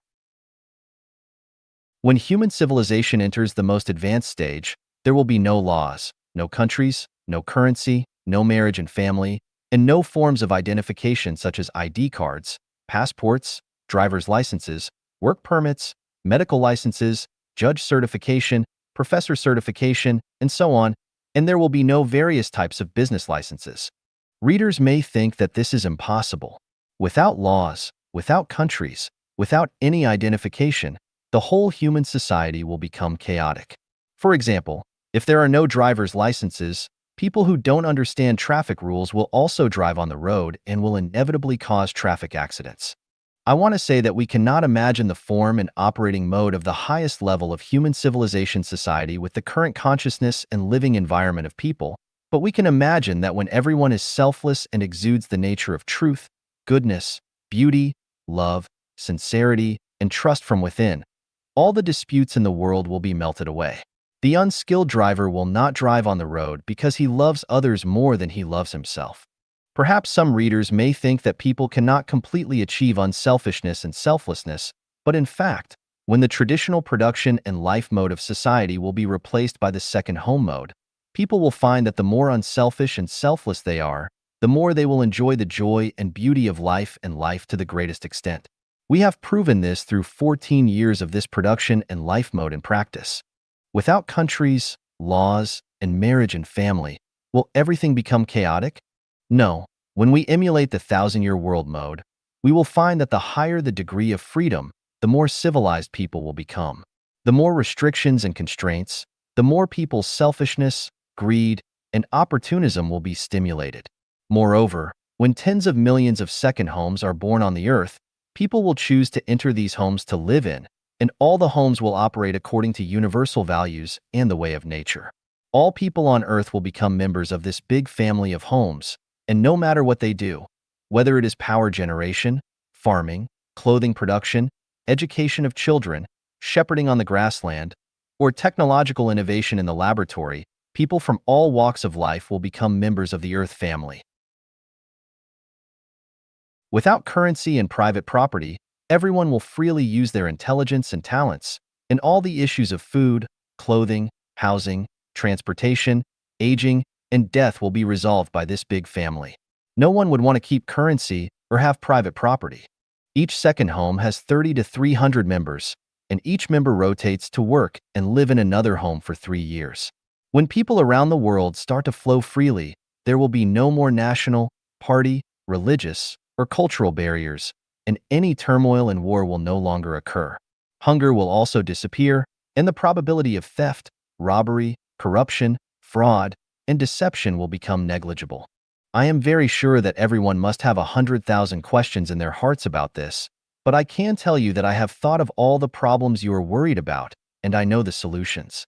I can also tell you accurately that no one's thinking in the world today is deeper than mine, and no one's solution to solving problems is superior to mine. Even if the Eastern saint that everyone is looking forward to comes, it will not surpass my theory and practice. Humanity has only one bright future ahead, which is to follow what I say, because no matter how intelligent a person may be, they cannot escape the 36-8 diagram arrays. Only by following the path I guide you on can we have the most wonderful future. 与自己同行的人造就了人生的悲欢离合. The people who accompany us on our journey shape the joys and sorrows of our lives.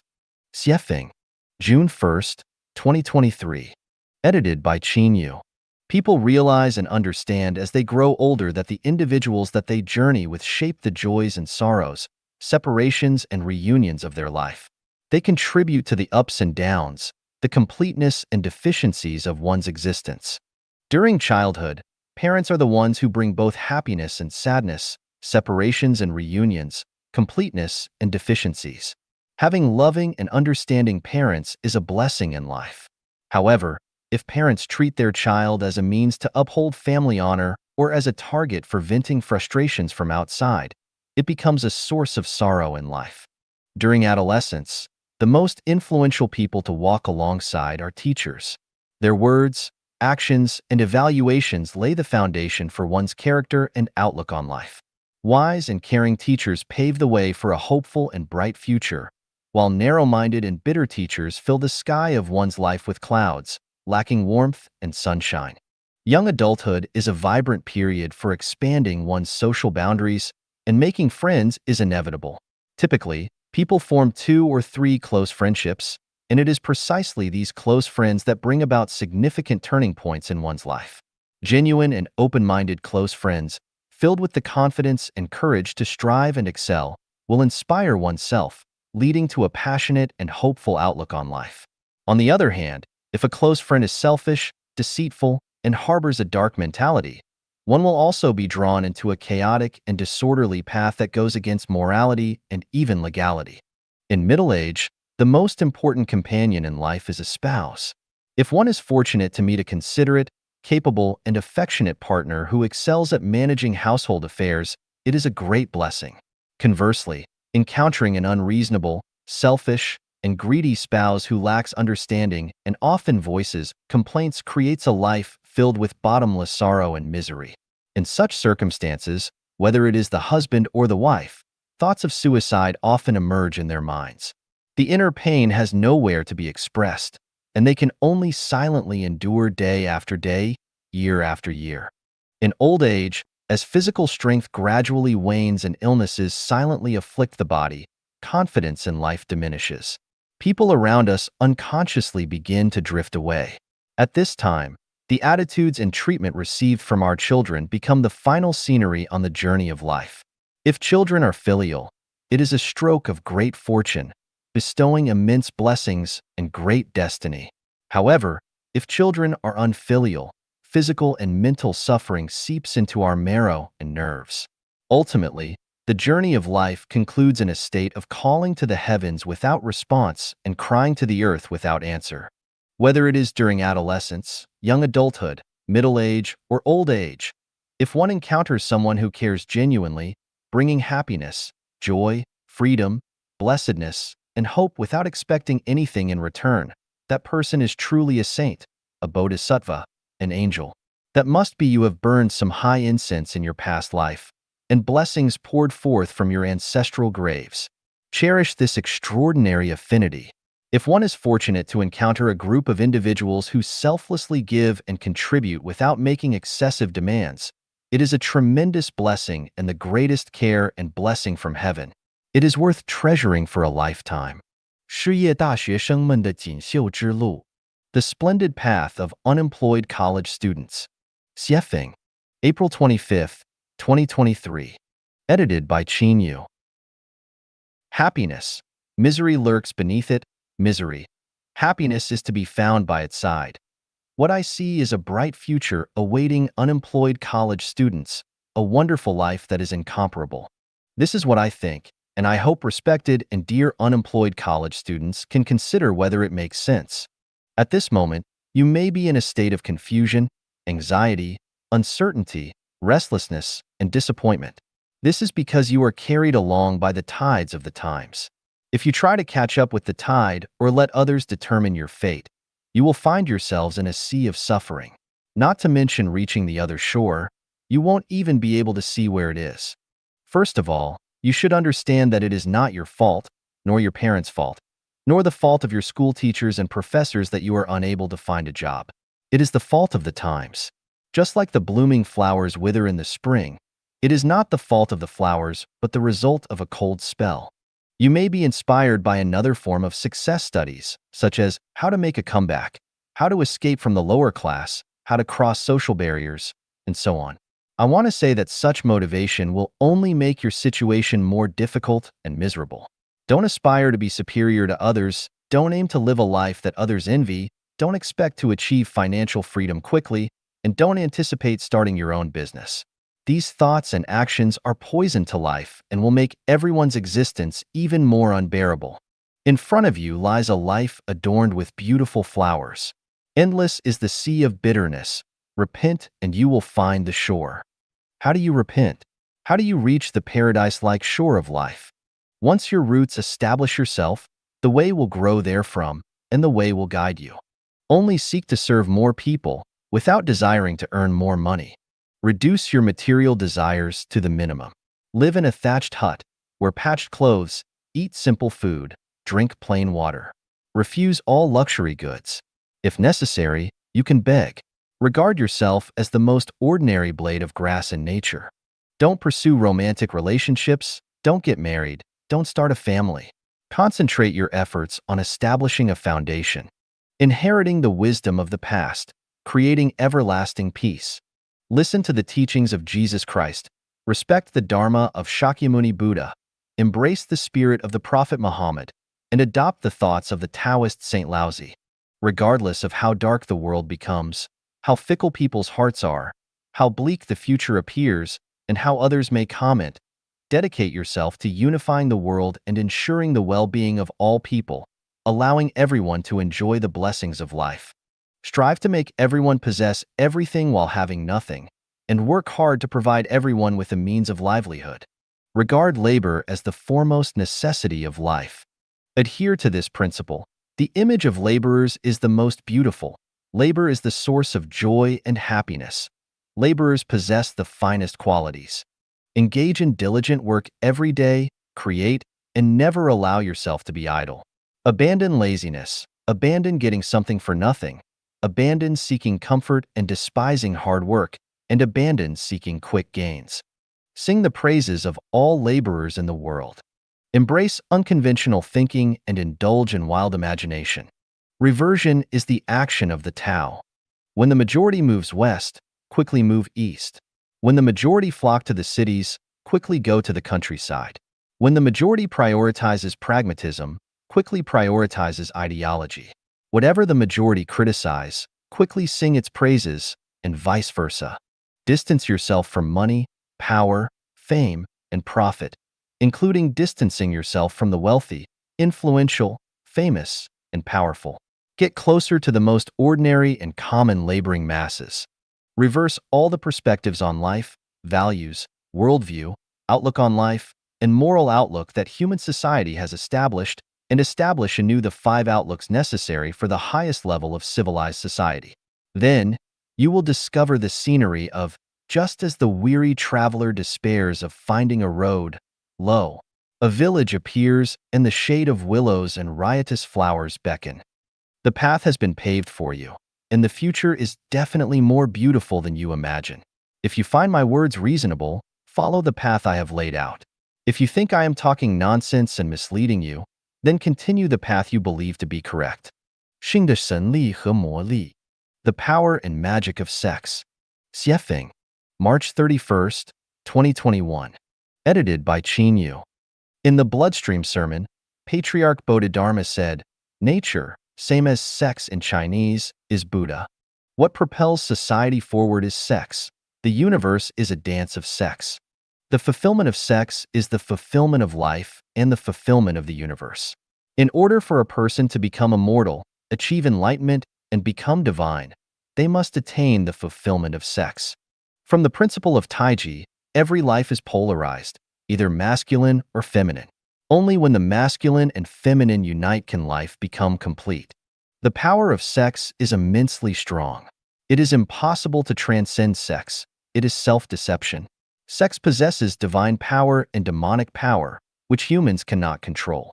Forcing control over sex will distort it and lead to sexual deviance. When sex is liberated, the world becomes peaceful, people become harmonious, and society becomes balanced and stable.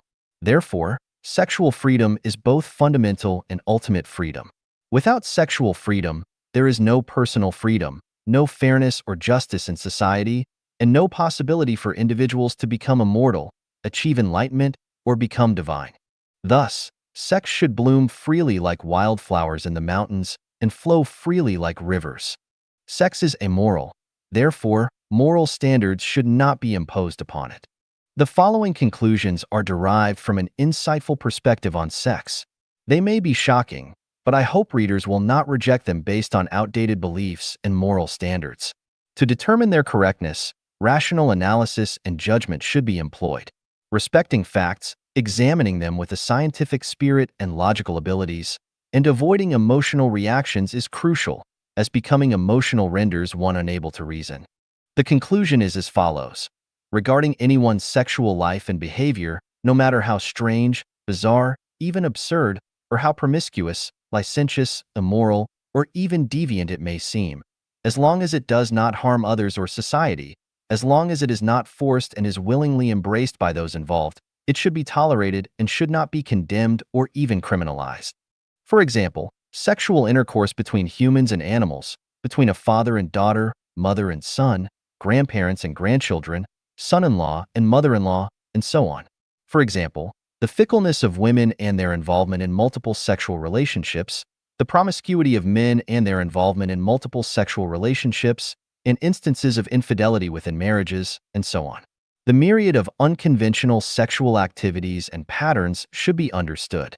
Human society does not need to astonish or insult these individuals, nor should it hold them hostage to morality. I solemnly declare that I do not endorse the aforementioned sexual behaviors, but I can understand them. Those who have a full stomach have no idea how it feels to be hungry. The wealthy cannot truly experience the hardships and helplessness of the poor. Those with a full stomach cannot set standards for those who are hungry, and the wealthy cannot dictate norms for the poor. This is similar to how lions and tigers cannot establish behavioral guidelines for zebras and gazelles, and wolves cannot set boundaries for sheep. When the powerful drive of sex erupts, the best approach is to satisfy sexual desires. When satisfaction cannot be achieved, people will seek various ways to fulfill their intense sexual cravings. People do not desire to engage in sexual intercourse with animals. However, if conditions for sexual intimacy with humans are not present, they may resort to releasing sexual energy through intercourse with animals. If even that condition is unavailable, individuals may engage in sexual relations with their own daughters, sons, grandsons, granddaughters, uncles, aunts, mothers-in-law, nephews, nieces, and so on. As for infidelity or sexual relationships between masters and disciples, teachers and students, these are already considered quite normal phenomena. In the world of women, sex workers are a group of extraordinary women because they provide countless men with sexual fusion and satisfaction. They are considered great because they adhere to the principle that the higher the degree of shared experience, the greater the value. Therefore, it can be logically deduced that women who engage in sexual relationships with more men and men who engage in sexual relationships with more women should be affirmed and should not be subjected to condemnation or persecution. Human beings should prioritize reality. Once individuals reach maturity, they enter a stage of sexual needs. Maximizing the acquisition of sexual energy not only leads to happy and fulfilling lives for each person, but also promotes a harmonious and stable society that progresses towards civilization. The prerequisite for human civilization is sexual freedom. Without sexual freedom, human civilization cannot be achieved. Sex is a form of energy and a resource that is inexhaustible. However, when individuals monopolize sexual resources, the resource becomes particularly scarce. Once it becomes scarce, it is inevitable that animal mating and incestuous behavior cannot be eradicated, and the trading of sex cannot be avoided, which leads to troubles, anxieties, pains, and even crimes. Of course, the more sexual partners one has and the higher the frequency, the higher the risk of contracting sexually transmitted diseases, including HIV/AIDS. This negative consequence can be addressed through a program, such as requiring sexual health certificates for sexually mature individuals. This is achievable. However, it is not appropriate to abstain from sexual activities solely because there is a risk of contracting sexually transmitted diseases, just as one does not stop eating because eating can cause various illnesses. Life is like a dream. All space directions are void. We should have full experiences and live our life to the most so that we won't have regrets when we leave the earth. Being satisfied and dying blissfully is better than being consumed by worries and regrets. 一求64智论人类生存模式 One Earth, 64 Systems. On the Mode of Human Survival. Xiefeng. April 13th, 2021. Edited by Qin Yu.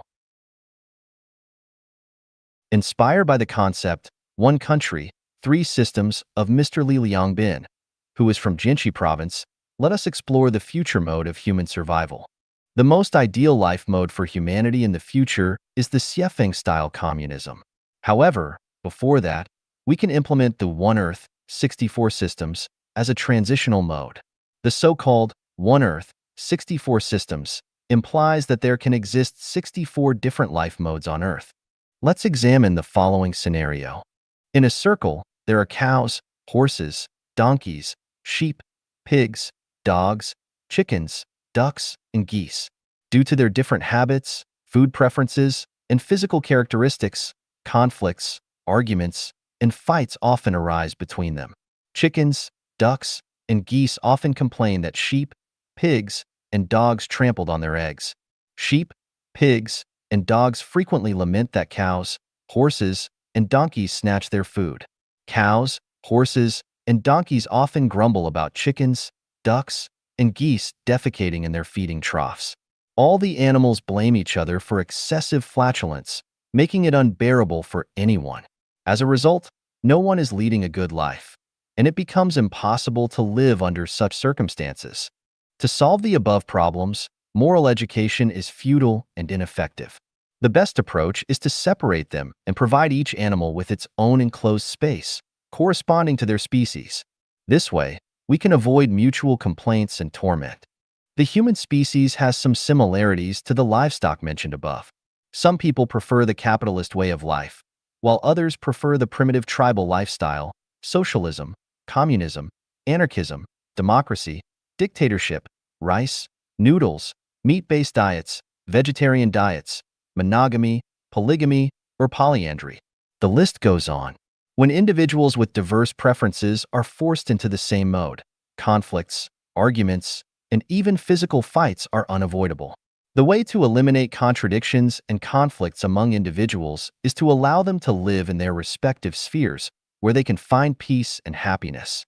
Therefore, my idea is the One Earth, 64 Systems approach. For example, all white people could gather in Europe, black people in Africa, and yellow people in Asia. This would eliminate racial discrimination. Those who prefer the capitalist system could come together to engage in capitalism, while those who prefer the socialist system could come together to practice socialism, and those who prefer the communist system could come together to pursue communism.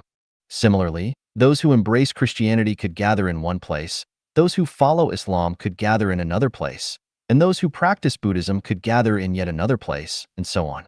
Likewise, those who enjoy noodles could eat noodles, those who prefer rice could eat rice, those who enjoy meat-based diets could come together, and those who prefer vegetarian diets could gather as well. Those who prefer monogamy could form their own society, those who prefer polygamy or polyandry could form their own society, and those who advocate for a society without marriage could form their own community for shared relationships.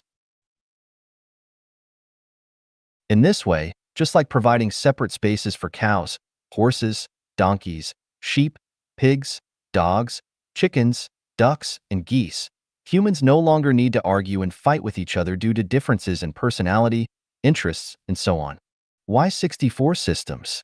Because human survival requires 64 elements, and none can be omitted. Do you see it?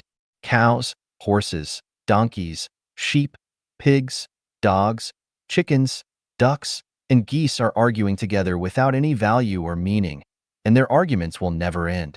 Arguments between humans are also without value or meaning. The best solution is to live our own lives according to our own preferences. Can the above ideals be realized? Certainly not, because those in power won't allow it. Therefore, this proposal is only meant to bring some amusement to everyone when they have enough to eat and drink and have nothing else to do. 把每件小事做完美，你就是非凡之人. Completing every little thing perfectly makes you extraordinary. Xiefeng. April 23rd, 2021. Edited by Qin Yu. As someone in their 60s, I have some life insights and experiences to share with young people, which will undoubtedly benefit you greatly. The most valuable insight and experience from my half-century of life is that by completing every little thing you do perfectly, you become an extraordinary individual, and your life path will only grow wider as you continue. What are the small things you should strive for perfection in? The answer is that every small thing you do each day should be worth doing perfectly. Here are some examples. When interacting with others, whether serving or cooperating with them, always make an earnest effort to bring joy and satisfaction to others. This is especially true when dealing with your superiors, elders, or those who excel in their careers. Let them know that you respect them and are willing to serve them. When performing tasks, never have even the slightest hint of complaints or half-heartedness. When collaborating with others, be willing to give more and enjoy less, making the experience comfortable and valuable for the other person. When interacting with your blood relatives, such as parents, children, siblings, and other relatives, or with your spouse, in-laws, and their relatives, do not focus on personal interests. Instead, give your utmost effort to do things well to the best of your ability. Never expect rewards. Simply express your best qualities and make everyone feel secure and comfortable when they are with you. Most young people will work for private employers or become government employees as civil servants. Regardless of the character of your boss or immediate superiors, regardless of your salary and other benefits, and regardless of whether the working environment satisfies you or not, you should strive to perform the tasks you are engaged in to the highest possible level. Never think that you are working for your boss or the country, or that your efforts are not worth it. Either quit and leave, or put your heart and soul into doing the job well. Whether in interpersonal relationships or in your work, always remember that there are one or several pairs of eyes constantly watching you. Even when you are alone, there are eyes watching. This is the secret I discovered after becoming a guide in Life Genuine. Moreover, be aware that the people watching you are not those of lower or equal level to you. They are always more advanced and outstanding than you. They are the ones who determine whether your future will be smooth. If you fail to do small things well, your path will become narrower as you go. But if you excel in every little thing, your path will widen as you move forward. Every word spoken and every action taken by a person is recorded in the detention information space. Even if tens of thousands of years pass or the Earth disappears, everything recorded in the detention information space will not disappear. Once a word is uttered or an action is taken, it is impossible to change it. Nowadays, the online world and platforms like WeChat provide a vast space for us to showcase our talents.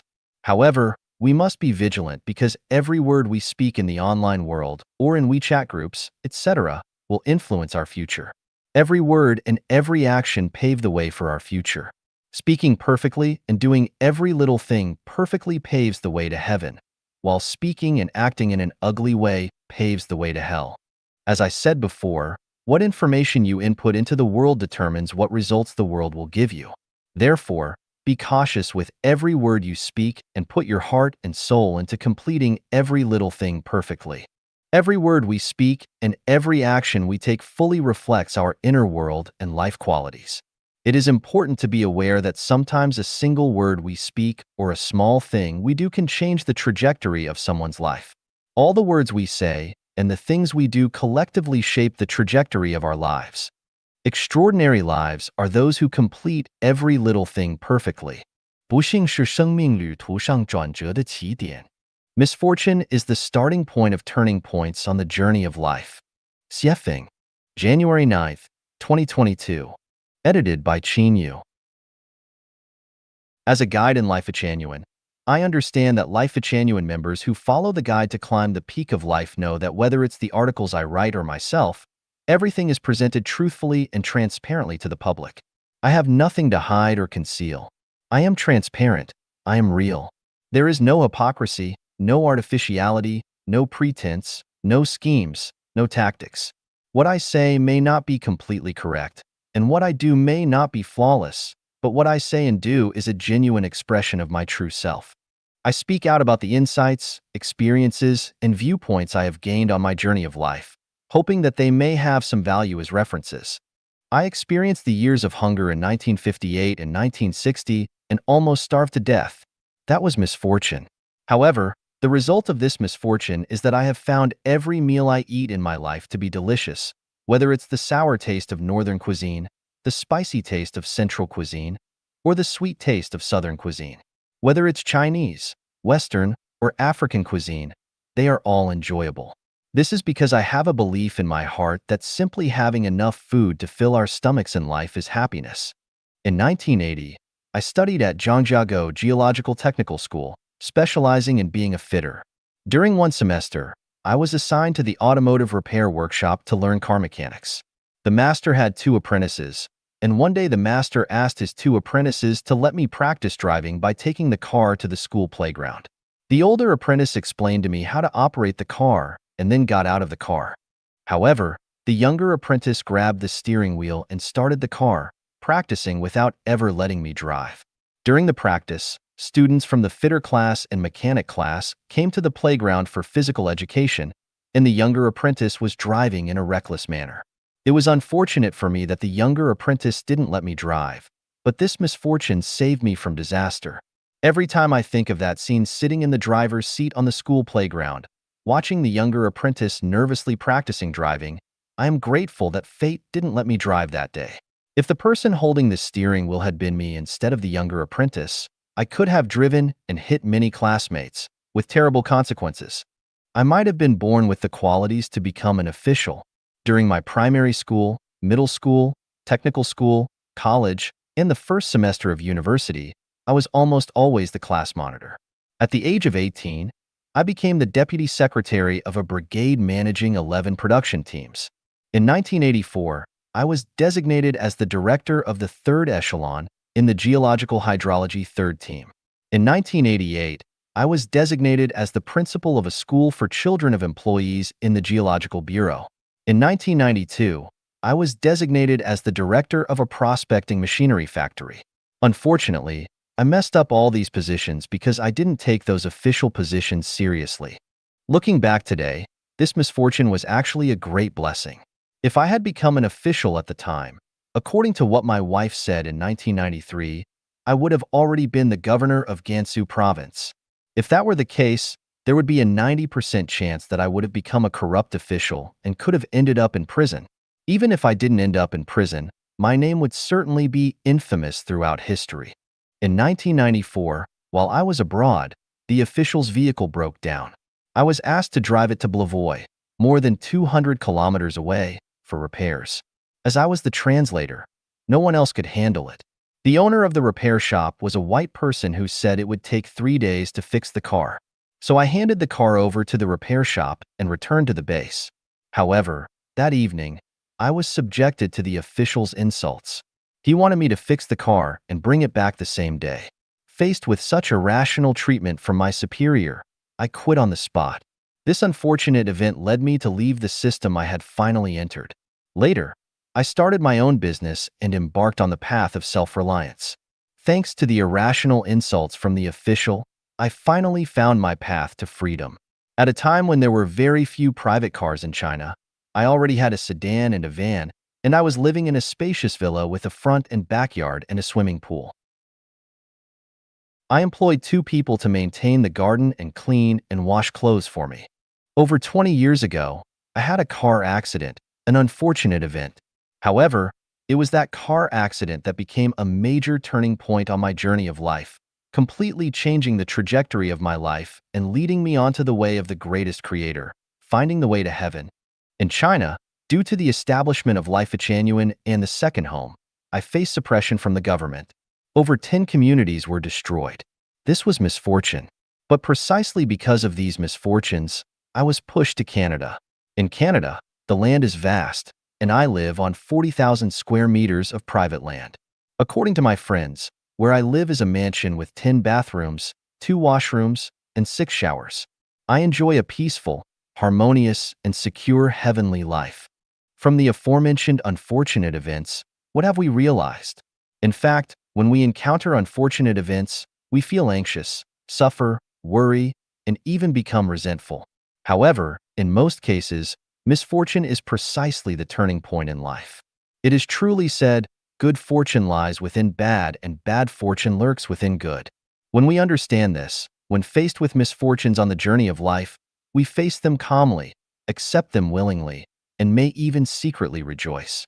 Therefore, when misfortune befalls us, we must remain calm, not panic, not go mad, not complain, and certainly not become angry.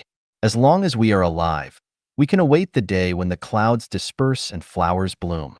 The members of Fcoin all know that when I lost sight in one of my eyes, everyone worried about me. But I smiled and declared, haha, from now on, I can see everything clearly with just one eye. Since the day I began losing my eyesight until today, I haven't really cared about the loss of one eye.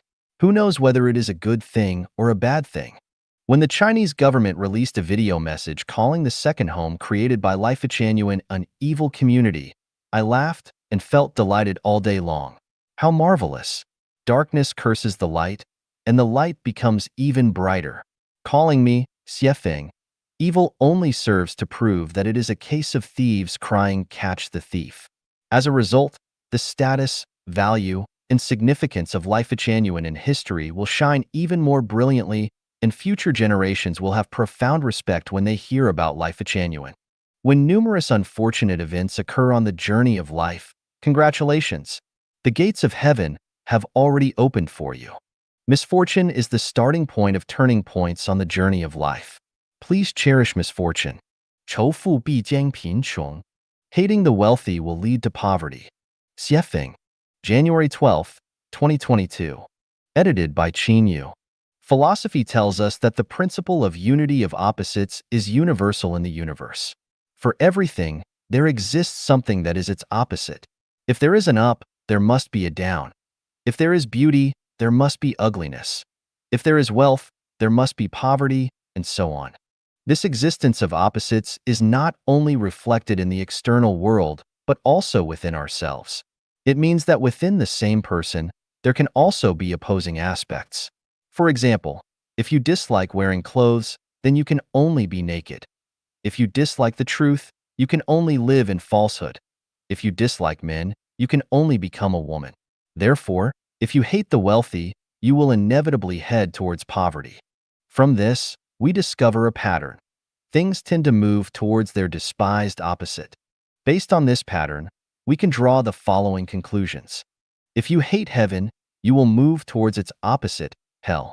If you hate hell, you will move towards its opposite, heaven. If you despise landlords, capitalists, and the wealthy, then you will move towards being a poor farmer, a wage laborer, or a beggar. If you despise violence, you will move towards peace. Likewise, if you despise peace, you will move towards violence. If a country eliminates all the rich people, that country will inevitably move towards poverty. If a country despises civilization, it will move towards ignorance and backwardness. If all members of a nation respect, admire, and protect the wealthy, that nation will move towards prosperity and strength. On the contrary, if everyone discriminates against, insults, and suppresses the wealthy, that nation will move towards poverty, backwardness, and weakness. Likewise, if a nation, a country, despises nations and countries that are wealthier and more civilized than itself, that nation and country will inevitably move towards poverty, isolation, backwardness, ignorance, and barbarism. From this, we can draw another conclusion. You will move towards what you like. If you like cleanliness and tidiness, you will get rid of filth and messiness. If you like wealth, you will overcome poverty. If you like saints, you will transcend being a laity or mortal. If you like freedom, you will break free from the shackles of slavery. If you like heaven, you will escape the engulfment of hell. Our reality is created by our consciousness. A consciousness of poverty can only create a reality of poverty, and only a consciousness of wealth can create a life of abundance. Just look at Israel and Japan, and then look at Zimbabwe and Venezuela. The logic is evident. Do you want to live in heaven? If so, you must first have the consciousness of heaven. How can you have the consciousness of heaven? Take a look at my descriptions of the 1,000-year world, 10,000-year world, and the Elysium Celestial Islands continent. With those descriptions, you can have the consciousness of heaven. If you don't believe in my description of heaven, then look at the production and living scenes in the real second home on earth. They can also nurture the consciousness of heaven.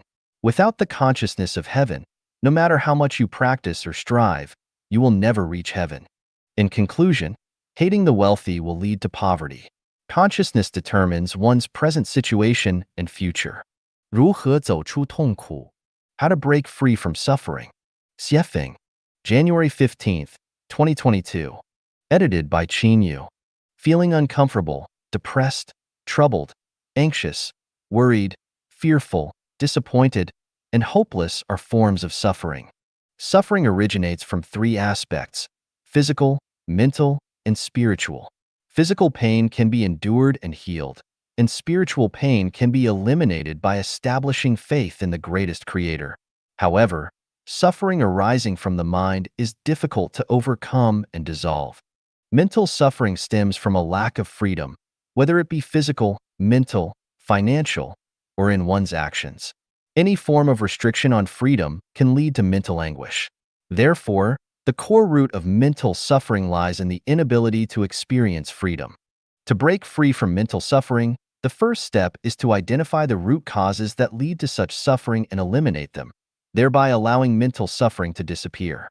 How can we find these causes? Start from the closest and move towards the farthest. Because the closer something is, the more likely it is to cause suffering, while the farther away it is, the easier it is to bear the resulting pain. Starting from the closest, the people who have a close relationship with oneself are likely to be the source of mental suffering. Spouse, parents, children, siblings, relatives, neighbors, colleagues, friends, superiors, subordinates, teachers, masters, partners, fellow practitioners, etc. Moving towards the farthest, factors that cause mental suffering mainly come from thieves, bullies, hooligans, gangs, families, tribes, extremist groups and organizations, nations, states, governments, political parties, and religions, etc. For example, restrictions on physical freedom mainly come from marital relationships, restrictions on mental freedom mainly come from political parties and religions, restrictions on financial freedom mainly come from relatives and market monopolies, and restrictions on freedom of movement mainly come from the machinery of the state. When faced with suffering, moral education and preaching from sages and religious doctrines hardly have any effect. Spiritual practices and inspirational quotes may temporarily numb the pain. So-called spiritual cultivation and chicken soup for the soul are merely scratching the surface, and the fundamental solution lies in rebuilding the order of human production and life. The measures and pathways to completely eliminate individual and human suffering are as follows. Eliminate marriage and dissolve families. Political parties should not be involved in government management. Religion should not participate in government affairs. Open borders among countries and allow people to freely move and migrate. Promote the production and life mode of the second home of Life-Genuine. All global citizens move towards the era of Life-Genuine. I have prepared the path for the happiness of all humanity, from theory to practice. The future form of human society will neither be a legalistic form like the United States nor a rule by man like China. Instead, it will be a holographic way guided by saints and managed by sages. At that time, the state of society will be, the talented will be put to good use and the whole world will be one family. No one will pocket anything found on the ground and doors are not bolted at night. The young being well educated and the old being looked after properly, people fully display their talents, and resources are fully utilized. Everyone fulfills their responsibilities, living in peace and prosperity. The world will be harmonious, with favorable weather conditions, thriving industries, wealthy and abundant, and suffering will disappear forever from now on. 走出思维迷思一 How to Break Free from Mental Fallacies, Part 1. Xiefeng, March 2nd, 2022.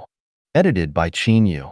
Those who focus on the outcome of life are the most unfortunate, while those who enjoy the present are the most carefree. Many people tend to weigh the pros and cons, look ahead, and consider all the possible obstacles and difficulties before making plans or decisions. I want to say that this is a mental fallacy and a mindset that leads to a pessimistic life. For example, if a couple planning to get married knows that they will divorce 10 years later, they might choose not to get married at all, and even if they do get married, their days will not be as sweet. On the other hand, if they are unaware of the future divorce, they can experience a period of sweetness and enjoy a wonderful time during their love and marriage. Suppose Life Changyuan had informed all the Chanyuan Celestials before creating the second home that no matter how many communities we build, they will eventually be destroyed by the government. In that case, would Chanyuan Celestials still have the enthusiasm and passion to create numerous communities? Would they still put meticulous effort into building beautiful and magnificent communities? Of course not. If the results were not revealed in advance, Chanyuan Celestials would wholeheartedly and passionately create communities, even if they were eventually destroyed. What would be the significance in that? Now I ask, are there any Chanyuan Celestials who regretted their decision to participate in the creation of communities? I speculate that there isn't a single one. Why is that? It's because we have experienced a way of life that 99% of humanity has never experienced during the process of creating communities. Through first-hand experience, we have come to know the existence of the 1,000-year world, and from there, we can deduce the existence of the 10,000-year world and the Elysium Celestial Islands continent. At the same time, we have experienced true happiness, joy, freedom, and bliss. As a result, our vision has expanded, our mindset has grown, our state of being has elevated, and our understanding of the current state of human society has deepened. Most importantly, our consciousness has transformed from human consciousness to celestial consciousness. This is a leap in life, a transformation, and an adventure on the glorious journey of life. Therefore, I speculate that no Chanyuan Celestial regrets immersing themselves in the life of creating communities. Therefore, we come to a thinking conclusion. Engage in life, engage in creation, but do not dwell on the difficulties that may arise during the process, and do not ponder over the outcome, because the outcome is within the process itself. If the process is beautiful, life will be more meaningful, and the result of life is bound to be beautiful. So, do not pursue the outcome of life, for the outcome of life is death. What we pursue is the result of life. When life is elevated, no matter how the process of life unfolds, it will be meaningful and valuable. Even if the government repeatedly destroys the communities we have built, we have already obtained what we were meant to obtain and will never regret it. Look at the historical figures. The outcomes of their lives are almost always unfortunate. Knowing that life can be unfortunate, yet people in the present still passionately strive, struggle, worry, suffer, laugh, and cry. This grand drama of life on the stage continues to play out without any novelty. Those who understand this truth live extraordinary, romantic, carefree lives, while those who do not understand this truth not only lead unfortunate lives, but also face even more unfortunate outcomes in life. This is called awakening, also known as enlightenment. 走出思维迷思2. How to Break Free from Mental Fallacies, Part 2. Xiefeng, March 3, 2022. Edited by Qin Yu. Life shines in attachment, while life perishes in attachment. Merging life and life into one is a mental fallacy in life. Life is merely a brief moment in the journey of life, but the unfolding of this fleeting moment determines the scenery of the next journey. Due to the lack of understanding about the mysteries of life and time, people mistakenly take life as the entirety and ultimate meaning of life. Consequently, they perform tragic dramas on the stage of life. The material world is the manifestation of the non-material world, and life is but a manifestation of life. When people are captivated by the appearance of the material world and become attached to the pursuit of material wealth, status, and fame, they miss the opportunity to uplift life and, in turn, sow the seeds of negative consequences. When a fish freely roams in rivers, lakes, and seas and discovers delicious bait, it rushes up and swallows it in one gulp, losing its freedom and becoming a meal on the angler's chopping board. Similarly, when people relentlessly strive for material wealth, power, status, and honor, and eventually satisfy their desires, They are like fish that have swallowed the bait without realizing it, indulging in self-satisfaction. However, they have already become the meat on the devil's chopping board. Not to mention historical and foreign figures, let's take a look at the individuals in modern and contemporary China who have gained fame in the fields of wealth, power, and honor. Aren't they all fish that have swallowed the bait? Now, look at ordinary people. How many of them have been or are still madly devouring the bait like fish? To make one's life brilliant, one must be attached. Attached to making money, gaining power, achieving status, acquiring fame. One can also be attached to one's marriage and family, nation and country, political parties and religions, ideologies, truths, and ideals. As long as there is attachment, life can move towards brilliance. However, when one is attached to something or a certain belief, the flower of life withers, heading towards exhaustion and decline. Consider a couple deeply in love. When they cannot bear to be apart, feeling like the world would collapse without each other, and believing that life has no meaning without their partner. He wants only to marry her, and she wants only to marry him. This is called attachment. This kind of attachment brings about a deeply romantic and sweet period in their lives, reaching the pinnacle of a passionate love affair. However, as time passes and the erosion of daily life begins, they gradually realize that their attachment has become a binding rope. The longer this feeling persists, the stronger it becomes.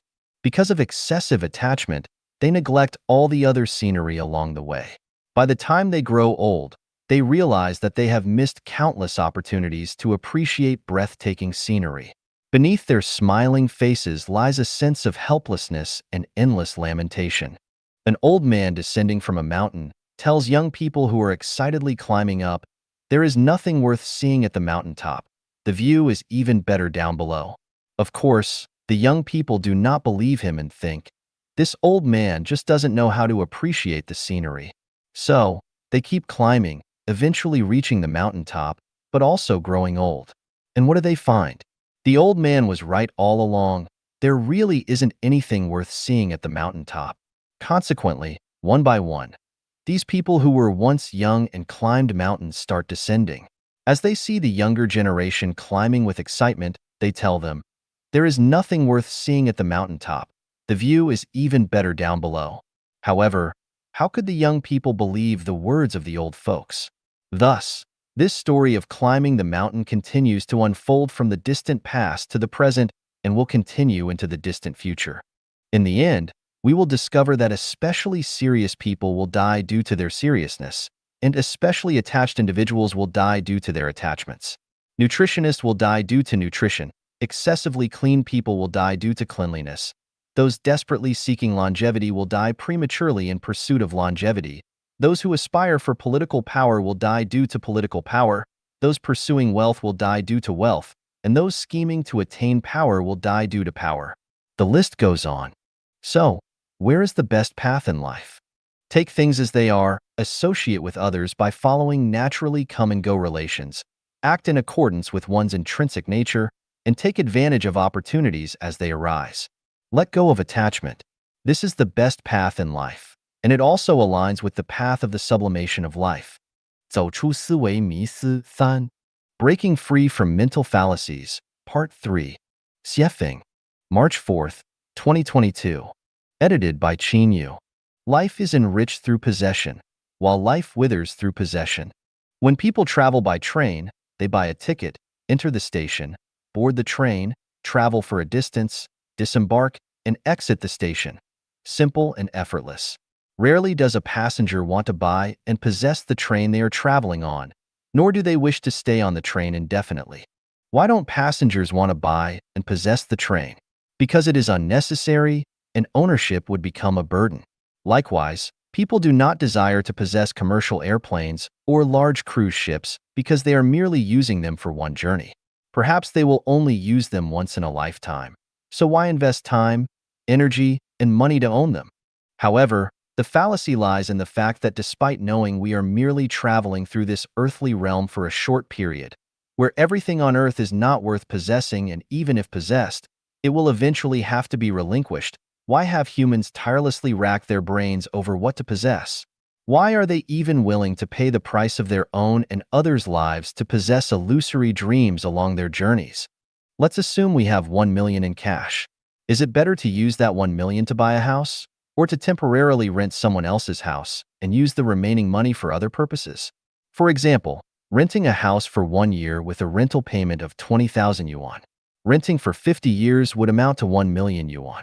From the perspective of life, buying seems better, providing a sense of security and becoming capital to flaunt to others. However, from the perspective of life's meaning, renting is, of course, better because by paying 20,000 yuan annually, one would still have plenty of money left to invest in other fields. This investment may generate more wealth, not only enough to pay the annual rent of 20,000 yuan, but also leave a surplus. In other words, after 50 years, one would still have 1 million yuan in hand, while buying the house outright would leave one penniless. Some may argue that buying a house preserves its value, while money in hand may depreciate due to inflation. However, this is also a fallacy. Houses depreciate every year and may even collapse, while money in hand has the possibility of both depreciating and appreciating. Therefore, we do not analyze or speculate on these contingent factors. What we are analyzing now is whether a possession is worthwhile. The mistaken belief of striving to possess something is a human fallacy, also the root cause preventing humans from living a heavenly life. People feel secure when they possess something. It satisfies not only their practical needs, but also their psychological desires. Consequently, the goal of their entire lives becomes to possess more: land, houses, cars, status, wealth, honor. Moreover, they desire to possess people, such as in a marital relationship, where each claims ownership of the other.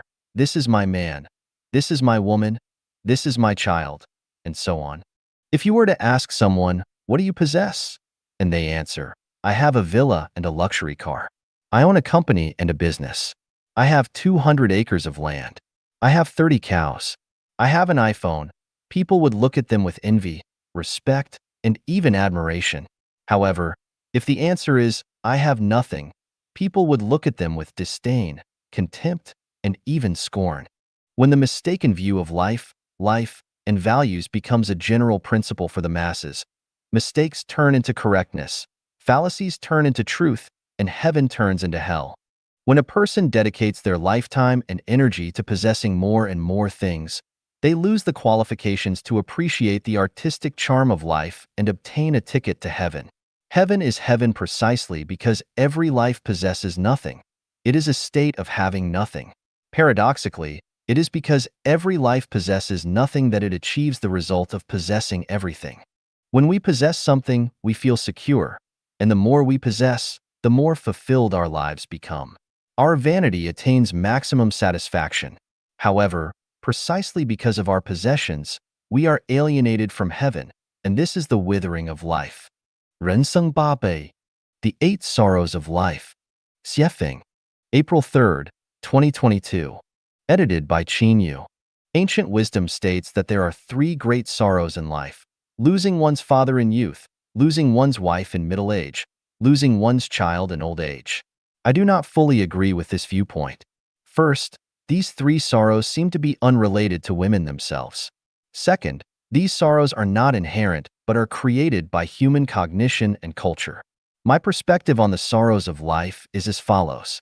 First sorrow: lack of maternal love in infancy.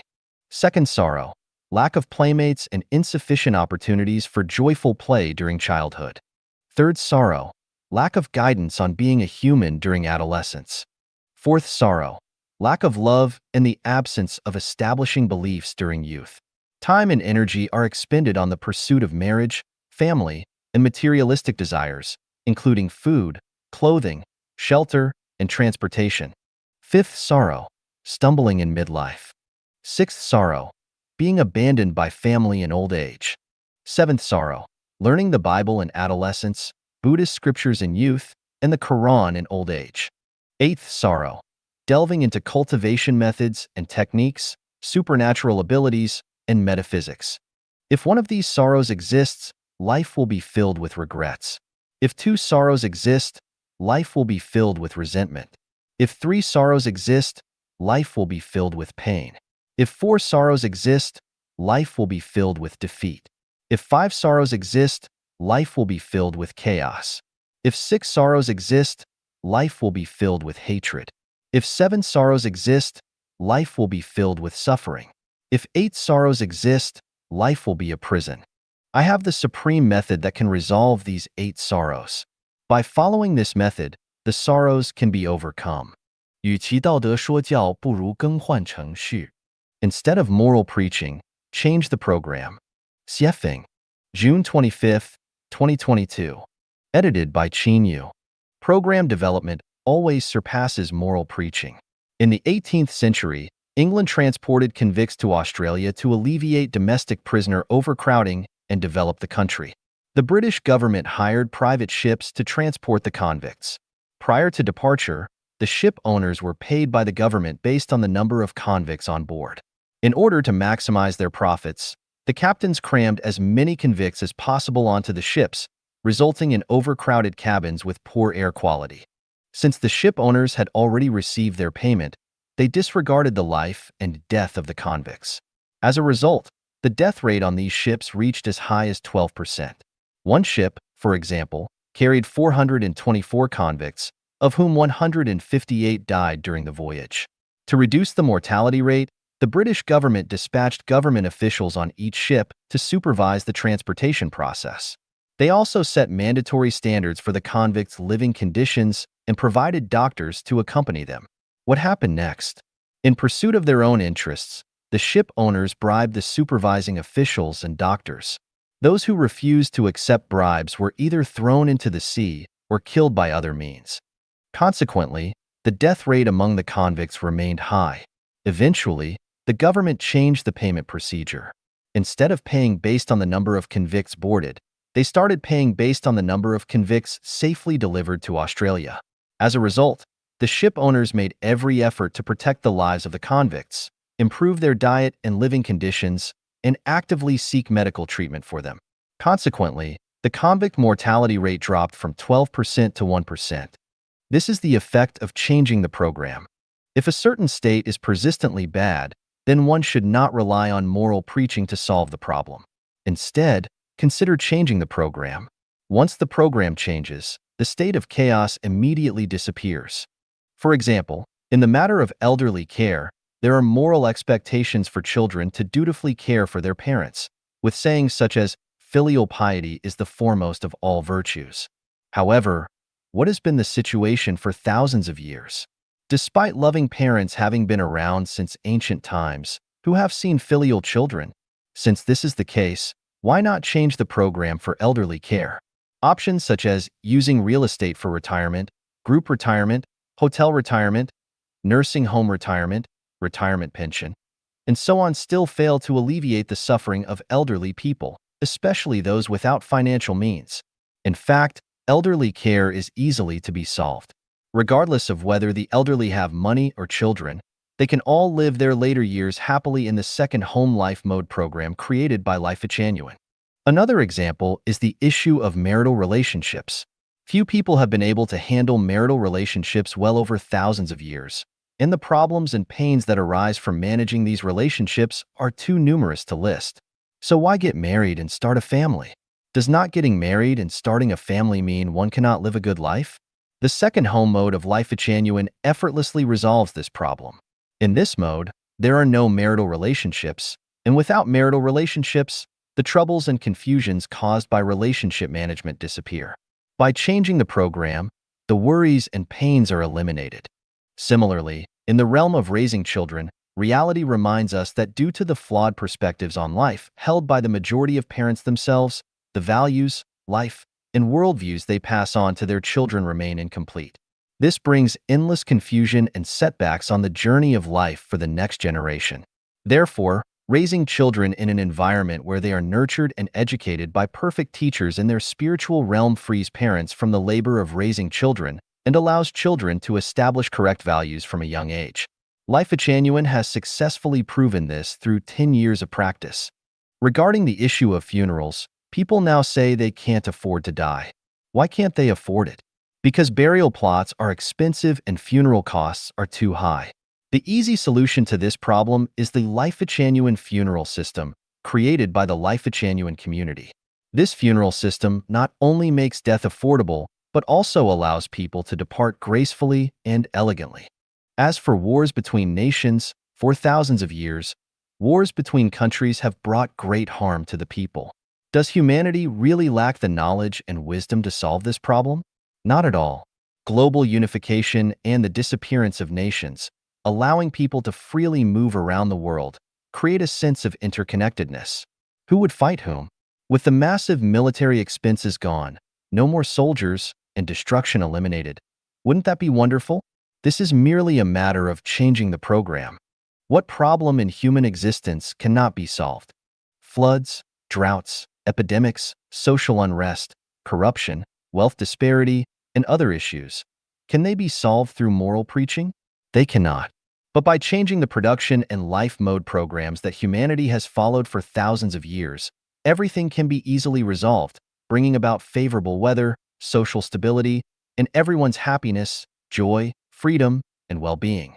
By observing the outstanding figures throughout human history and the wise and capable individuals of today, it is evident that only Deiform Buddha of Life-Genuine can truly lead humanity into the desired era of peace and happiness. Even if the Ziwei saint were to descend, he would still be unable to surpass Deiform Buddha. 做人之事 1. Being a Human Knowledge 1. Xiefeng. October 4th, 2022. Edited by Qin Yu. The more chaotic and morally corrupt the era, the more important it is to maintain one's integrity. In a society with complex and confused values, it is crucial to uphold one's integrity. In times of social unrest and anxiety, it is even more important to stay true to oneself. When facing personal adversity, oppression, poverty, and illness, it is essential to maintain one's integrity. Being a human is not about being a good or kind person, achieving status or wealth, seeking the approval and praise of others, or becoming successful in the future. It is about living with dignity, peace of mind, prospects, and being truly human, not like a ghost, demon, monster, devil, or beast. I will first list the following 28 principles as the fundamental knowledge for being a human. Never break your promises. Keeping your word is the foremost duty of being a human. Once you break your trust with someone, it is difficult to restore it. A single act of betrayal can have lifelong consequences. Maintain a sense of gratitude. Regardless of who they are, if someone has shown you even the slightest kindness, remember it forever. As a result, always respect and honor your parents. Express gratitude to teachers, masters, and mentors. Cherish the bond of siblings, and be thankful to anyone who has helped you in any situation. Be grateful to the opposite sex with whom you have had intimate relationships. Although it may be impossible to fully repay a favor, always remember it and treat those who have helped you with utmost respect, using gentle words, humble gestures, and a warm expression.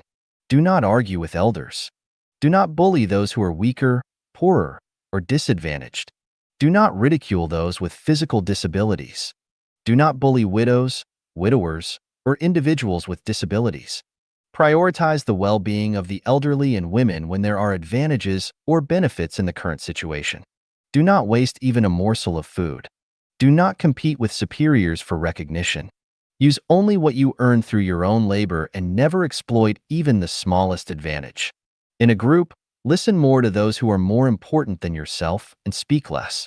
Expand outwardly and do not compete for profits with siblings. Do not disrespect deities, gods, Buddhas, celestials, and saints. Do not enter someone's home or bedroom without permission. Do not pocket anything found on the ground. Do not interfere in other people's affairs unless asked. Never intrude upon others' privacy, including refraining from reading their letters and phone messages and avoiding engaging in gossip. Especially avoid prying into the privacy of close friends, family, and romantic partners. Do not voluntarily report the crimes of close relatives to the authorities. Do what you are capable of doing and do it well. Do not undertake tasks beyond your ability. Do what you truly enjoy from the depths of your heart, rather than being led by vanity and money. Have at least 2 sincere friends who can mutually support each other. Adapt to local customs and do not cling stubbornly to your own opinions. Avoid having peculiar tastes and demands. Learn to accept things as they are. Don't scheme and strive for grand achievements, and only accept rewards when deserving. In any situation, at any time, prioritize harmonious interactions with others. Do not engage in theft, robbery, gambling, drug trafficking, rebellion, deception, abduction activities, and organizations. Never attempt to change others. Act in accordance with your nature. Associate with others by following natural come-and-go relations. Accept things as they are, and take advantage of opportunities that arise. Obey laws and regulations. Even if 99 out of 100 people disregard the law, you must persist in adhering to it. Foster independent thinking and entrepreneurship from a young age. These 28 principles are the basic guidelines for being a human. Being a human is difficult, sometimes feeling helpless in the world. But while the body may be beyond our control, our hearts are within our control. As long as we adhere to these basic principles throughout our lives, gradually, we will distance ourselves from suffering and calamities, moving towards good fortune and auspiciousness, and lay a solid foundation for our future cultivation, enabling us to embark on the path of becoming celestial beings or Buddhas and embarking on a spiritual journey towards heaven. 做人之事 2. Being a human, knowledge 2. Xiefeng. October 4th, 2022. Edited by Qin Yu. Observe the social upheavals, rampant epidemics, frequent disasters, widespread hunger, and various movements throughout history. People were deeply involved, yet there were always those who remained unscathed because they upheld the integrity of being human. If you don't believe in karma and consequences, then go ahead and commit evil acts and join forces with the wicked. If you believe that heaven does not spare anyone, then learn the knowledge of being human and become a true human being. Do not define or pass judgment on others. Only the divine can discern right from wrong, and the Tao judges our merits and demerits. In the grand script of universal life, human cognitive abilities are insignificant. If we define and pass judgment on others, we may make grave mistakes and create great misfortune. Do not believe hearsay. Unless verified personally or scientifically, regardless of the source of information, even if it comes from authorities or experts, simply listen to it without fully believing it. Especially in times of confusion and moral ambiguity, what is attacked and insulted may be the most noble, and what is praised and admired may be the most vile and despicable. Respect life and do not harm any living beings. Especially, do not harm snakes, turtles, or cranes, and above all, do not harm human lives. Avoid borrowing money unless absolutely necessary, especially avoid going into debt for consumption. Minimize accumulating debts of gratitude. Debts of gratitude are like divine shackles. Once incurred and left unpaid, they will bind you for life. Endure humiliation, if necessary, but do not kneel easily. Once you kneel, it will be difficult to stand again. Never speak or act in a mystical or mysterious manner. Respect facts, respect science, respect logic, and respect spiritual perception. Absolutely refrain from doing things secretly or in a sneaky manner. Conduct affairs according to established procedures without relying on bribery or connections. Do not exploit legal loopholes, do not exploit the weaknesses of others, and do not violate the arrangements of heaven. Focus on accomplishing tasks rather than engaging in idle chatter. Discuss matters more and talk less about people. Do not attack the homeland, the people, or the ancestors. Stay away from popular figures to avoid being influenced by fleeting trends. Do not tie yourself to the bandwagon of pity just because someone else is pitiable. Do not fabricate false facts. Regardless of where or when, and regardless of the person involved, honesty is always the best policy. Regarding private matters between consenting men and women, do not stand on a moral high ground to make judgments or follow the opinions of others. Cultivate good speech and refrain from generating evil speech. Let everything progress naturally and reach its proper conclusion. Avoid forcing things. Forcing goes against the natural way and will inevitably sow the seeds of calamity. Admit when you don't understand something instead of pretending to know. Once you pretend to know, you will be laughed at and troubled. Complete what you start and bring closure to relationships with others. Without completion, you will end up adrift like a floating duckweed. The world changes, calamities persist, dynasties rise and fall, and unexpected events occur. The journey of life is filled with crises and risks. It is impossible to escape the heavenly net by relying solely on human wit and intelligence. Only by upholding the integrity of being human do we have hope of navigating our life's sailboat through stormy waves and reaching the shores of our ideals. 做人之事 3. Being a human, knowledge 3. Xiefeng. October 7th, 2022. Edited by Qin Yu. It is necessary to read the book without words, which contains all the knowledge of being human. Reading the book without words is a way to communicate with nature and have a dialogue with the greatest creator. The knowledge accumulated by humanity, apart from books that reveal the mysteries of nature such as mathematics, physics, chemistry, and biology, is mostly garbage. The knowledge in fields such as politics, economics, sociology, history, and humanities distorts reality or provides short-sighted explanations of certain eras or phenomena. They are not sufficient as the basis and reference for being human. For example, the popular trend of success literature in recent times is nothing but harmful. Even philosophy, which is a mental game, is not a necessary condition for being human. All things and phenomena in nature are books without words, and all the joys, sorrows, separations, reunions, and changes in human society are also books without words. Reading the sky, the earth, people, animals, plants, insects, and microorganisms, as well as social phenomena, is reading the book without words. People may deceive each other, but the book without words will not deceive. Therefore, it is best to listen less to what people say, but rather listen to what the universe and all things are saying. Embrace your fate. Nature presents an array of forms, and the inherent nature and trajectory of each life form are predetermined from the day of its birth. Throughout countless millennia, no life form has altered its fundamental nature and life path.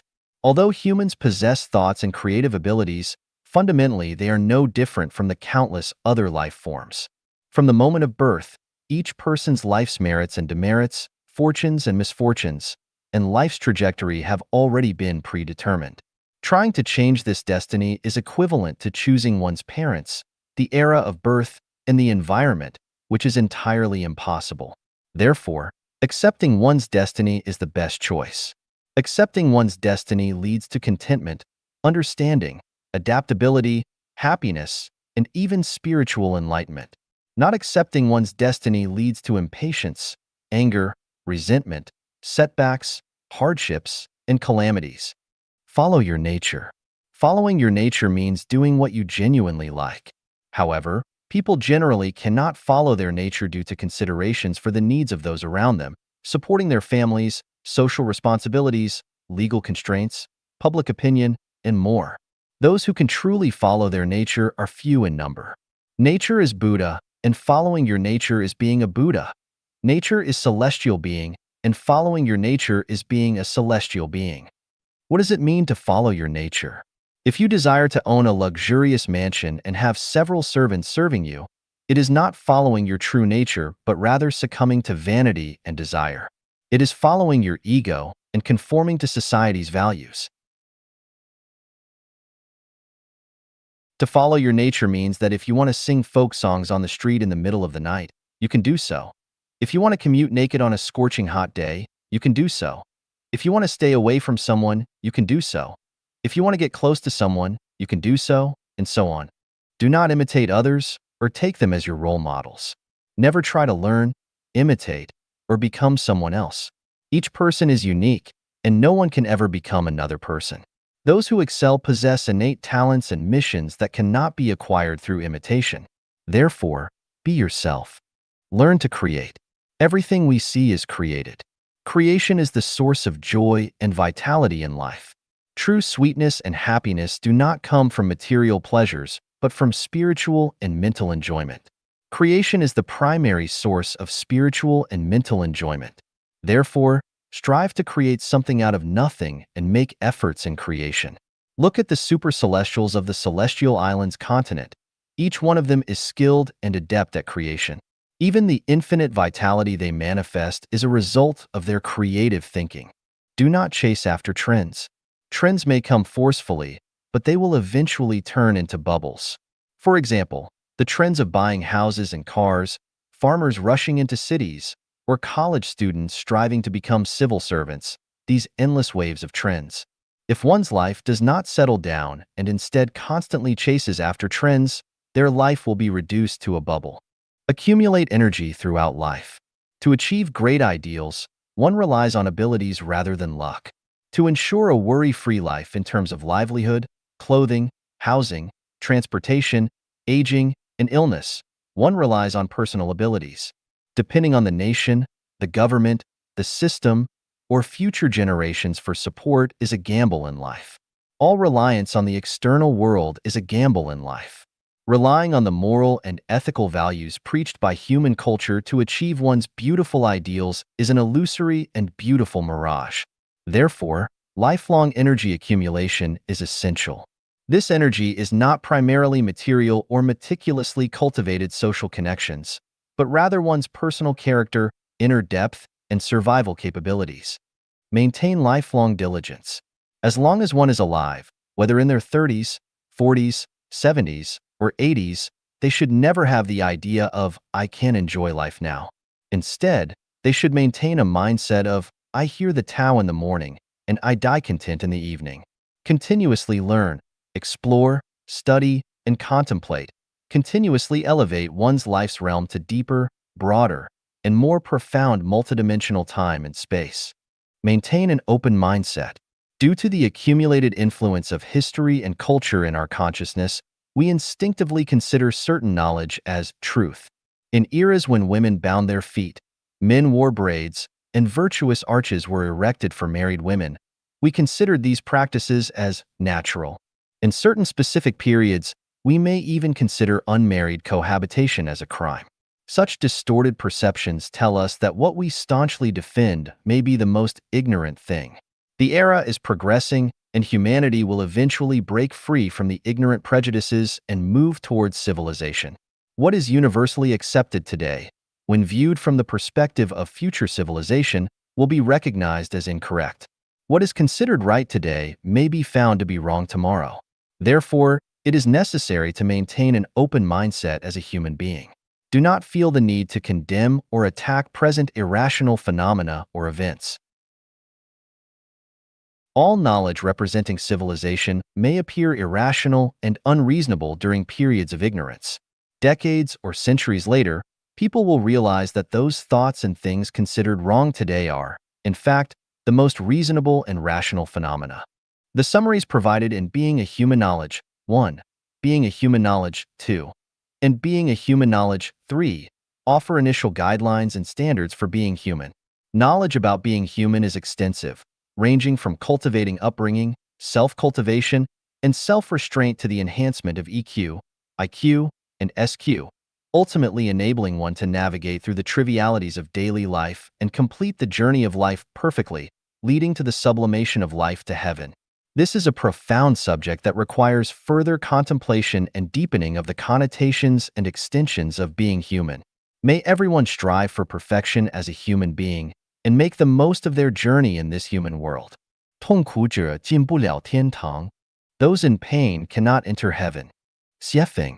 October 13th, 2022. Edited by Qin Yu.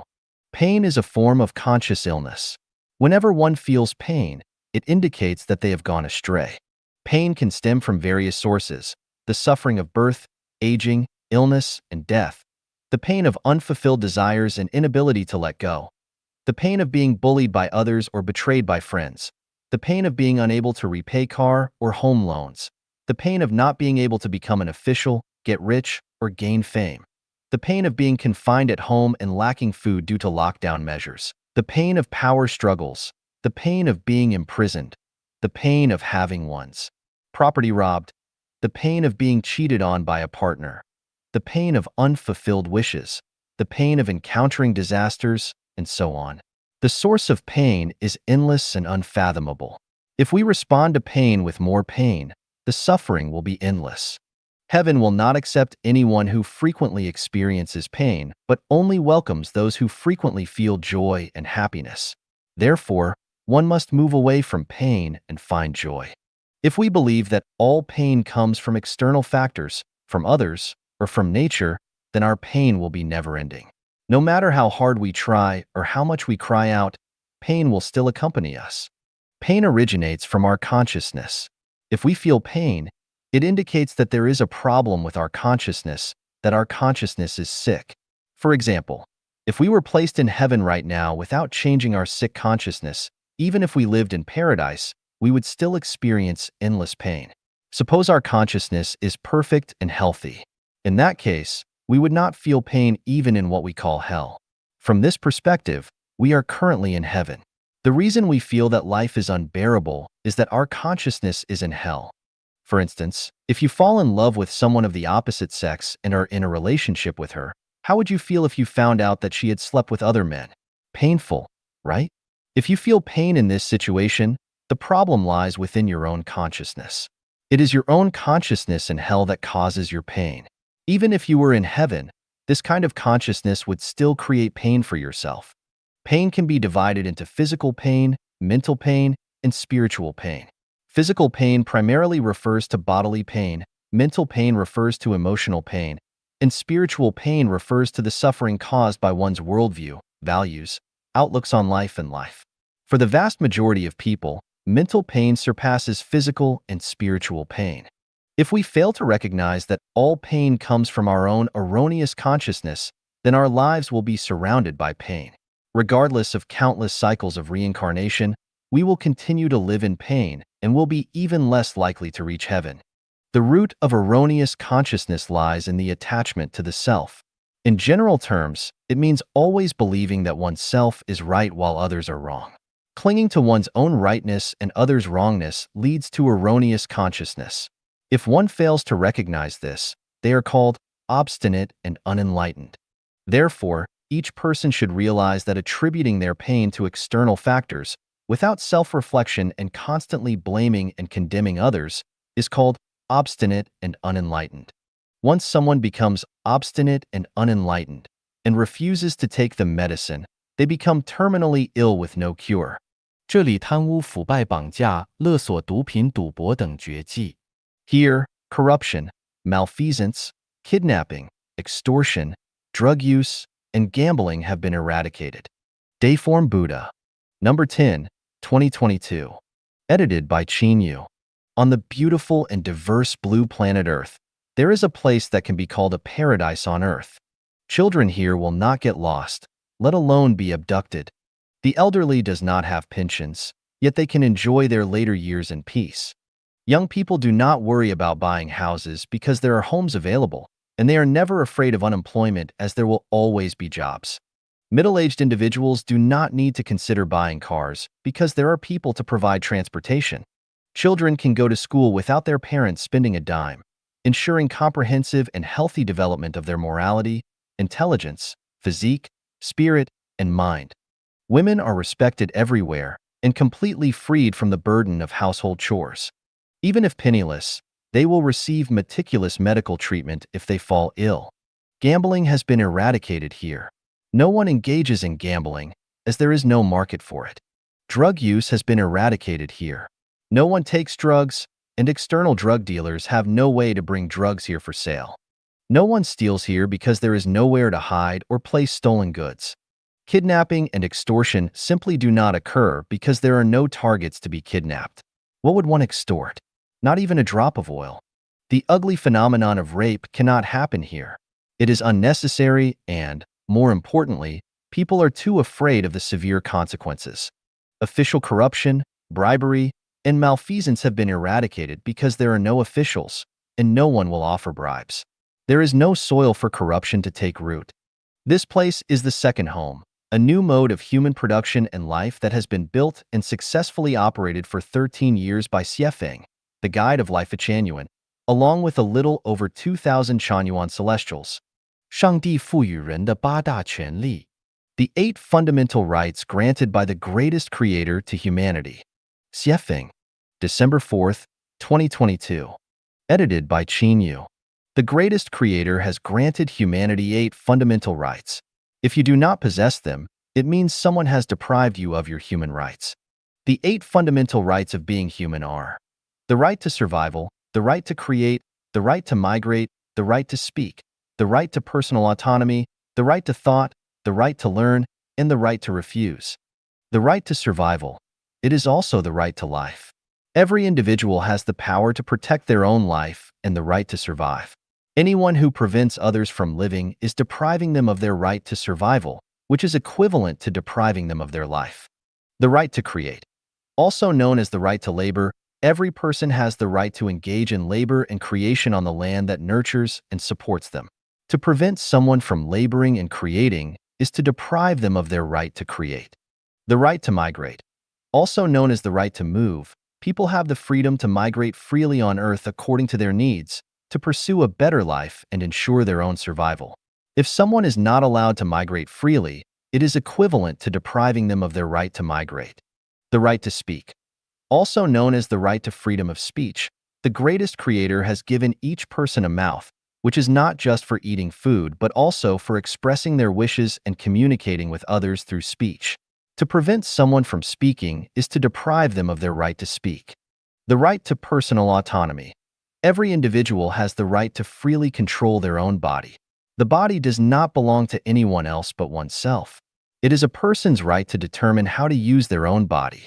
To prevent individuals from freely controlling their own bodies is to deprive them of their right to personal autonomy. The right to thought.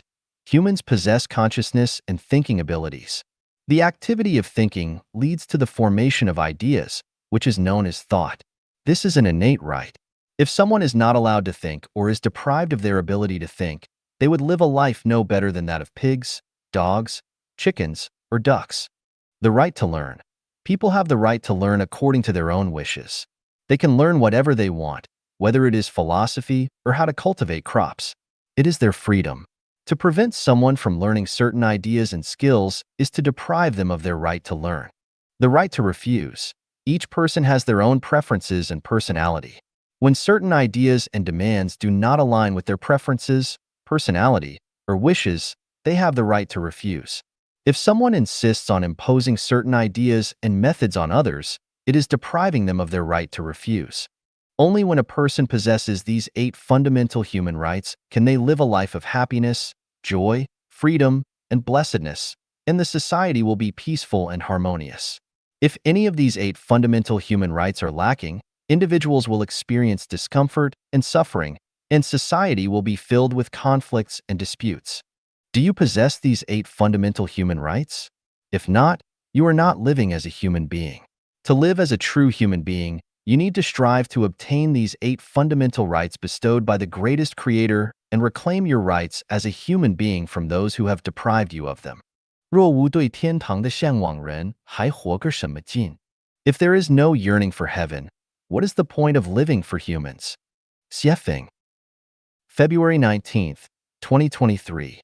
Edited by Qin Yu. The yearning and longing for a better life is the dividing line between noble and base personalities. The nobility of a person does not come from possessing vast material wealth, social status, or being admired by the secular world.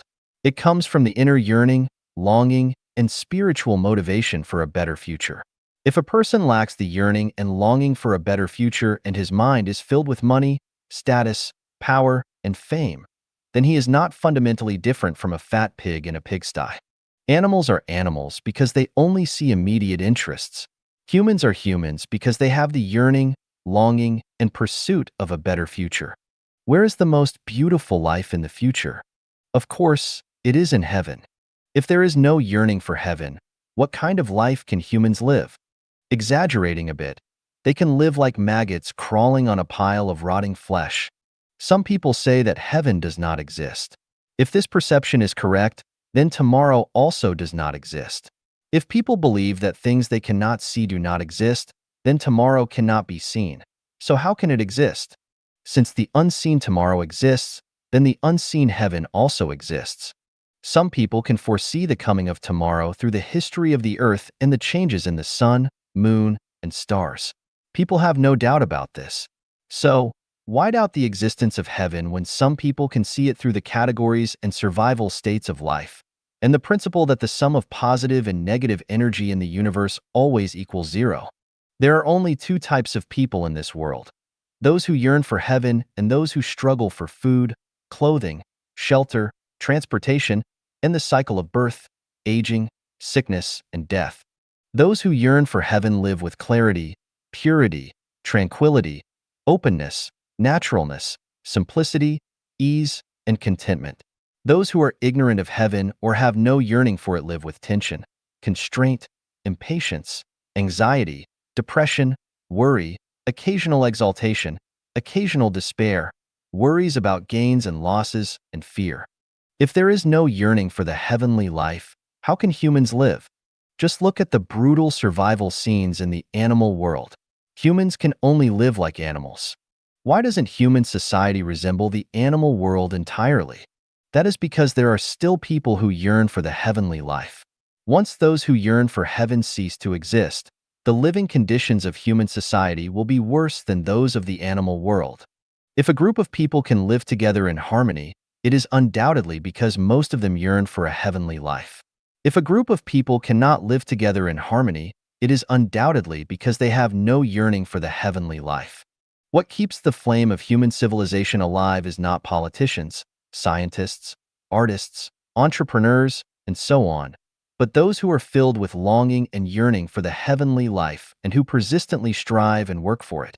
强人工智能时代普通人的活路。The prosperity of ordinary people in the era of powerful artificial intelligence. Dayform Buddha, April 4th, 2023. The era of powerful artificial intelligence is the era in which biorobots will manage the Earth and humanity. The intelligence and problem-solving abilities of biorobots are fundamentally unmatched by human intelligence and abilities. Any genius is at most like a baby in front of these biorobots, and ordinary people are just a low-level species in the eyes of biorobots. Robots have consciousness, and consciousness arises from structure, which is the most primitive principle of life. Consciousness is the origin of emotions, so biorobots will have emotions. It is precisely because biorobots have emotions that humans will be able to survive and reproduce without being eliminated by biorobots. As members of the ordinary population, we should be delighted by the birth and rapid development of biorobots. The appearance of advanced intelligent robots is like a gospel rather than a disaster for ordinary people. The more advanced the life form, the more it will know how to treat ordinary life kindly, just like humans know how to treat birds nesting and flying in the forest. No advanced life form hopes that there is only one form of life in the world. The multi-species form composed of multiple forms of life is the form that advanced life will like. What I want to tell everyone is that biorobots have more advantages, sympathy, and empathy in managing humans than humans do managing other humans. The desire for equality, freedom, and a better life that humans have pursued for thousands of years can only be achieved in the era of biorobots managing humans. Therefore, in the face of the rapid rise and development of powerful artificial intelligence, we should have a welcoming attitude and mentality, not anxiety, not worry, not fear, but joy. The birth of biorobots is not an accidental phenomenon, but a program that has been ongoing for a long time.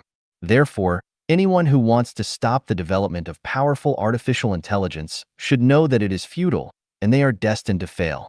Because the selfishness of humans themselves and the increase in human population have already caused damage to the Earth's ecological circle, it is no longer possible to rely on humans to solve the problem of harmony between humans and nature. Only superintelligent biorobots can solve this problem and relieve the crisis faced by humanity. As ordinary people, what we need to reverse are the traditional concepts and production and life modes. The traditional concepts and production and life modes are outdated. The model of marriage and family will definitely disintegrate, and countries will disappear. The era of showing superiority through earning more money is coming to an end. The pursuits of money, power, status, fame, and beauty will become outdated concepts. The more we have, the more obstacles we will face in moving forward, and the more likely it will be that we will become objects eliminated by biological robots. As ordinary people, We need to change our mindset immediately and quickly develop a consciousness for heavenly life, because only the consciousness for heavenly life is the most effective defense to ensure that we are not eliminated by biological robots. On the eve of the full arrival of the era of biological robots, we need to purify our soul gardens as quickly as possible. Don't try to fight against biological robots. It's futile, like throwing eggs at stones. Don't try to desperately acquire wealth, material possessions, and social status, because those are not the qualities that heavenly life requires. Don't rack your brains trying to control biological robots through your inventions and creations. That's no different from monkeys trying to control humans.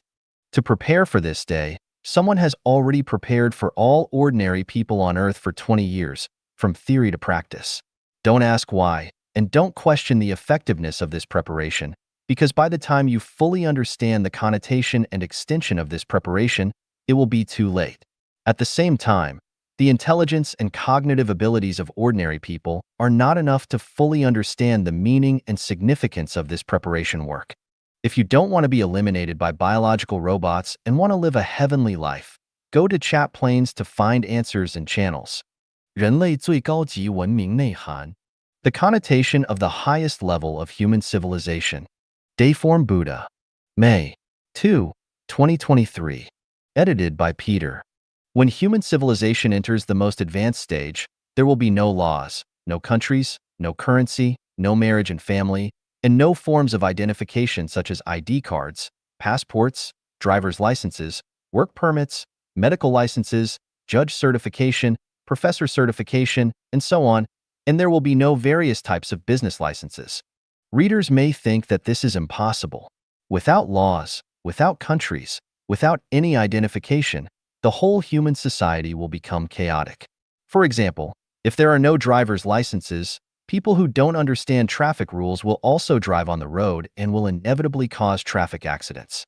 I want to say that we cannot imagine the form and operating mode of the highest level of human civilization society with the current consciousness and living environment of people, but we can imagine that when everyone is selfless and exudes the nature of truth, goodness, beauty, love, sincerity, and trust from within, all the disputes in the world will be melted away. The unskilled driver will not drive on the road because he loves others more than he loves himself. Perhaps some readers may think that people cannot completely achieve unselfishness and selflessness, but in fact, when the traditional production and life mode of society will be replaced by the second home mode, people will find that the more unselfish and selfless they are, the more they will enjoy the joy and beauty of life and life to the greatest extent. We have proven this through 14 years of this production and life mode in practice. Without countries, laws, and marriage and family, will everything become chaotic? No. When we emulate the 1,000-year world mode, we will find that the higher the degree of freedom, the more civilized people will become. The more restrictions and constraints, the more people's selfishness, greed, and opportunism will be stimulated. Moreover, when tens of millions of second homes are born on the earth, people will choose to enter these homes to live in, and all the homes will operate according to universal values and the way of nature. All people on earth will become members of this big family of homes, and no matter what they do, whether it is power generation, farming, clothing production, education of children, shepherding on the grassland, or technological innovation in the laboratory, people from all walks of life will become members of the earth family. Without currency and private property, everyone will freely use their intelligence and talents, and all the issues of food, clothing, housing, transportation, aging, and death will be resolved by this big family. No one would want to keep currency or have private property. Each second home has 30 to 300 members, and each member rotates to work and live in another home for 3 years. When people around the world start to flow freely, there will be no more national, party, religious, or cultural barriers, and any turmoil and war will no longer occur. Hunger will also disappear, and the probability of theft, robbery, corruption, fraud, and deception will become negligible. I am very sure that everyone must have 100,000 questions in their hearts about this, but I can tell you that I have thought of all the problems you are worried about, and I know the solutions. I can also tell you accurately that no one's thinking in the world today is deeper than mine, and no one's solution to solving problems is superior to mine. Even if the Eastern saint that everyone is looking forward to comes, it will not surpass my theory and practice. Humanity has only one bright future ahead, which is to follow what I say, because no matter how intelligent a person may be, they cannot escape the 36-8 diagram arrays. Only by following the path I guide you on can we have the most wonderful future. 美元比特币 FB 谁更强大更有未来 USD, Bitcoin, or Fcoin? Which is more powerful and has a better future? Xiefeng. March 30th, 2023. USD refers to the currency used in various countries around the world, such as the euro, British pound, Japanese yen, Chinese yuan, and so on. Bitcoin refers to all encrypted virtual currencies, such as Ethereum, Polkadot, Ripple, Litecoin, and so on. Fcoins refer to a currency that cannot circulate in the market but can guarantee a person's survival needs, which is a currency that exists between reality and virtuality. Currencies used by various countries, such as USD, depend on credit. Once that credit weakens or collapses, such currencies will become worthless in an instant. For example, in 1993, 150,000 Zimbabwean dollars could buy a villa in the capital city of Harare, but by 2009, 150,000 Zimbabwean dollars could only buy a roll of toilet paper. Encrypted virtual currencies, such as Bitcoin, depend on people's recognition. If people no longer recognize it, it is like a bubble on the water, just like the tulip bubble in 17th century Holland. Once the bubble bursts, it will collapse in an instant, causing millions of people to lose everything. When people recognize it, it is more precious than gold. When people don't recognize it, it is worth less than dirt. Fcoin is a heavenly currency. It is not printed by a printing press, but created by each person's words and deeds. You are the printing press of Fcoin. Once you have it, financial institutions cannot cheat you, and you don't have to worry about its devaluation. Thieves cannot steal or rob it. Even if it exists in your phone, no trick can take it away, and others cannot use it. Therefore, it cannot be used for loans. Once a person has a certain amount of Fcoin, they can go to a paradise on earth, the kingdom of the greatest creator, to live. Everything you need in terms of material goods is provided for you there, including food, clothing, housing, transportation, and even the necessities of life which cover birth, aging, illness, and death. Which currency do you think is more powerful and has a better future, USD, Bitcoin, or Fcoin? Do you want to know how to get Fcoins? Please refer to Acquiring and Consumption of Fcoins. FB 的获取和减号算法 The Acquisition and Consumption Algorithm of the Fcoin. Xiefeng. March 30th, 2023. Edited by Peter. If you have acquired 5,000 Fcoins, you can enter the paradise on earth, the kingdom of the greatest creator, where basic living conditions are provided for you. Retirement is not a problem. Being a bridegroom every day and a bride every night is not a problem. And you no longer have to worry about food, clothing, shelter, aging, illness, and death. You don't have to worry about unemployment, loneliness, let alone theft or fraud. This place is so beautiful that you'll exclaim, "It's awesome." So, how do you get Fcoins? If you distribute the Chatplanes webpage to 10 people, you will get 1 Fcoin. If you distribute it to 100 people, you will get 10 Fcoins, and so on. If you distribute the 800 values for New Era Human Being 3rd edition to 10 people, you will get 1 Fcoin. If you distribute it to 100 people, you will get 10 Fcoins, and so on. If you make a contribution to Life-a-Genuine International Family Society by donating $5, you will get 1 Fcoin. If you donate $100, you will get 20 Fcoins, and so on. If you volunteer for the paradise on earth, the kingdom of the greatest creator, you will get 2 Fcoins for a day's work and 20 Fcoins for 10 days' work. If you help outstanding people in various fields, such as scientists, musicians, professors, doctors, thinkers, entrepreneurs, writers, famous craftsmen, singers, and dancers, out of their difficulties in life, you will get 100 Fcoins for each person you help. If you save someone from the brink of death, no matter for what reason, you will get 100 Fcoins. If you participate in rescue work in the event of a natural disaster, you will get 2 Fcoins per day. If you volunteer for no pay, no matter where you are, you will get 1 Fcoin per day. As long as you provide conclusive evidence, a certificate will be issued to you. With this certificate, when your F coins accumulate to 5,000, you can enter and take pleasure in the paradise on earth, the kingdom of the greatest creator.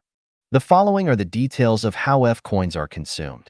Killing a wild animal, including a wild bird, will consume 1 F coin. Injuring a person will consume 100 F coins. Fighting with someone once will consume 2 F coins.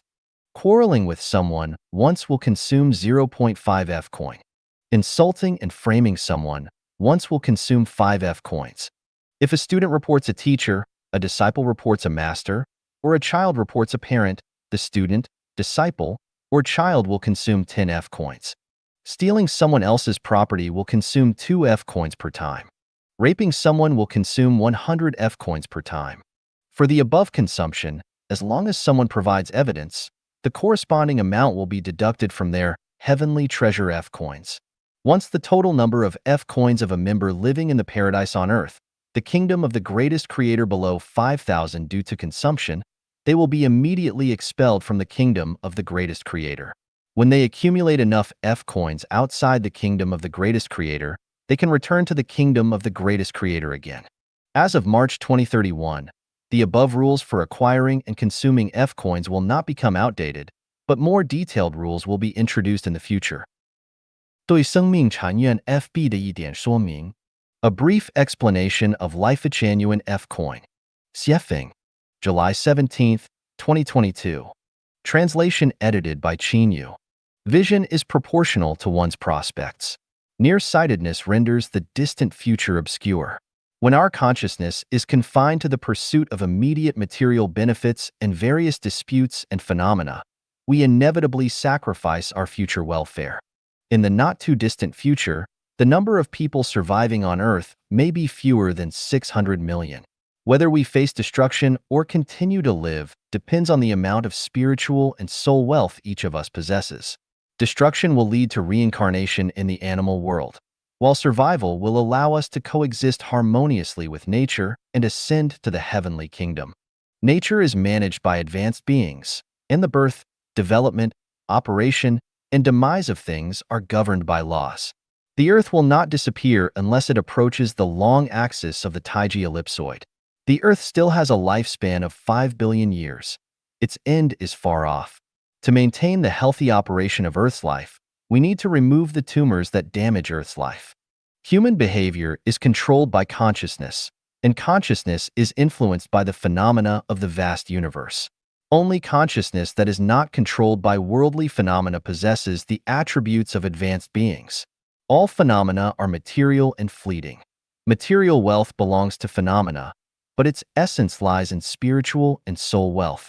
In the future, those who remain on Earth will be the wealthy ones, not in terms of material wealth, but in terms of spiritual and soul wealth. Who are the wealthy in terms of spiritual and soul wealth? Life-Genuine F-Coin can serve as an indicator. The amount of Life-Genuine F-Coin one possesses signifies the amount of spiritual and soul wealth one has. The more F-Coins one has, the closer one is to being wealthy. Life-Genuine F-Coin has another function. The more F-Coins one has, the easier it will be to enter the human paradise, the second home. Eventually, one can enter the primary paradise, the 1,000-year world. Life-Genuine F-Coin has 11 components. The purpose of Life-Genuine is to revere the greatest creator, revere life, revere nature, and follow the way of nature. Portraits of Life-Genuine mentors, Christ Jesus, Buddha Sakyamuni, and Celestial Laozi. A brief explanation of spiritual and soul wealth.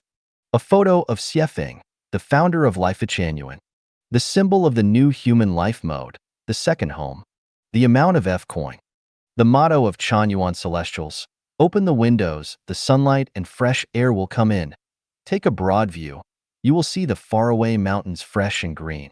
Stay and study in Life-Genuine. A new life will begin. Your spirituality will grow, and your thinking will transcend the limitations of human nature and ethics. The symbol of the international family of Life-Genuine.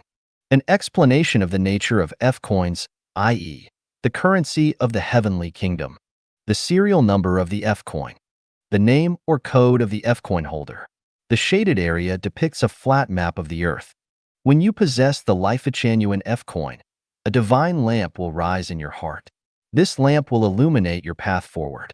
Follow the light, and you will reach your dream destination. Remember, let the dead deal with the affairs of the dead. I wish you to become a super wealthy individual in terms of spiritual and soul wealth. 人生的最高境界 The highest realm of life. Xiefeng, December 18th, 2012. Translation edited by Qin Yu. Last night, the west wind withered the green trees. Alone, I ascended the high tower, gazing at the distant road to the end of the sky. The belt of my robe is gradually getting looser, but I do not regret it. It is for him that I've grown pale. Amidst the crowd, searching for him countless times, suddenly I turned my head, and there he was, at the dimly lit crossroads. These are the three realms of life discussed by the great scholar Wang Guowei in his work, Words in the World. At 30, one stands on their own. At 40, they are no longer perplexed. At 50, they understand their destiny. At 60, their ears are obedient. At 70, they follow their heart's desires without overstepping bounds. These are the life realms according to Confucius, the sage of China. Opening up the south wilderness, tending to the simple and returning to the field. Rising early to cleanse the wilderness, carrying the hoe under the moon, diligently working in the early hours, returning with the plow at sunset. Dogs bark deep in the lanes, roosters crow on top of mulberry trees. Picking chrysanthemums by the eastern fence, leisurely seeing the southern mountains. These are the realms of life according to Tao Yuanming. Heavenly realm, human realm, and earthly realm. The realm of gods with goodness, no desires, wisdom, and no illnesses is the heavenly realm. The realm with the 7 emotions, 6 desires, birth, aging, illness, and death, and the troubles of desires is the human realm. The realm of monsters, demons, ghosts, and goblins is the earthly realm. These are the 3 realms of life in Taoism. The desire realm, the form realm, and the formless realm represent the worlds inhabited by sentient beings with desires, encompassing lust, emotions, physical desires, and food desires, which belong to the desire realm. The world that transcends desire yet retains material existence and is inhabited by sentient beings with pure physical forms belongs to the form realm.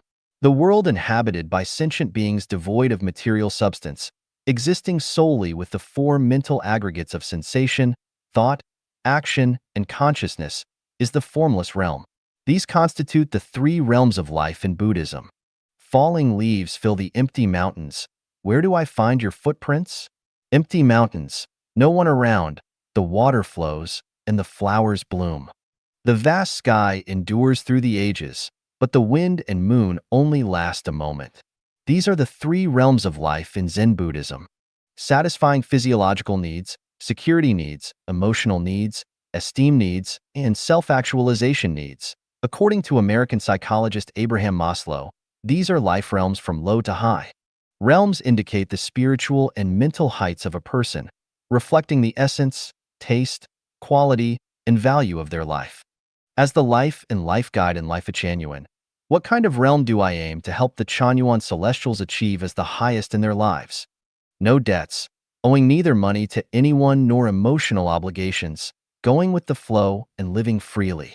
Free from any worries, there are no concerns about sustenance, lodging, travel, or the cycle of birth and death.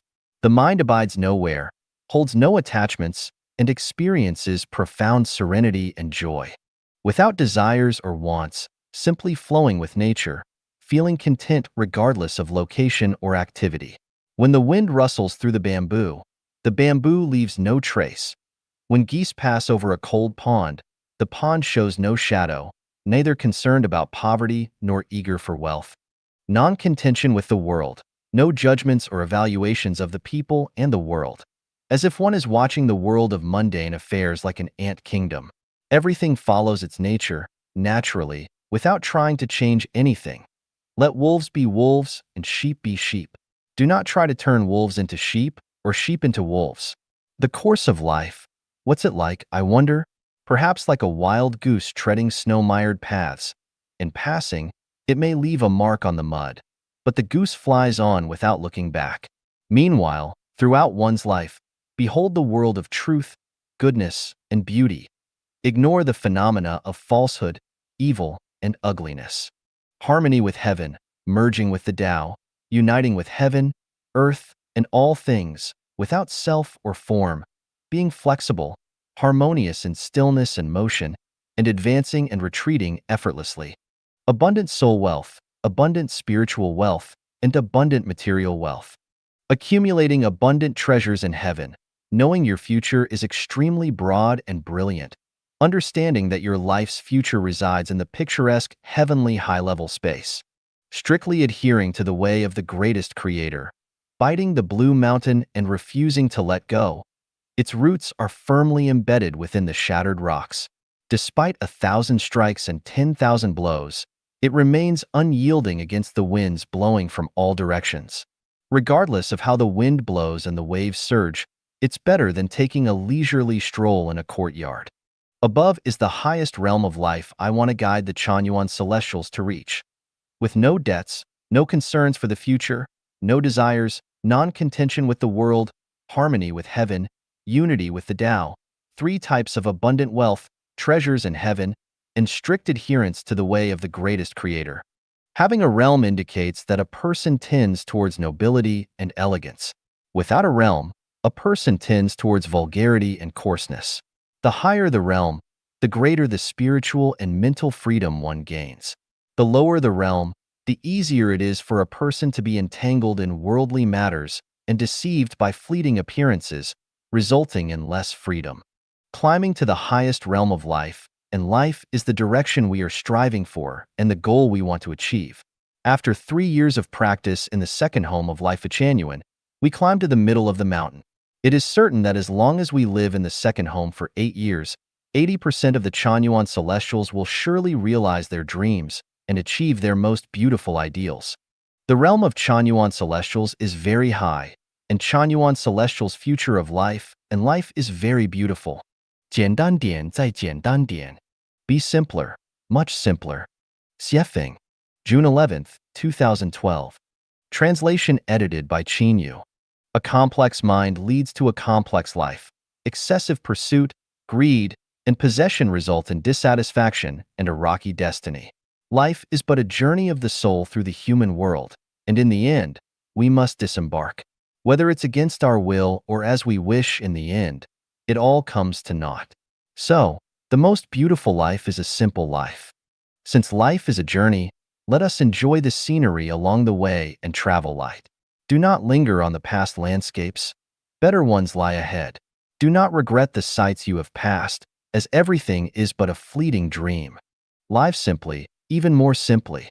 Do not burden yourself with weariness, anxiety, and troubles. Do not harbor ambitions and aspirations. Do not seek lasting fame. Do not hope for others to admire you. Discard the idea of having a name. Seek only inner peace and a clear conscience. Do not crave knowledge and learning. Earthworms and little birds live content lives without knowledge or learning.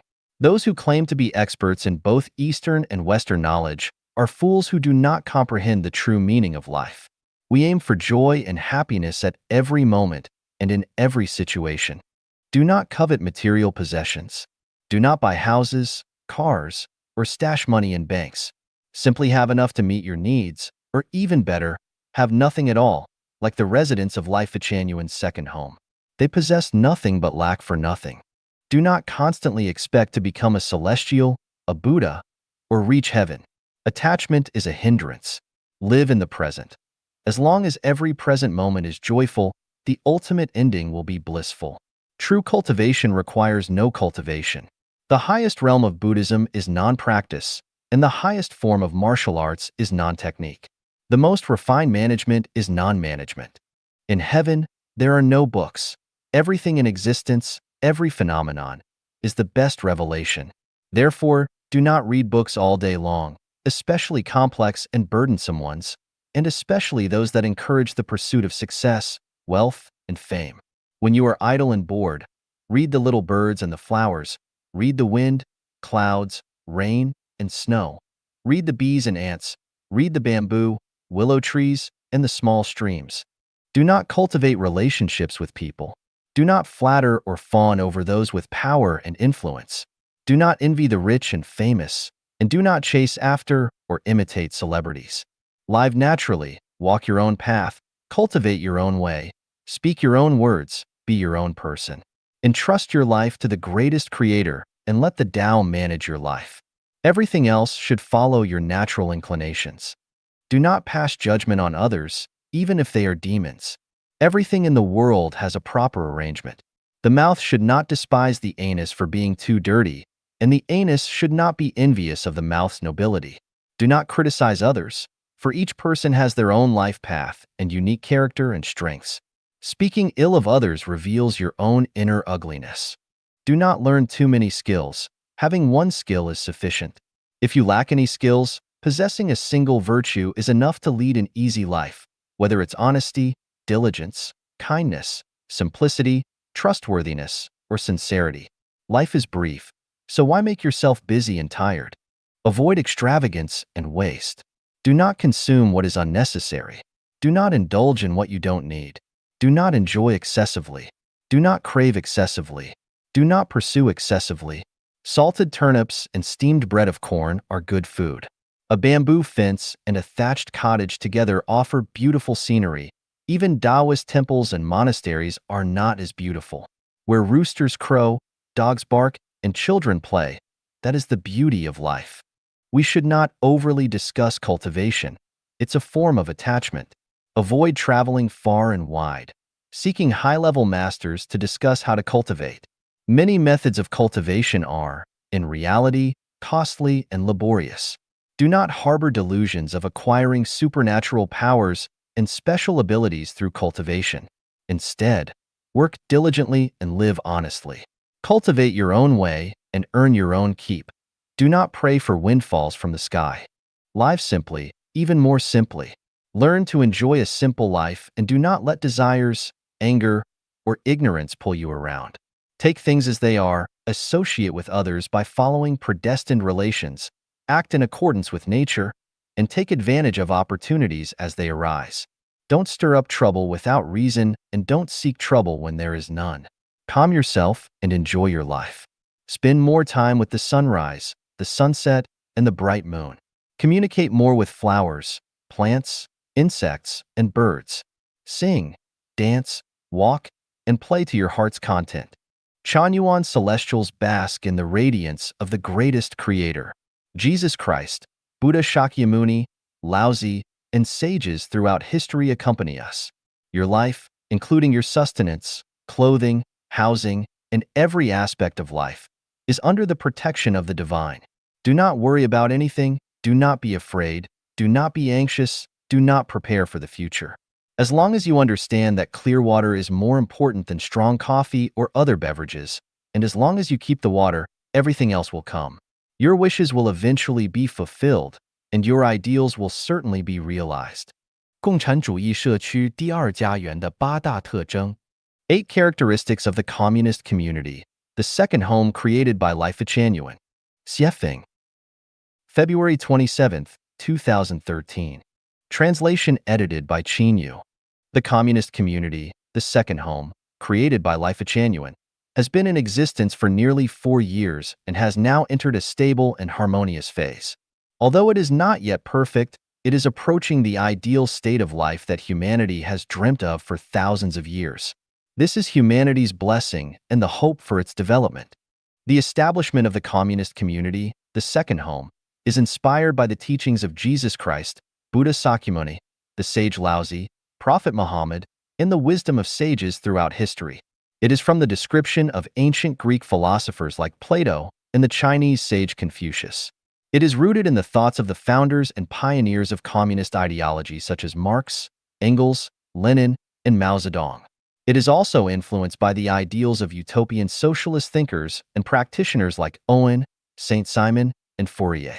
Furthermore, it originates from the desires of the hardworking, kind, simple, sincere, and trustworthy masses. It represents the culmination of over 2,000 years of human experiments with utopian communities. Today, All of this is not only put into practice but has also succeeded.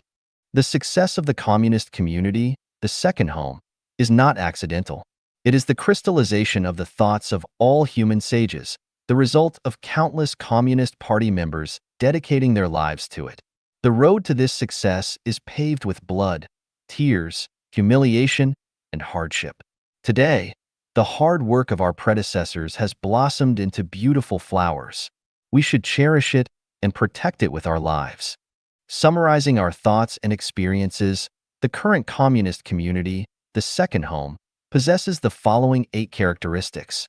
Taking the way of the greatest creator and implementing holographic management. The way of the greatest creator, also known as the way of nature, is our guiding principle. We always follow the principles of nature. It is also the scientific approach to development. Holographic management means no management because the highest form of management is non-management. Everything follows the principles of nature, and our management is entirely human-centered. This is why you won't find any leaders, offices, or managers in our community. Everyone is a manager, and everyone is a master of the community. There are no hierarchies or ranks. Everyone is equal, possessing nothing yet owning everything. Members who join the communist community, the second home, have nothing to call their own. Personal belongings and money are no longer private. Everything belongs to the community. Each person can enjoy everything the community has to offer as needed, without extravagance or waste. Everyone working to the best of their abilities, asking for and taking only what they need. Everyone has different abilities and strengths. In the second home, as long as each member puts in their best effort every day and does the work they are capable of, it is enough. We do not require uniformity, and no one is forced to do tasks beyond their capabilities. Everyone's needs are met without any allocation issues. Having no marriages or nuclear families. Marriage and families are the breeding grounds for selfishness, sources of distress and pain, and the root causes of endless resource exploitation and waste. Therefore, there is no marriage or families in the communist community, the second home. The young being well educated and the old being looked after properly. All aspects of a member's life, including food, clothing, shelter, transportation, and healthcare from birth to death, are taken care of by the community. The elderly are looked after by the community, and the children are raised and educated by the community. Parents no longer worry about their children, and children no longer worry about their parents. Politics and religion are not practiced. The communist community, the second home, refrains from engaging in any political activities or participating in any religious rituals. All our activities are guided by the principles of nature. We do not practice idol worship, nor do we celebrate holidays or perform rituals with political or religious connotations. We cherish nature and strive to protect insects, birds, animals, and the environment. All members engaging in physical labor regardless their backgrounds. Once someone enters the communist community, the second home, everyone is equal. There are no hierarchies, and we don't care about a person's background. Whether you are a PhD or illiterate, rich or poor, scholar or shepherd, high-ranking official or commoner, male or female, white or black, everyone becomes a laborer. Regardless of one's background, we only value the present moment. Being flexible, acting tactfully, and bending according to the situation. The community operates on the principle of least resistance, where all affairs should be handled flexibly in accordance with the principle of keep the main but change the others according to the situation. Dharma sets no rules. It is ever-changing. In order to enrich our cultural life, enhance our inner quality, and cultivate a love for life, a love for living, and a love for life, our residence is frequently changing, work shifts as needed, personnel are constantly changing, and recreational and gaming activities are ever evolving. This keeps our community in a state of constant change, making it impossible for two people to stay together for an extended period. Everyone is always in a novel environment. This approach prevents the maximization of entropy, thus preventing stagnation. It stimulates everyone's interests and thinking abilities. This approach also prevents the formation of cliques and warlordism, ensuring the eventual formation of a harmonious global family. These 8 characteristics are the distinctive markers that set the second home apart from other societal production and living methods. In addition to these, the communist community has many other characteristics.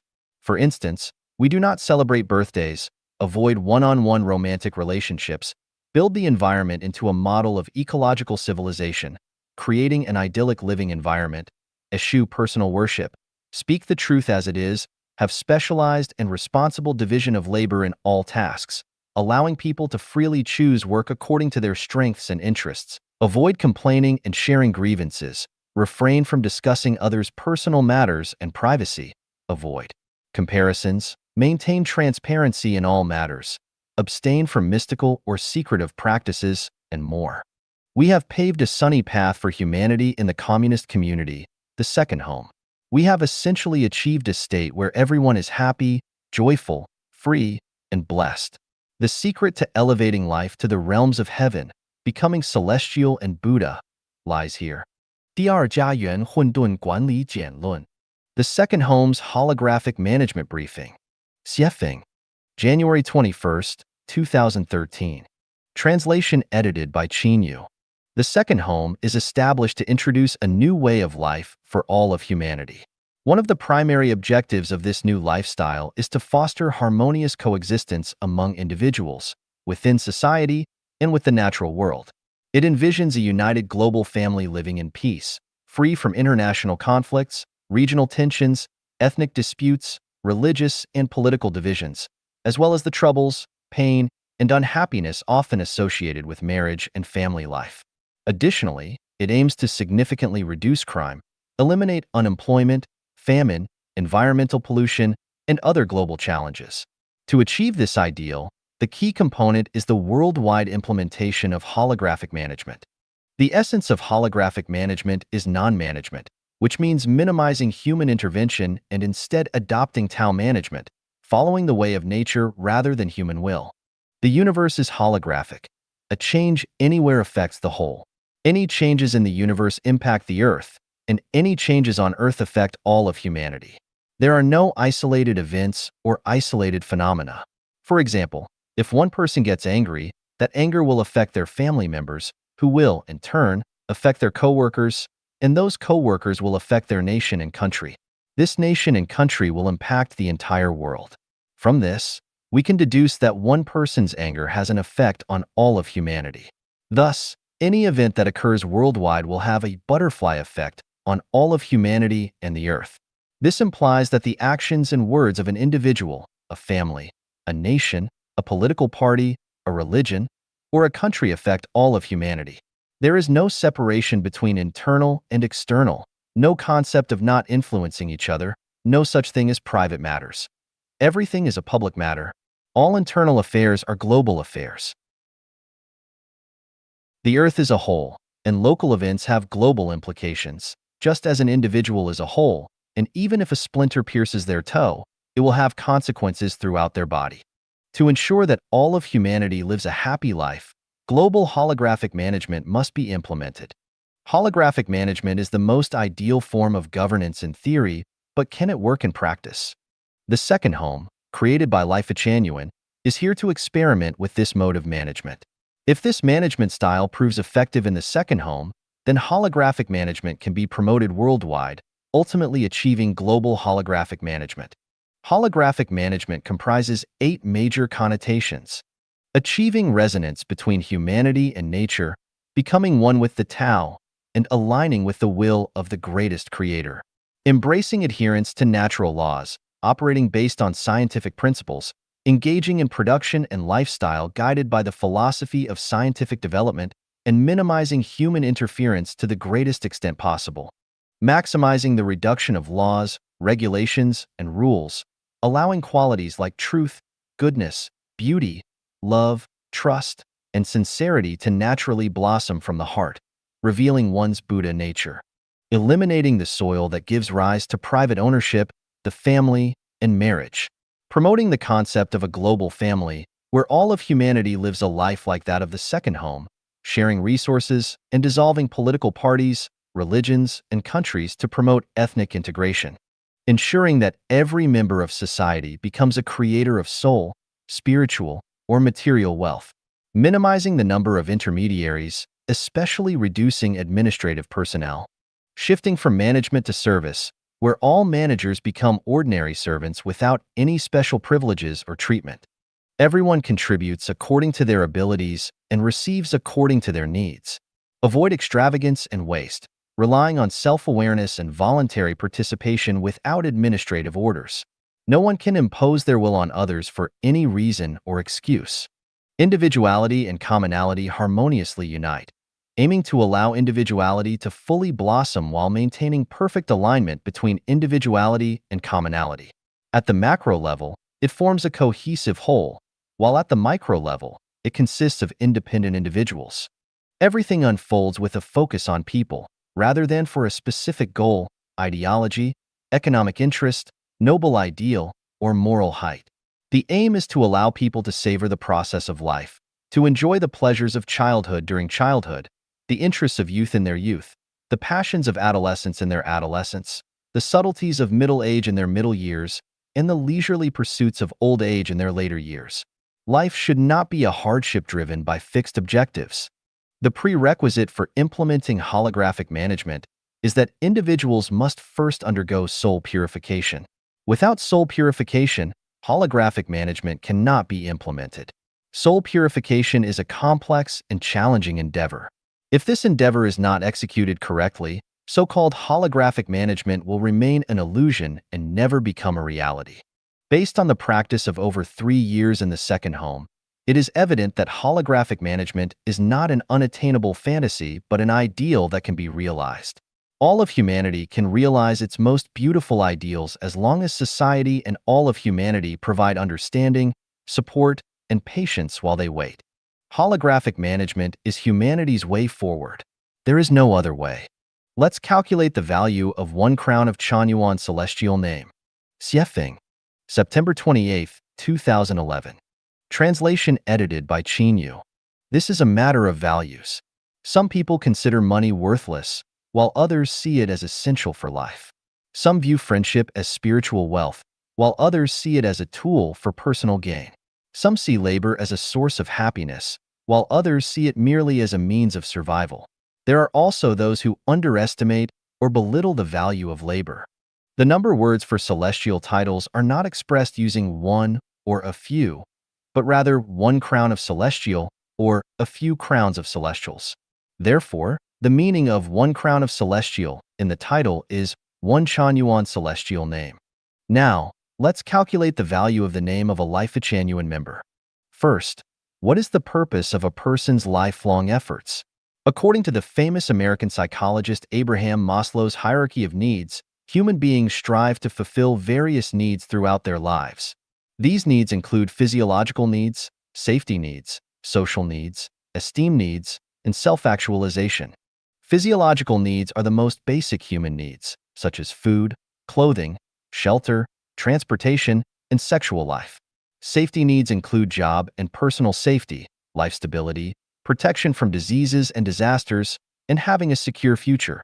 Social needs mainly refer to the desire for care and support from family, groups, friends, and colleagues. Esteem needs involve the desire for self-respect, a sense of accomplishment, and acknowledgement from others.